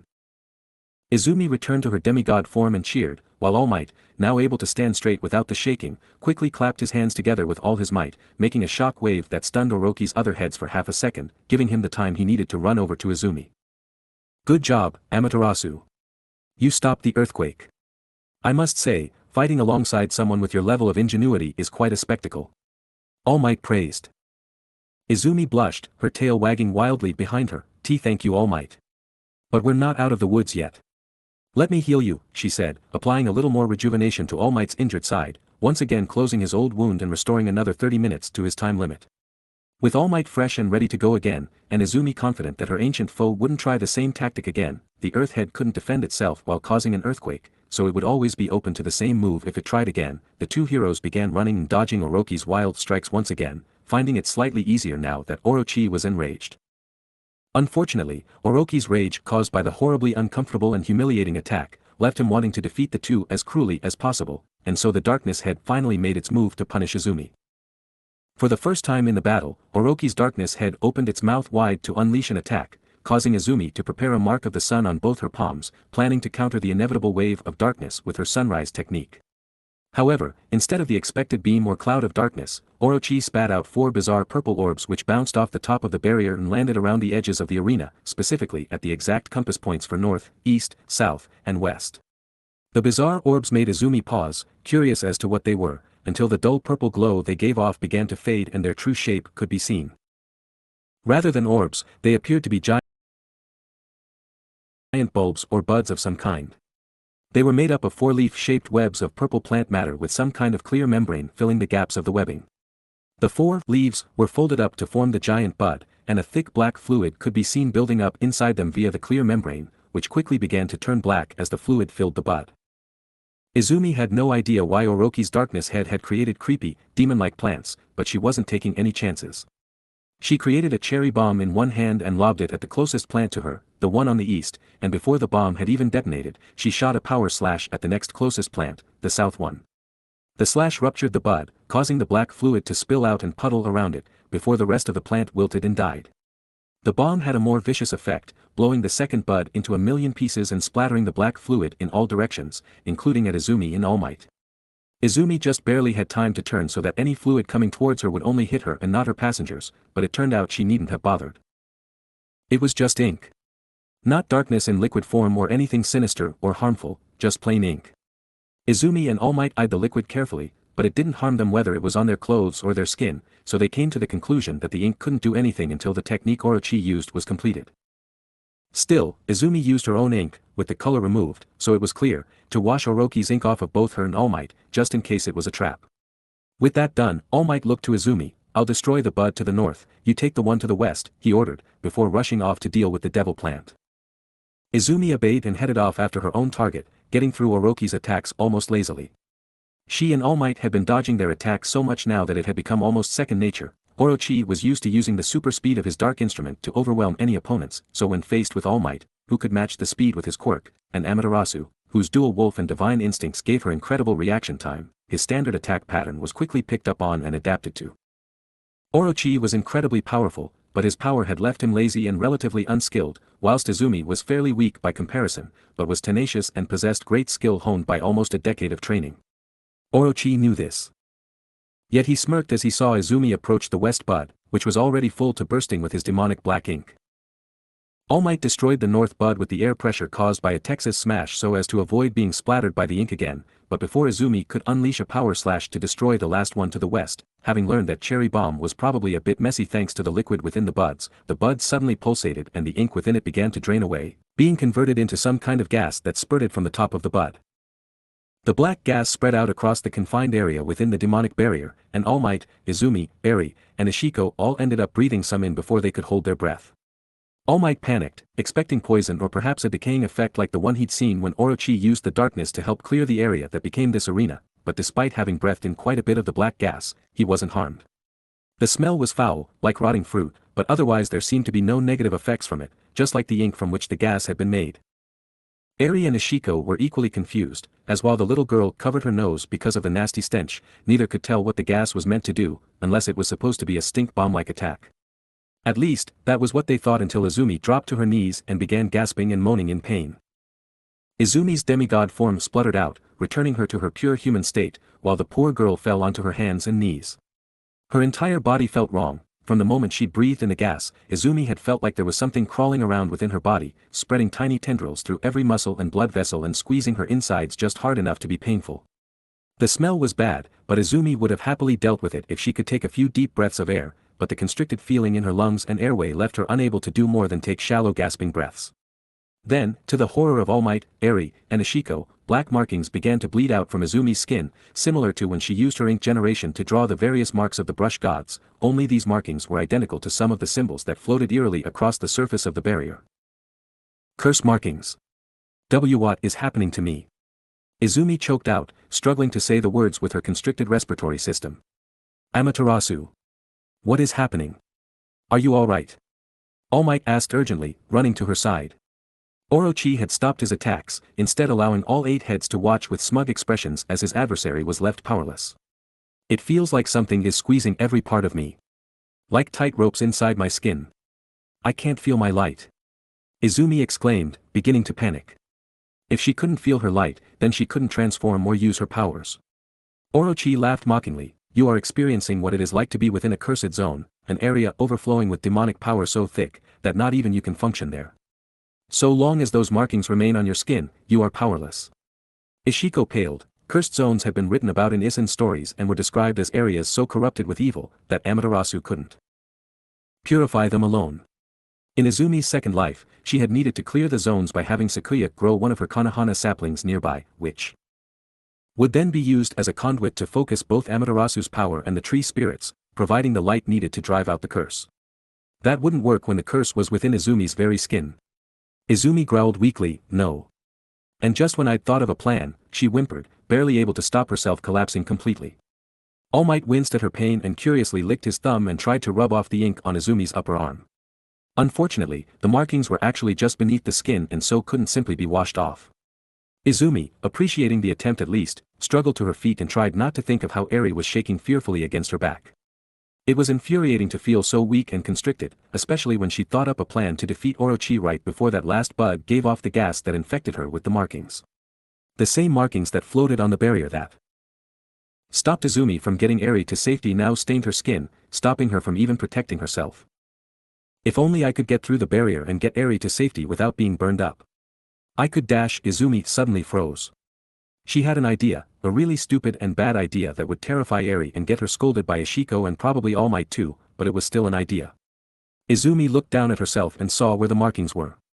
There was a curse marking on each of her knees, and on her upper arms, and after a brief look down her dress, Izumi was relieved to see that there were no marks there. Still, she couldn't see her face or back, so she turned to her idol. All Might, I can see the marks on my arms and legs, but I can't see if I have any on my face or back. Would you please look for me? Izumi asked bashfully, knowing she was essentially asking All Might to look down the back of her dress. The number one hero immediately agreed, and after gently shifting Eri aside so he could look down the back of Izumi's dress, he could confirm. There were no marks on her back. Unfortunately, once Izumi shifted Eri back into place and looked up at All Might, the man frowned. None on your back, Amaterasu, but there's one on your forehead. All Might informed her. Izumi scowled. That made her plan to be rid of the marks worse, but not impossible. She shakily raised a hand to brush some hair from her, fully exposing her forehead, her hand making a hand sign as she did so. All Might, I'm going to burn these marks out of my skin. Make sure Orochi doesn't use water to stop me, she declared with serious eyes. All Might would have been shocked were it not for the hand signal she'd given, bluff. Orochi's eyes widened as both All Might and Izumi suddenly ran at him, All Might going full force towards the water head while Izumi limped and stumbled towards the fire head. The serpent demon sneered. The girl had been foolish to say her plan where he could hear it, her mind had clearly been addled by the loss of her powers. There was no way he was going to breath fire, so Orochi had his fire head back off and coil in on itself, hiding its snout within its coiled body. The water head then began firing blasts of water at Izumi, but All Might was getting in the way and preventing the jets from touching the girl, using his steel-like muscles and air pressure smashes to either block or deflect the water jets. Damned hero. Fine, I'll simply drown you completely. Orochi roared, getting annoyed and beginning to gather huge amounts of energy inside the water head, making its neck swell like a balloon. All Might briefly panicked, as the last time Orochi had done that, the water head had been able to produce a jet with enough pressure to slice the ground, though his worries were mildly alleviated when Orochi decided to go for volume rather than pressure. A monstrous torrent of water burst from the serpent's mouth, slamming into the ground beneath it with all the force of Niagara Falls. It took only seconds for the entire floor within the bubble, an area the size of a baseball field, to be covered in a foot of water, which hissed and steamed when it touched the barrier. The wave of rapidly rising water forced All Might to keep swimming as fast as he could to avoid being swept into the barrier and being burned, and as the hero looked over to see if Izumi was avoiding the same fate, he and Orochi both froze with shocked expressions. Izumi wasn't trying to resist the tide at all. She was actively letting it push her into the barrier, which she braced herself against using her knees, upper arms, and forehead. The 5 areas that had the curse markings. Izumi screamed as her skin was seared off, but she endured until she felt the marks burn away and her power returned to her. As soon as her power was back, she transformed into demigod form and summoned her mirror in front of her, which she used to protect herself from more damage via the barrier. With her consciousness weakening due to the pain of her burns, Izumi quickly cast the seldom used third technique of the Greensprout Triumvirate, Water Lily. She used the technique to draw several large circles on the surface of the water, using green ink, which then transformed into giant lily pads, providing somewhere for Izumi to stand after using her mirror as a kick-off point. Once she landed on one of the lily pads, Izumi recalled her mirror and flooded her own body with rejuvenation, taking a heavy hit to her stamina but restoring the damaged skin. From there, she used another lily pad as a plant source for Vine, using it to pluck All Might from the water and deposit him onto a lily pad. Seeing both his enemies now standing safely above the water, Orochi's water head stopped releasing water, leaving the arena flooded with 8 feet of water. Panting, soaked, and suffering the beginnings of exhaustion and the echoes of her prior pain, Izumi nonetheless looked up at Orochi with a small defiant grin. Sorry, Snake, I'm not that easy to stop. Orochi snarled in anger and All Might just sighed heavily, thinking, what is this girl made of, for what felt like the 100th time that day alone. Still, he couldn't help but smile at the girl's determination, even if her reckless disregard for herself made even him look cautious by comparison. She really does look worse for wear though, he thought, taking in her posture. Izumi hadn't had a real rest since the day began, and she'd faced demons, Chisaki, and Orochi in that time with only a brief bout of unconsciousness to break it up, and all while protecting Eri, who while wet from the impromptu pool, wasn't hurt at all. If Orochi hadn't filled her up with light to wake her up for his mind games earlier, she'd likely still be out cold. You know, Amaterasu, when you signaled bluff, I assumed you were bluffing about the water and burning yourself. All Might said, still smiling as his voice took a mildly reproachful tone. Izumi smiled sheepishly. I'm sorry, but the marks were under my skin. Water wasn't enough to wash them off. But it's okay now, I can win now. I have 3 big techniques left in me, ones that'll drain me completely, but should be able to take him out. So it's all or nothing, huh? We have little choice, so let's do it. Tell me what you need me to do, young Amaterasu. All Might grinned widely, giving a thumbs up. You need to die. Orochi roared, all 8 of his heads attacking at once with their elemental abilities. All Might. Use your air pressure attacks to stop the poison and wind, then when I call out, attack the bell. Izumi ordered, charging forward with her mirror poised on the back of her left arm and a fistful of inferno ink on her right. She stood in the way of the light beams shot at All Might by the light head, her body automatically absorbing them and providing small boosts to her stamina, which she used to power inferno and redirect the flames from the fire head into the water jet shot from the water head. Orochi's flames and water were of equal strength, so the flames were doused even as their heat evaporated the water. With the light head being useless against her, All Might dealing with the wind and poison heads, and Izumi having an easy way to nullify the fire and water heads, the wolf girl turned her focus to the last 3. Orochi snarled wildly, some of his heads actually hissing like proper snakes now as the demon began to lose his temper. This made his attacks more erratic, which made the next part easier for Izumi. The rock spikes shot by the earth head were slow enough that Izumi could dodge them as she jumped between her lily pads, and when the lightning head began to make electricity arc from its fangs, Izumi was ready with her mirror, absorbing the lightning and reflecting it at the demon buds that the darkness head was busily creating with a reflector style, true reflection, which destroyed the buds handily. This all worked perfectly, and Izumi was preparing for the first of her big moves, until she encountered a slight hiccup. Izumi's divine retribution naturally had 2 sides, the mirror side for absorbing and reflecting energy attacks, and the hard iron side for blocking physical attacks. The mirror was ridiculously strong and hard to break on the iron side, but the mirror side was vulnerable to everything but energy attacks, and it could only absorb and reflect a single type of energy at a time, so if it was hit by a second type of energy while reflecting something, then the mirror would act like normal glass against that element. So when a stray burst of fire from Orochi's fire head struck the divine retribution while Izumi was using it to reflect lightning, the heat of the flames melted the mirror. This caused the second weakness of the divine retribution to be made obvious: if one side breaks, the whole weapon shatters. Izumi screamed in surprise as her mirror suddenly shattered like a cheap dinner plate. Thankfully, since the pieces were still metal, albeit a special kind of metal, the lightning was still stopped by the pieces, so Izumi had the chance to recover and quickly jump off a rock spike shot at her in order to launch herself upward. She then jumped off Orochi's fire head, leaping with all her might so she was almost at the top of the barrier dome. That was when she released her first big technique. Aiming carefully with her finger, Izumi drew a massive green circle atop the water flooding the area, making it just slightly smaller than the dome itself so the resulting plants wouldn't burn up by touching the barrier. Hanagami Art, Otoheim's Garden.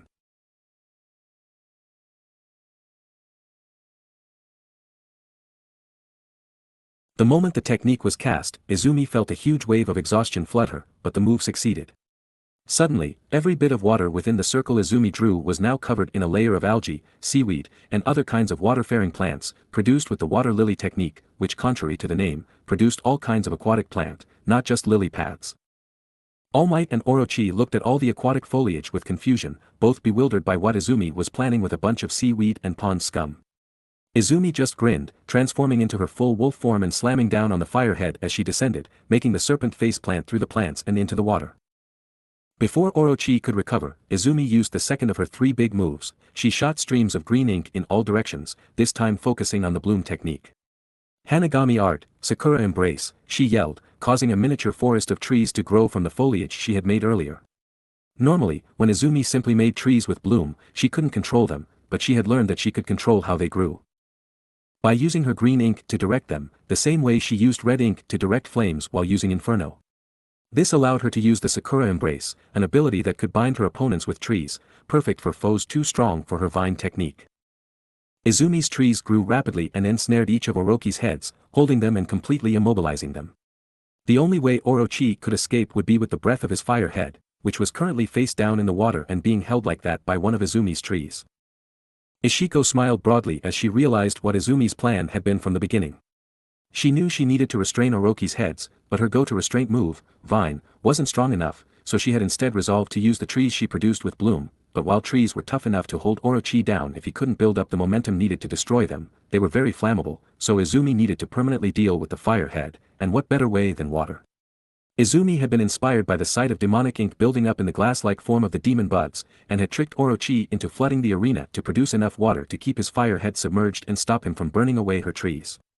Of course, the water caused a minor hiccup in that Izumi needed either solid ground or existing foliage to make trees with bloom, and her ink wouldn't reach the ground through the 8 feet of water, so she had used Otoheim's garden to cover the water and foliage, which could then be used as the starting point for her trees.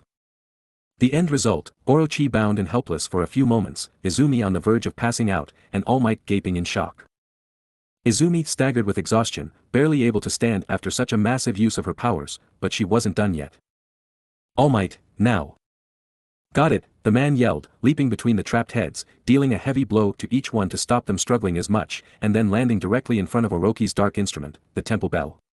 All Might pulled his fist back and threw a punch with all his strength. Enough of this bell. Toll for the last time, Detroit smash.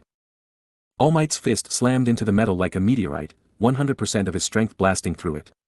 The force was so great that even though it was made from otherworldly iron, and thus was extremely tough, All Might's fist tore through one side of the bell, shattered the clapper, and then hit the other side from within the bell, leaving a permanent imprint of his hand and tearing the bell from the archway. The archway split in half, right down the middle, and the bell flew into the side of the barrier before sinking into the slowly draining water, reduced to nothing but a chunk of useless iron. Yes. Izumi and All Might cheered, watching as Orochi's golden sheen faded away to reveal his normal dark scale color. Orochi howled with an inferno of fury, and his struggles to escape doubled in intensity. Izumi watched him carefully. The demon was now vulnerable to attack, but he'd break free soon.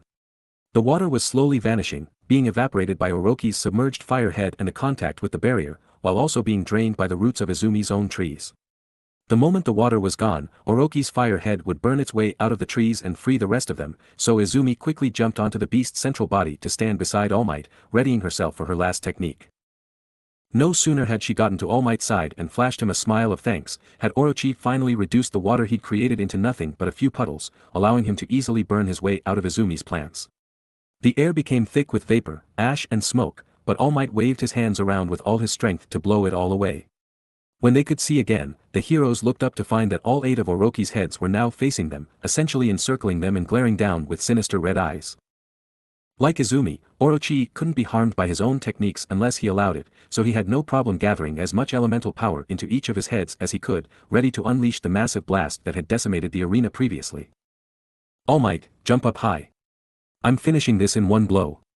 Izumi declared, willing to gamble everything on the one attack she had left in her. She'd never be able to stop the attack Orochi was about to use, so she had no choice but to finish the battle before it could be unleashed. Win, Amaterasu. All Might told her, then leapt up so high that the tips of his bangs were singed by the barrier above them. With All Might out of the way, Izumi allowed black ink to drip from the tips of each finger on her right hand, then with a mighty cry of Tashigami art, Omega slash, she spun in a circle, drawing 5 lines of power slash in a perfect circle around her. Each line became an invisible blade of power that sliced outward. Omega slash was the perfect move for when Izumi was surrounded, so long as she didn't care about the people surrounding her, such as right now.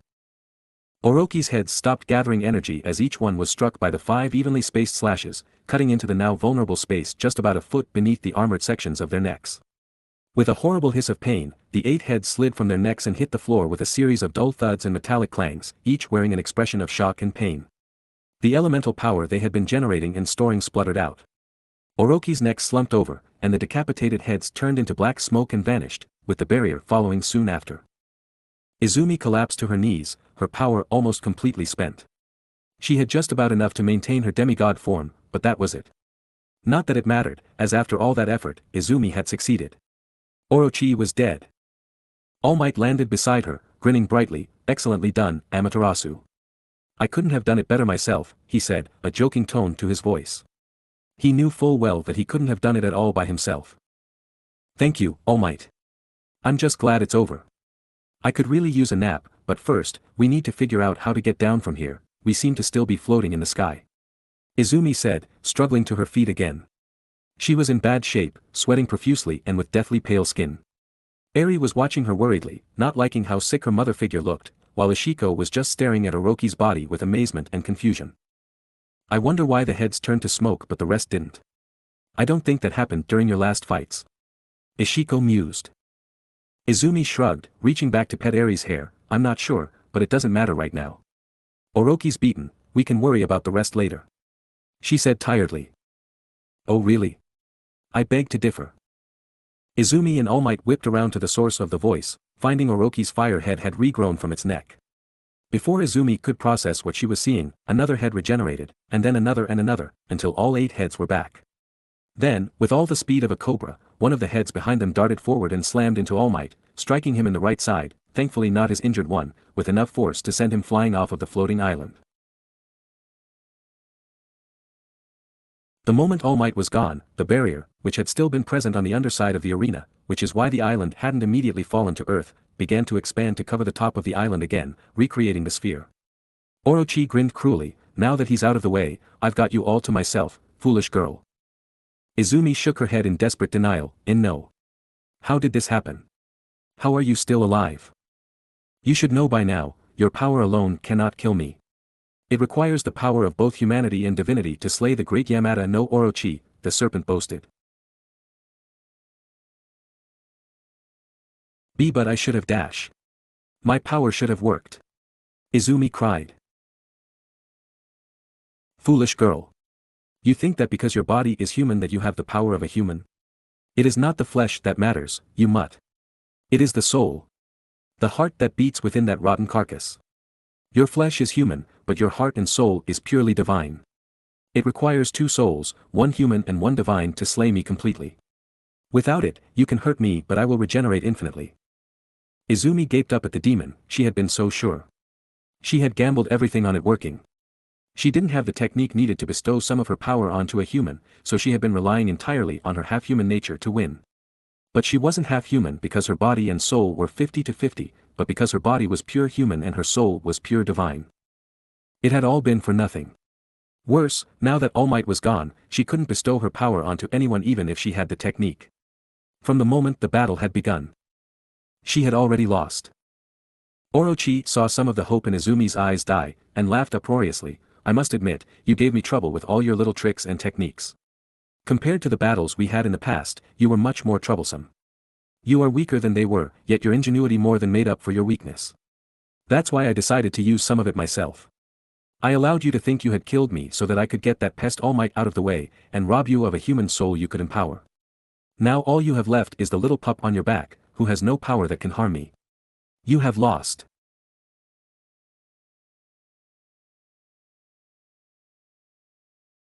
Orochi punctuated his sentence by slamming his fire head into Izumi's gut, knocking her off his central body, before having his earth head slam its snout into Izumi's stomach again, aiming to smash her into the ground. Izumi screamed in pain, yet she just barely managed to spin in the air after that last hit, so she landed face down on the ground rather than crushing Eri and Ishiko. Mama, Izumi. Eri cried, untying herself from Izumi's back so her, admittedly low, weight wasn't pressing down on the older girl anymore. Izumi whimpered, feeling her entire body sing with pain. She was sure she'd broken a leg and cracked most of her ribs, as well as bruised about every muscle she had. Izumi struggled, trying to pick herself up, but only managed to crumple to the floor again. Orochi loomed over her, all 8 of his heads grinning cruelly at her while Eri and Ishiko cowered at her side, unable to do anything to help her. How sad. After all the effort you went through to destroy my dark instrument, you find that your power isn't enough to stop me. Now you have neither the technique to bestow your power on others, nor a person on whom to bestow it if you could. It's a shame that All Might turned out to be disappointing, but I suppose the number 1 hero of the humans is still only human. Orochi mocked. Izumi glared and bared her teeth, but it was a hollow gesture, she had lost. She didn't have the energy left to heal herself with rejuvenation, and not only was her mirror broken, but she'd also found that Orochi could infinitely heal from her attacks. Being a divine reborn as a human wasn't enough, she lacked the power of a pure human soul. Now Izumi was broken on the floor, at the mercy of her enemy and with no help in sight. All Might had been ejected from the barrier and had no way back in, and neither Eri nor Ishiko had the power to help her. The spark of defiance in Izumi's eye began to dull further, and Oroki's grin grew wider. You should have just killed Chisaki and joined me. You wouldn't have to suffer if you just obeyed. But then again, no dog is going to obey without a little discipline, the serpent demon boasted. His lightning head suddenly attacked Izumi, yellow lightning arcing between its fangs and Izumi's body. Izumi screamed as the electricity coursed through her, making her muscles spasm painfully. Eri and Ishiko cried out as they watched Izumi suffer, being tortured once again by a monster whom she couldn't fight back against. Eri's eyes filled with tears. It was like Chisaki all over again. No. Eri finally cried, lunging for a broken and forgotten piece of Izumi's mirror and then running between Orochi and her mama, holding the mirror between them. Oroki's lightning was blocked by the mirror, though not reflected since it was currently devoid of Izumi's power. Still, it was enough to stop the onslaught and surprise Orochi into ceasing his attack, even if the mirror was sent flying over Eri's head by the force, the poor child not having the strength to keep her grip on it. Everyone present looked at little Eri with shock, none of them having expected the small, frightened girl to throw herself in the path of lightning for the sake of her mother figure. It was only thanks to Eri's quick thinking with the mirror shard, and Oroki's surprise, that she was spared from suffering a hellish electrocution of her own. It was pure luck that Izumi's mirror was divine in nature, and thus wouldn't properly conduct any kind of energy while broken. If it had been a normal iron mirror, Eri would still have been harmed just from holding it while electricity struck it. Orochi recovered from his surprise quickly. So, the little puppy has bared her teeth for the first time. How foolish, just like your beaten mother, you snap at a beast far beyond your power. Are you stupid, little Eri, or do you simply wish to die? The venom in Oroki's voice made Eri flinch, but she didn't look away, or flee, or cower. She stood her ground, shaking like a leaf as she stared up at the evil serpent that had so badly hurt her mama. I don't want to die. Eri whimpered, only audible thanks to the incredible hearing that Orochi and Izumi possessed. Then step aside. I can still make use of you, leave Amaterasu to die and I will spare your life. Get in the way again, and I will make you scream as you perish. Orochi threatened. No. Eri screamed, refusing to budge, I won't go. Mama saved me, she loved me and helped me. She taught me how to read a little, and how to make yummy food. She saved me from the bad people, even when they hurt her. She made me feel like I wasn't bad, and loved me even with my quirk. She taught me that it was good. She protected me this whole time, making sure I'd never be hurt. Mama is a hero. But she can't move now, so I'll save her. Eri yelled, ruby eyes burning with determination even as tears of fear flooded down her cheeks. Izumi had saved Eri so much already, the little girl wanted nothing more than to save her too. Even if she was weak, even if Eri couldn't do anything to stop Orochi. Even if it meant dying, Eri would protect her hero to the very end. Izumi felt tears begin to cascade down her face as she struggled in vain to stand up. Little Eri, so scared and abused by the world, was standing up to an unstoppable monster for her sake. The little girl's heart, previously locked up tight to protect it from breaking, was finally open and shining with light. Izumi could feel that warm light within Eri's little heart, and the light within her own heart rushed to meet it. Orochi sneered, then you will fail. Fail and die, little pup, just like your mother, he roared, before opening his mouth wide and releasing a torrent of flame down upon them. Despite her fear, and despite knowing that she would die, and fail to save her mama, Eri threw her arms out wide to shield Izumi as much as possible. Izumi never broke a promise to her, so Eri would keep her promise to the bitter end. If Eri and Izumi were going to die anyway, then Eri would die being a hero. Time seemed to freeze as those crimson flames were on the verge of engulfing them, but Izumi could not see the fire. All she could see was Eri, her brave little girl, standing between Izumi and death, giving everything to preserve Izumi's life by even just a few fractions of a second. In that moment, despite all her regrets, Izumi was thankful towards Chisaki for killing her earlier. At least now that her astral resurrection had been used up, she could die alongside brave little Eri. Izumi briefly prayed that when Eri was reincarnated too, that they would meet again in their next life. Then, as if struck by lightning once again, Izumi jolted. What the hell am I thinking, she cursed herself, Eri hasn't given up yet. She's standing on the brink of death to protect me, and here I am already accepting our deaths. No. I will not accept this. I will not allow this. In that moment, Izumi and Eri shared the same thoughts, the same feelings, and the same desires. I won't give up. I will save her. I will be a hero. I refuse. I refuse to fall. For all the love she has given me, I will win. Izumi and Eri's hearts beat as one. The light within each of them shone brightly. Izumi, a being that was both spirit and human at the same time, felt her body begin to change, the light within her overflowing and changing her, turning flesh and bone into energy and light. Izumi lost her form and became a thing of pure light and spirit, a shining star with nothing to contain itself. Nothing but the heart of a little girl that had been closed for so long, and finally thrown open by the love between a mother and daughter, bound by choice and love, not blood and obligation. Two hearts beat as one. Two souls combined their light. Two beings came together, one of flesh and one light. Two heroes joined together, and became a god. Orochi's flames bathed the girls in heat and death. Ishiko was sent flying by a sudden wave of force, narrowly avoiding hitting the barrier by managing to stab her tiny sword into the ground and holding onto it with all her might. Ishiko watched in horror as Eri and Izumi were consumed by the fire, their forms disappearing behind the wall of searing crimson. Just as Ishiko was about to break down and cry, weeping for the loss of her companion and the girl she had come to care for, she saw something within those flames. A golden spark. To the shock of Ishiko and Orochi, that tiny golden spark suddenly exploded, releasing so much light and energy that the hellfire of the serpent demon was pushed back. Ishiko felt the light touch her and was filled with an inexplicable feeling of hope and joy.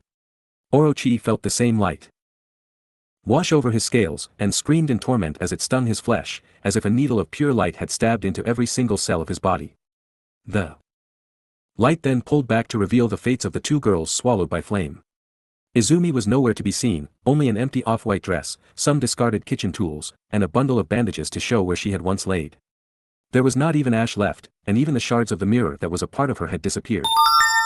Eri was gone too, and unlike Izumi, she had vanished without leaving behind the clothes and bandages she wore. Instead, where Eri had once stood was someone new.